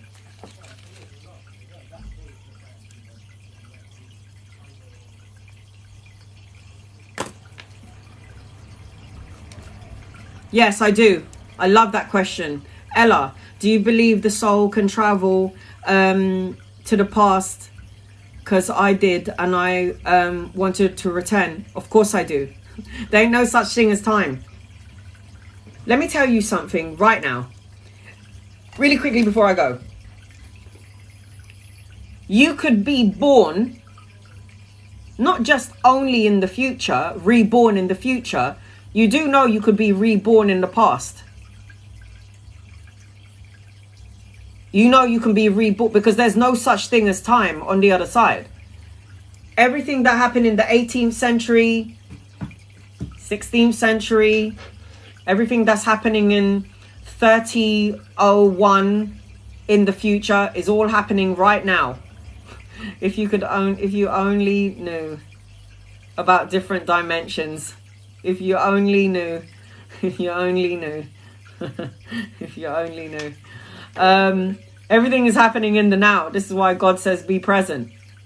You don't have to be born into another life 14 years from now. You can be born into life 14 years in the past to have that experience. 100%.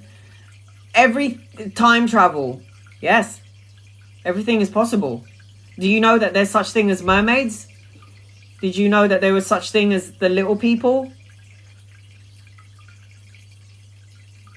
Your house looks and said, thanks, Mike. It is. It is. You can be born at any point in time. You can go to any point in time when you cross over to the other side.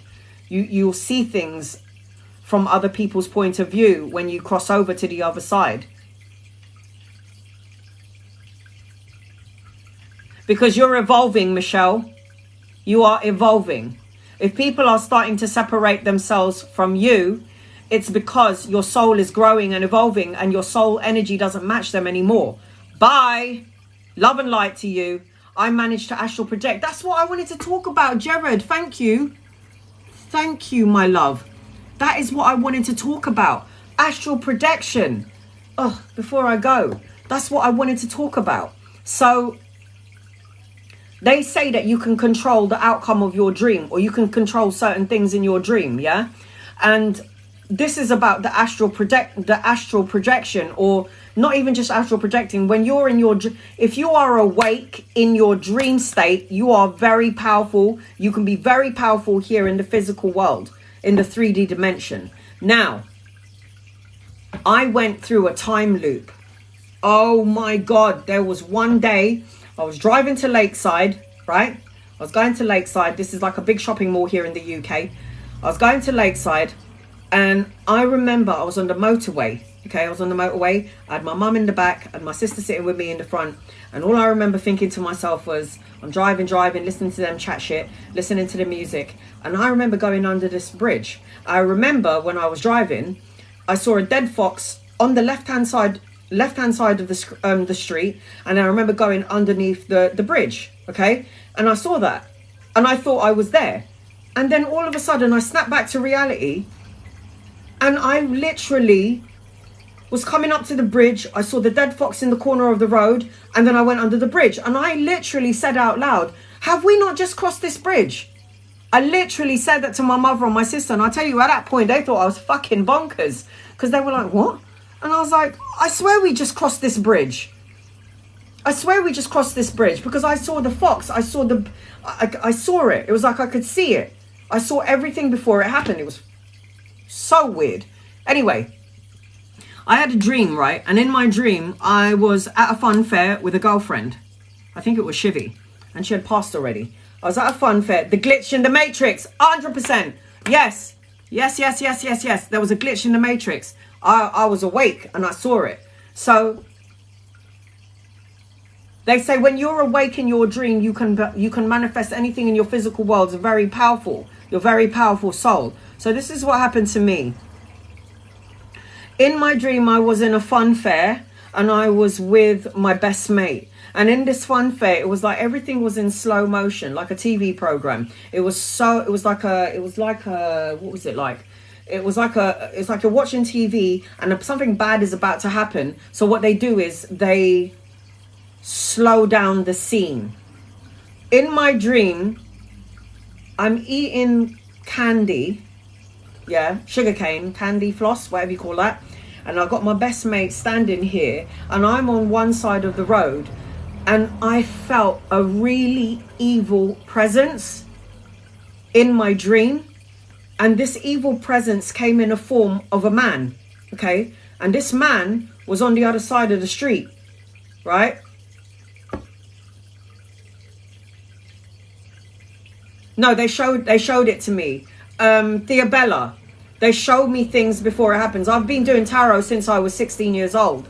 I've been doing it professionally now for over 10 years, about 10 years. So, in my dream, I was eating candy floss with my mate, and then I felt a really evil presence across the street, and I was thinking, you know when you can just feel it, you know when you go into a space or you go into a place or you meet someone that you just got this feeling and something ain't feeling right. I had this feeling that across the street was an evil presence. Now as I'm walking down the road and my mate is here in my dream, okay, I turned to the side and I could see a man, and he was watching me like a hawk, like he was going to attack me, take me to the bushes, rape me and then murder me. That sort of evil energy. So I'm looking at him and I'm saying to my mate, can you see that man across the street? And she was like, yeah, I can see, I can sense it. And I was like, don't look. And then something amazing happened. In my dream, I started saying my mantra. So weird. Archangel Michael. This is me in my dream saying my words that I say here in the physical world. Archangel Michael, Can you see that man? Hold him. Protect me from him. I looked back at the man who was following me on the other side of the road, and I saw this man going like this. He couldn't move. It was like I called Archangel Michael, and this man's feet was stuck in the ground. It was like he couldn't move. And I was like, oh my God, I've just controlled my dream. I'm in a dream. I realized at that moment when I called Michael and I was saying, and I said my mantra in my dream state, oh my God. I looked back at this man that was going to take me and kill me and do whatever he wanted with me.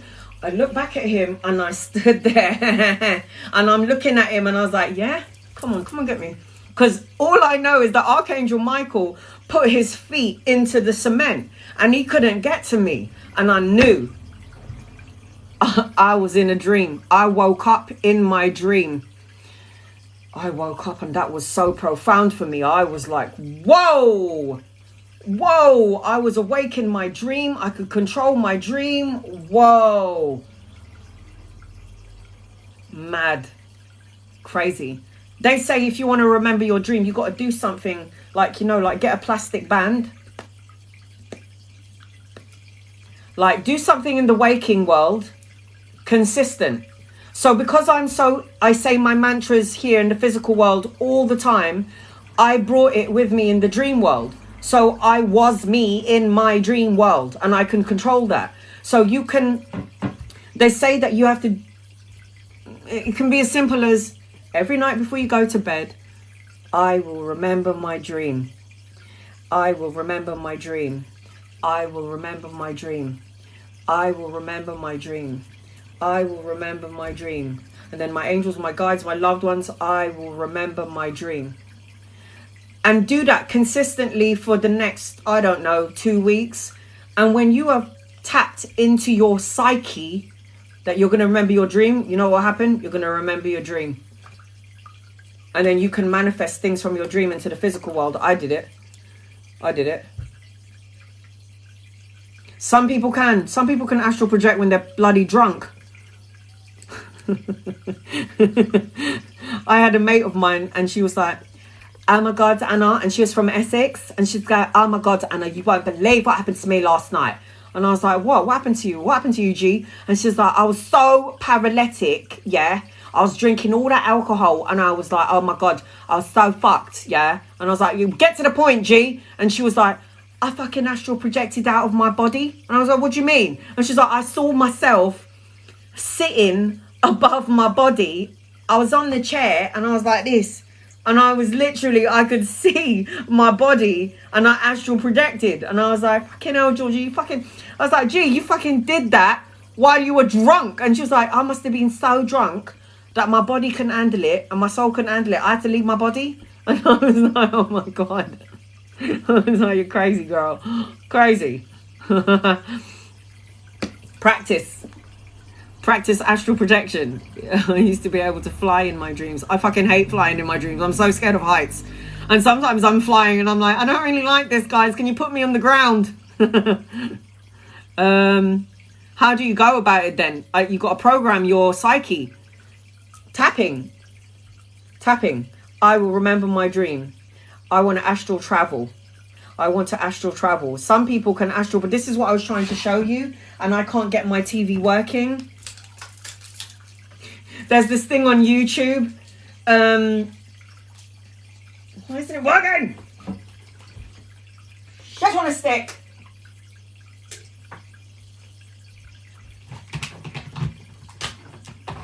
Got to reprogram my TV. Astral projection, yes.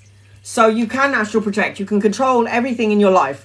You're a soul having a human experience. You have superpowers, guys. We all do. We all have superpowers. We have super psychic, sonic abilities. You know, if you're a mother or you're a father, you have an instinct. Something's going wrong with my daughter. Something's happening to my daughter. I can feel that my daughter is not well. I can feel that my child is not well. Something's going on with my husband. I feel something weird. Psychic pull. The psychic pull. We all have it. We all have it.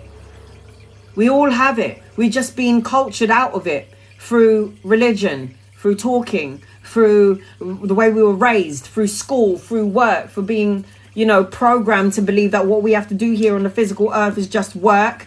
And then, you know, you just work and then you retire when you're like 90 and then you have arthritis. I saw my guides in the hospital and went home to check on my son, and then I went back into that's what I mean. How do you learn to read tarot? You have to start with the books.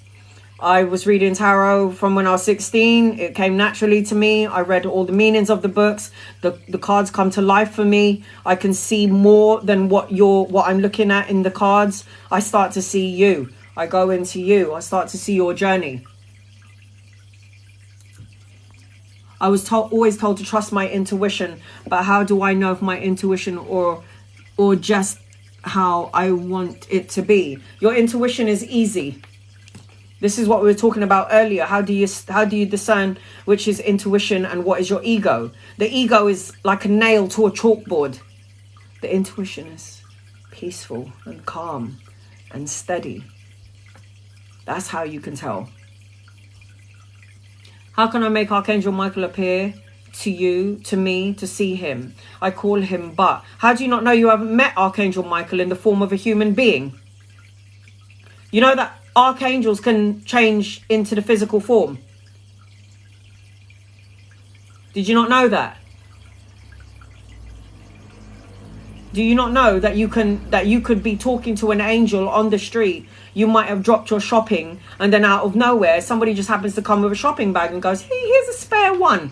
That is an angel. I hear people that get into a car accident and the car tumbles 360 degrees. There is no one. They're in the middle of the woods. And then all of a sudden, this man comes out of nowhere going, don't worry, help is on the way. Help is on the way. And then when the ambulance come, the person who's stuck in the car goes, where's that man? Where's that man who helped me? What man? We're the first people on the scene. Guardian angels. They come in physical form.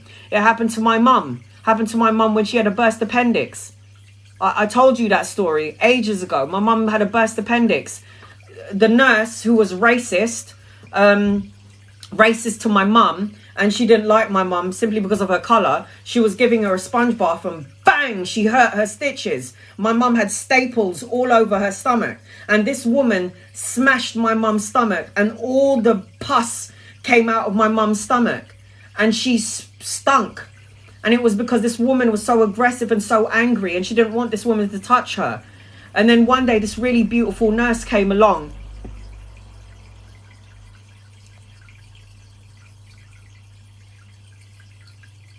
Sorry guys. And then one day this beautiful nurse man came along, and my mum was praying to God. The nurse man said to my mum, Mrs. Souza, I'm going to come and give you your sponge bath. And my mum was like, okay. You know, my mum doesn't really want some young man called Adam giving her a sponge bath and seeing her nunny and seeing her boobs. You know, she needed to have a female. She prayed, please God, please send me someone to give me a sponge bath. Please send me a woman. Please send me a woman to give me a sponge bath. Please, I don't want it to be Adam. I beg of you, please God, please. And then out of nowhere, my mum says, this little woman, this black woman, opened up the curtain. She put her head and she's like, hi. She's like, hi. And I have to specify that this was a black woman because I have a story to tell you at the end of this experience of my mum. My mum said, this little woman, she had black skin, she had curly hair, she was like ivory, yeah? Ivory, like black. And she had glasses on and curly hair, and she was probably about 4 foot tall. And my mum says, as I was praying, please God, please send me somebody to give me a sponge bath, and please don't let it be Adam, please let it be a woman. And then this little woman pops into the curtain, she goes, hi, I'm here to give you a bath. He sent me. And then my mum was like, oh, she must be talking about the doctors from upstairs. That's what my mum said. And then she's like, oh, he sent me. So this woman comes in and she goes, Anna. And my mum was quite big back then. Yeah, she was, you know, she had some meat on her. And she's like, this woman was 4 foot tall. And I'm telling you, she moved my body like a rag doll. And she was scrubbing me and cleaning me and scrubbing me and getting all into the nooks and the crannies. And she made me feel so comfortable, but she was flipping me like I was a rag doll. And this woman was like, she was she was so small. I didn't know how she even lifted up my body or how she flipped my body into, 360 degrees. Anyway, after the bath was done, she said, do you believe in God? And my mum was like, oh yeah, I do. And then she goes, okay, let's pray. So they did a little prayer. Okay, great. Now I want to talk about why I have to tell you about the color of her skin. So anyway, my mum goes home. She says to my dad, I need to buy some food. I want to make some noodles for this nurse because she helped me. In the hospital, there was predominantly Caucasian. There was just the like all the white nurses, all the white doctors. It was back then predominantly Caucasian nurses. Now, my mum made some food, noodles actually, for this woman. She goes back to the hospital and she says to the woman in the front desk who popped her, the racist woman who burst her appendix, who popped her scars, I'd like to see the woman who gave me a bath a couple of days ago. It was like 3 p.m. and it was on Monday the 31st of whatever. And then the woman was like, yeah, let me just check the schedule. So she's looking at the rota. Yeah, we've got Adam on the list. Yeah, no, not Adam. It was the day that Adam was there. Adam was supposed to give me a bath, but I want to know. She was a black woman. She had curly hair, really dark skin. She had like glasses on. She's about 4 foot tall. And then the woman goes, this is the woman who burst my mum's stitches. She's like, yeah, we don't have anyone that works here in that department. No, there's a woman who gave me a bath. I'm not going crazy. This woman gave me a bath. She washed my private parts. I'm not going to forget her. Mrs. Souza, this is the racist woman. We don't have anyone of colour and of that description working on this floor. Ever. And my mum knew. She knew that that was her guardian angel. She knew. And when that nurse, that woman said to my mum, he sent me, my mum said, I realized. I prayed to him and he sent me her.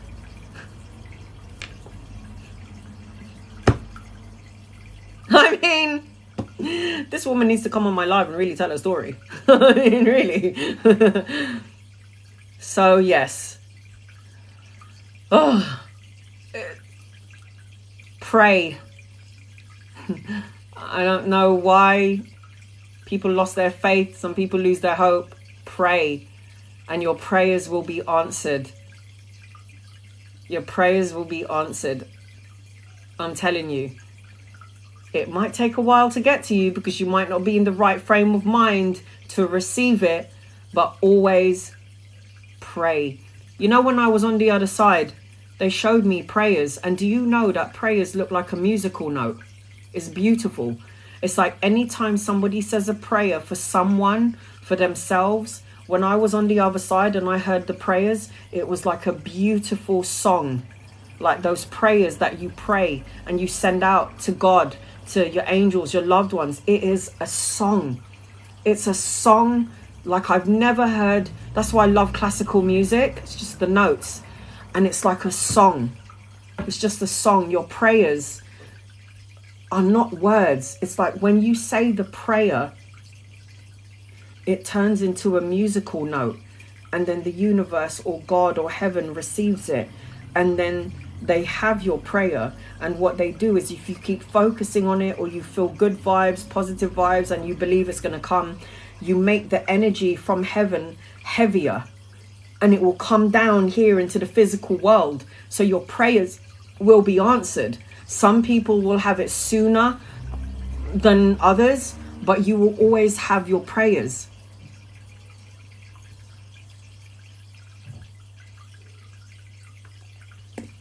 Because he's a healer. Because he's a healer. Absorbs and gets rid of. absorbs energy and gets rid of his own energy. He gives his energy and then people take his energy and he receives them. Because he's a healer, darling. Hi, Mom! Mum! There's my mum. All Anna is saying is true. I'm 78 years old and this story is one I'll never forget. God bless. That's my mum. Mum, everybody wants to hear your story. I'm sorry, you're going to have to at some point come on live. Mum, this is my mum here, Leonardo Souza 451. That is my mum. And her story is what I was telling. And she never wants to come on live. She's a bit embarrassed. She's like, I'm embarrassed. I don't want to tell my story. I'm too shy. But Mum, look, everyone's talking to you. Everyone is messaging you. Hello, Leonie. Everybody wants to hear your story, Mum. My mum has always been very spiritual. My mum has seen me at death doors. You know, my mum has always been spiritual. My mum has always been connected. And I just got it from her. I got it from her. She says I got it from her sister, Lola Barbara. Isn't it Lola Barbara, Mum? You said I got it from. My grandmother, she used to just heal people. She used to put her hand just over somebody, not even touching. She would just put her hand over somebody and then all of a sudden they're healed. I mean, like, what? And my mum said you got it from her. She was like, you got your gifts from Lola Barbara. And she used to like make crochet like tea cozies, or whatever the hell you call it, like tea crochet things. I was like, oh, I must got that from her. Oh, look, Mum, Jess is saying hi. Hi, Pa. So, yes, Mum, I'm sorry, but you got to tell your story at some point. Sorry, love. Everybody wants to know your story. It's not easy telling your story and you're not here. But, yes, my mum has been through some stuff. Third world countries. When the Japanese invaded the Philippines, her mum and her family, she was literally carried away, had to cross the bridge to get away from war when she was a baby. When Japan invaded the Philippines, I think I heard one of the stories from my elders, my cousins, how the Japanese would tie a woman up to a tree, a pregnant woman, slice her stomach open, get the baby, throw the baby up in the air, like it's some sort of fucking joke. Toxic, disgusting. Yeah, one of my elders told me that story when Japan invaded Philippines. Not good, but that was what happened there. A lot of stuff. My mum came from humble beginnings, I tell you. My mum was working when she was like 12 years old, and she was cleaning for like rich people, and then she would get like the scrap foods from the rich people to go and feed her family. And it's like, my grandmother is, I don't know what she is, but she's like some amazing cook. Take 3 eggs for a family of 7 or 8, and she will make a whole meal out of 3 eggs and a bit of rice and soup. And I'm like, how does my grandmother do that? 3 eggs, man, and then she can feed a whole clan, family. That's my grandma. I love them. Our elders know so much. I don't mess with the elders, okay? If my elders tell me something, I'm gonna listen. But my grandmother would say, what were some of the things that my grandmother would say? Don't sleep at a corner. So you know, like if you have a bed, yeah, and then you have a makeup table or a dresser table, and your feet is in alignment with the corner of that table, you'll have nightmares. I didn't believe that until it happened to me. So I don't sleep at a corner anymore, you know, at the point. So if you're sleeping at the corner, like in alignment with the corner, you'll have nightmares. Feng Shui. And it's true. My grandmother would say things like, don't whistle in the dark. Don't whistle in the dark because you might call things in. My grandmother would also say, if it's really, really hot and you want some wind, whistle during the day. I know it sounds so crazy. I don't mess with the elders. My grandmother would be like, when it's so hot during the day, and then the wind will blow in. And it's true. It's crazy. What else did my grandmother used to say? My grandfather, do not have an argument with somebody while you're eating. that person can choke. Yeah, don't ever argue with somebody while they're eating. Let them eat. When they're done, then you can have a go at them. That's what my grandfather says. That's what my grandfather would say. They called my grandfather Baguio. Baguio. That's a city in the Philippines. And I go, why do they call him Baguio? And my mum goes, because he's got a big mouth. So back in the day, you don't have like a telephone, or you don't have like a phone, or you don't have phone lines. So when my mum and her two sisters would play out in the fields, my granddad would be like, Leonie!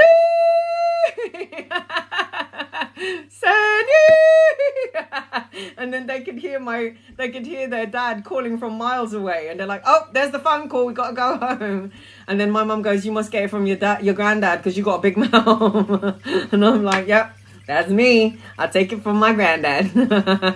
So yeah, they called my grandfather Baguio. My grandmother, my mum's mum, she was blind. My grandmother was blind. She might have been blind, but I tell you what, that woman is a fucking human calculator. That woman is a human calculator. My grandmother in Greece say we don't chew gum at night. Oh, is it? Chew the bones of the dead. What? I keep seeing ghosts in my dreams. Please. Healthy boundaries. Tell the ghost Hetty not to come into your dreams during this time frame. Get some crystals, put it under your pillow, sage your room, burn some incense, burn some rose, Palo Santo, cleanse, and Hetty say to the souls no. What was I saying? I forgot what I was saying.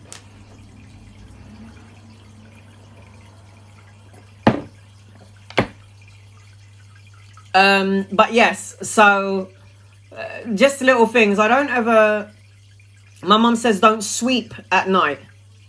Don't sweep at night. Don't drag your feet. Yes, don't drag your feet. Otherwise your life is going to be dragging. Deborah, you have bad dreams all the time. Go and get some crystals. Blow on them, put it under your pillow. Set its intentions. It brings spirit. Yeah, they say don't sweep at night because you're like sweeping energy out of your house. Do it in the day, but don't do it at night. Like sweeping. Sorry, mum. Sometimes I have to sweep because the guys keep bringing in dirty shit into the house. Yeah, don't sweep during night. They say during, in the new year, your wife is always afraid of it. Very superstitious. In the new year, always told me to sleep with my feet directly facing the door, or you'll get dragged. Not with feet directly. Never to face. Yeah. Don't. Always listen to the elders. Always. Remember I said to you, make sure that you're sleeping south. Anywhere but north, northeast, northwest. It will decay your energy quickly. I also if you don't have a choice, it's okay, but you need to balance out the energy yin yang with crystals or sage or whatever. I don't like sleeping with my head to the window because all my energy goes out the window. That's just me personally. I feel like I wake up in the morning and I feel so drained. Don't open the umbrella inside. Yep, that's also, apparently that's bad luck as well. Facing south. Yes. If your head is facing north, northeast, northwest, you decay your body sooner rather than later. It's decaying. In some cultures, they bury their dead facing north, northeast, northwest, so that their bodies will decay quicker. Wash the floors as soon as they leave. Or yes. Oh, another thing in my culture, my mum likes to put salt in all the corners of the windows. Salt, or put some salt, because it's like salt brings good luck and good energy. Yes. Saying breaking a mirror is bad luck. In Greece, they are also saying that breaking a mirror is bad luck. If you break a mirror, what I would do when I break a mirror is I kind of sage it and then I bury it. I bury it in soil.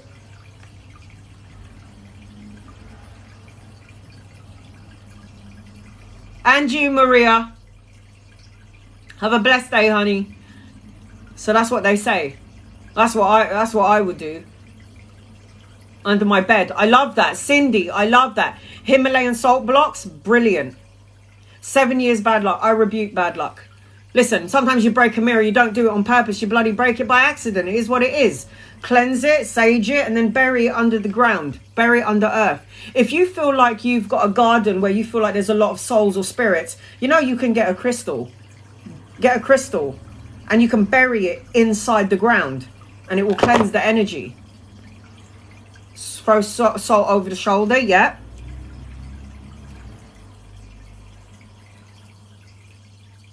When you cut your hair, when you trim your hair, you should put it by the fig tree for growth. Do you know, they say your hair is your antenna. Your hair is your antennas. So I always like to make sure that my hair is in good condition. I try not to dye it anymore. But they say that your hair is antenna. It's all about good or bad energy, 100%. Make your own luck. I burn dragon blood. Love dragon blood. Love it.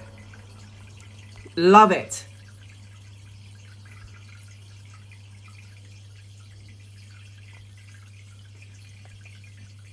I'm still learning about twin flame soulmates, but can I ask karmic twin flames versus karmic? Karma is karma. Karmic relationship, twin flames dynamic is harder than soulmate dynamic. You go through a lot of dark night of the soul together and separately. It's the hardest sort of karmic energy.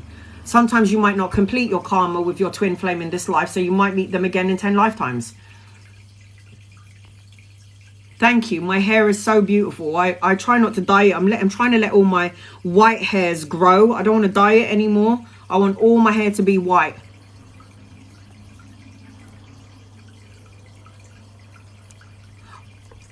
Trimming first, so over the shoulders, yet when you exit, you cut your hair. When you cross over to the other side and you cut your hair, don't really matter. It's during this life. For me, during this life, I like to have my antennas. I receive information through all the strands of my hair.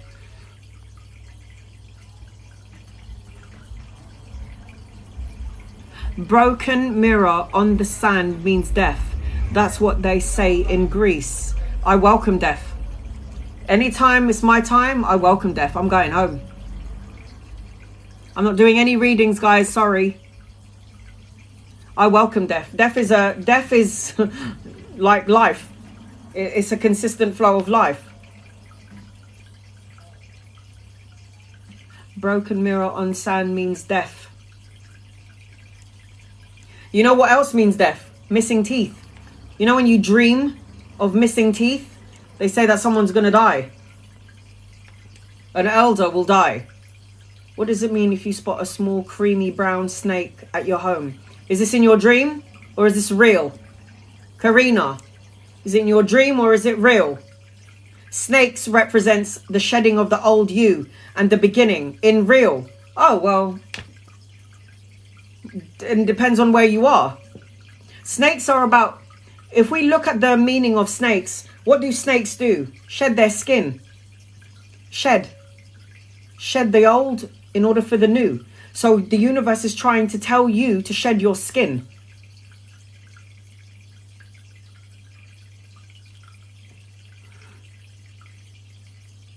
What happens if you are eating an apple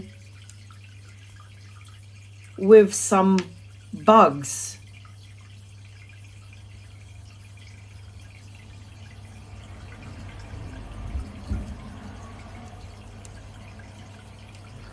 Hold on, Liz.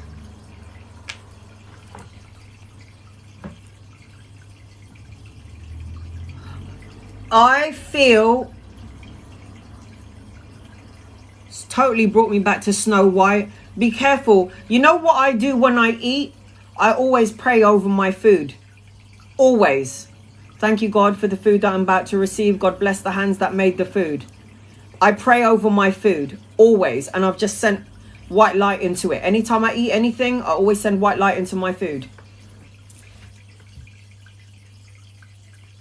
And if you dream of that, just be careful of what you eat going outside. And always pray. I don't care if you're eating a fruit. I don't care if you're eating strawberries. Always pray over the thing that you put over your mouth.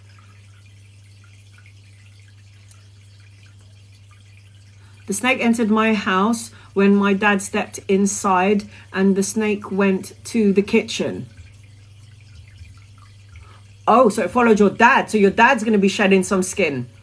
So getting rid of old belief systems, old way of thinking, going to the new. There's going to be a change around your father. There's a change, a shift in energy. What does it mean when you dream of water, with water all the time? Emotions. Water represents your emotions. So ask yourself, what did you see in your dream? If your water in the dream is muggy and dirty, it means your emotions are all over the place. It means like you're drowning in your emotions. If you're swimming in crystal blue waters, you're good. Your emotions are good. Everything is good. If you have a dream that you're climbing up, or you're going up in a lift, you're going up in the world. Spiritually, mentally, physically.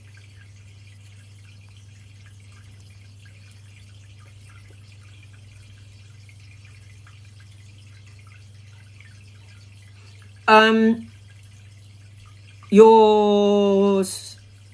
Oh my! I just totally saw that in my head. Spirit animal. Spirit animal. I keep seeing the black cat walk across the room, or it's like a shadow cat. What is your name? As I tuned into you and I read that, I just saw a shadow cat, like a black cat, walk past and then disappeared. That's just how I saw it in my head.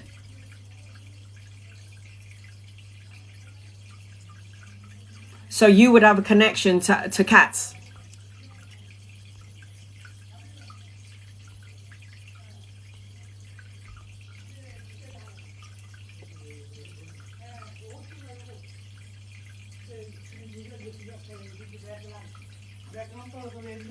That I was at a cemetery and I was being dragged in the ground. I couldn't.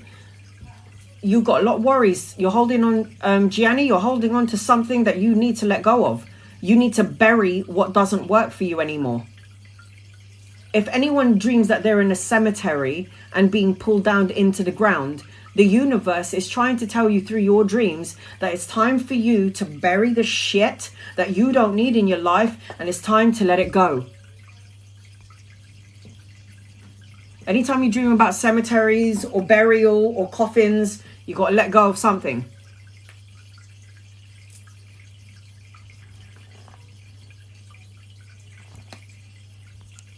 Only scary if your mind says it's scary. Polar bears in the forest. Your spirit animal is a polar bear. Anytime you have bear dreams or you see bears everywhere you go, I have voices yelling at me when I sleep. That wakes me up. Could it be my ancestors? Yes. And by the way, Star, you're a clairaudit. Star, do you know that you're a clairaudit? You're like my daughter. She hears things. You have the gift of clear hearing. You're a clairaudit, sweetheart. Yes, it will be your ancestors. I had a friend of mine tell me one time, Anna, I got woken up so violently out of my sleep. And it was a shouting, like, wake up! Like that. And she goes, it was so fucking scary. But I realized now it was my guides. And I say, how come? How did you know it was your guides? And she goes, because my house was on fire. Your guides are like, I'm so sorry, you're not fucking listening to me, so I'm gonna have to scare this living shit out of you so you can get out of the house. The fucking house is on fire, so how am I gonna wake her up? Let me wake her up in a really scary manner. Wake up! And it sounds scary, but your guides are trying to wake you up. There was another friend of mine who said to me, Anna, I was woken up so aggressively. It was like I was in my sleep. I heard a cry to get up. And I didn't understand what that was. And I wasn't getting up. And then all of a sudden my bed rumbled. And I had no choice but to get out of my bed. And you won't believe what happened. What happened to you? A truck smashed into my window And if I didn't get out of the bed, I would have been crushed by that car.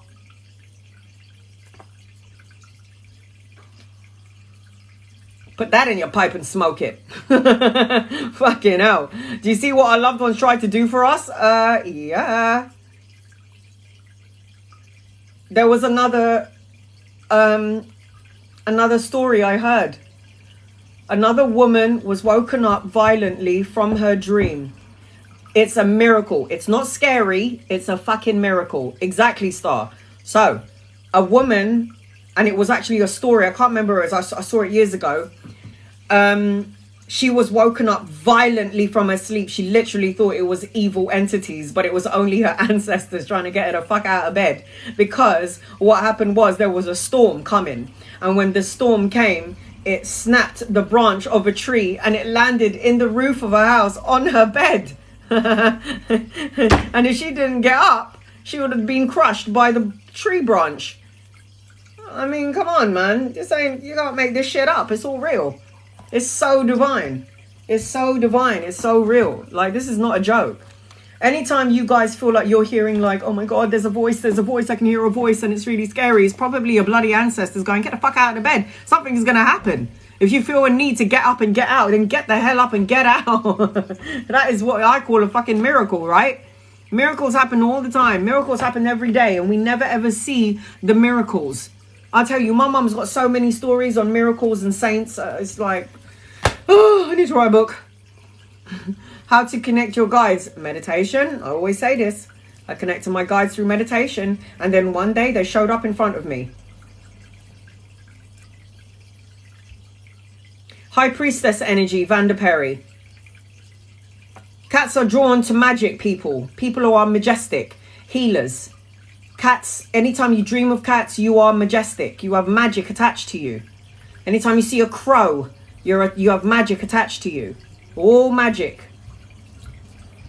Animals are drawn to a certain light being. Right, guys, I need to go. It is nearly 6 p.m. I don't even think today. I'm going to have to come back tomorrow. This is crazy. I've been on here since, I think, 11 o'clock. And it's now 5, 11, 12, 1, 2, 3, 4, 5. That's 6 hours. This is crazy. This is crazy.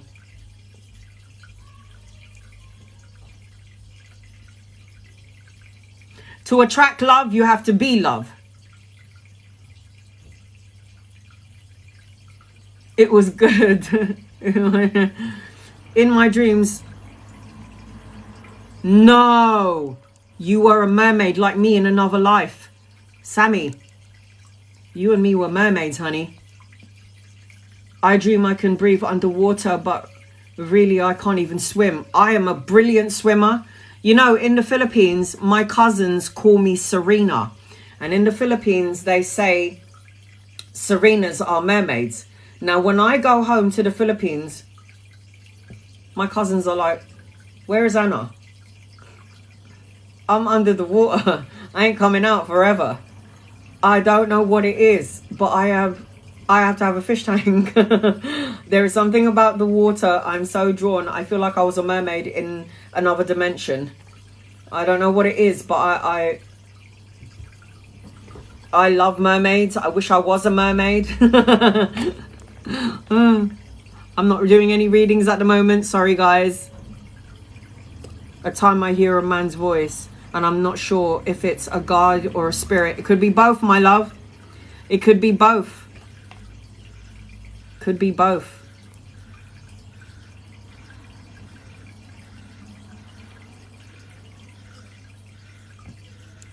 What?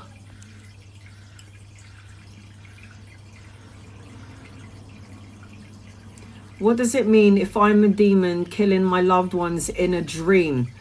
Honey, you need to get some crystals up in your house. If you feel that you are that negative energy, you might be holding on to something, and it doesn't have to be, you don't have to be a demon to kill anybody. A human being can do that easy. But you might be picking up on something karmic or someone around you, or an energy of a neighbor. Doesn't necessarily have to be you. You could be picking up on energies around you. Now, if you're having these kind of dreams, you need to get crystals and you need to put it under your pillow, and you need to have you need to burn some sage. Does karma ever end? No, honey. Whitney, no. And karma isn't bad, by the way. Karma is your actions, your words, and your deeds.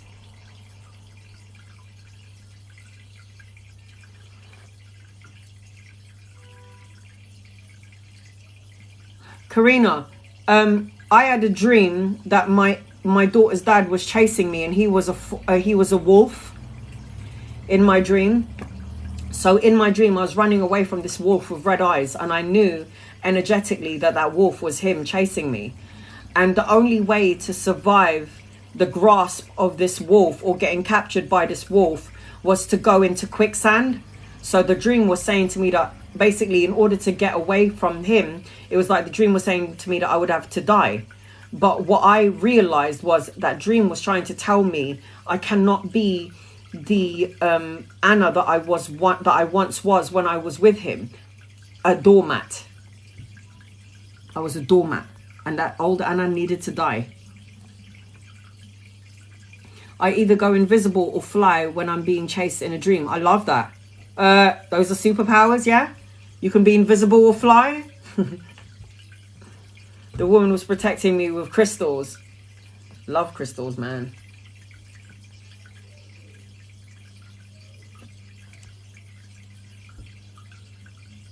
How does someone deal with past life karma? You're dealing with it now. Everything that you're doing, everyone that you meet, if you meet somebody who's narcissistic or somebody that's horrible, and you were narcissistic in another life, you're going to meet a narcissistic person. You're going to learn from this narcissistic person. If you have to deal with toxicities, you're wondering, why is my life so toxic and why do I keep drawing toxic people? It's because you're dealing with your karma now. The good thing about life is just getting rid of all your karma. I know you can't, because you're going to learn on the other side as well as learn here, but you have to make sure that you do everything in a love way. Look through the lens of love. No judgment. Forgive self. Forgive that person. Forgive you first. It's the most important thing. I always fall into a dark hole in my dream.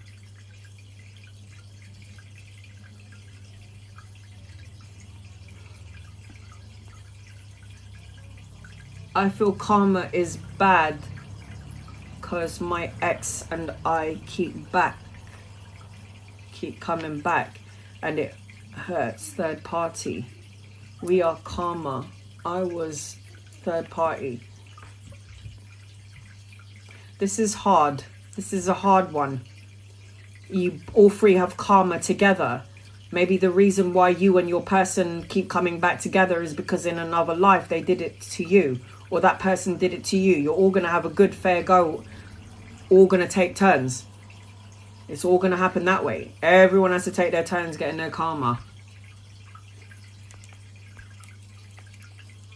Oh my God. When I was a child, I dreamt that Kruger chasing me and Superman rescued me. Did you at least get a kiss from Superman, or, you know? Lenny, what the hell? Oh my God. Oh, that's so funny. Yeah, was it Henry Cavill, innit? Was it Henry Cavill?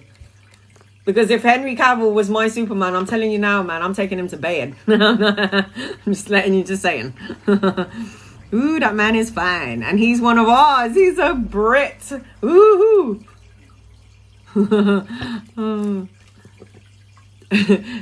Any Superman, no. Henry Cavill, he's the one. He's the way forward.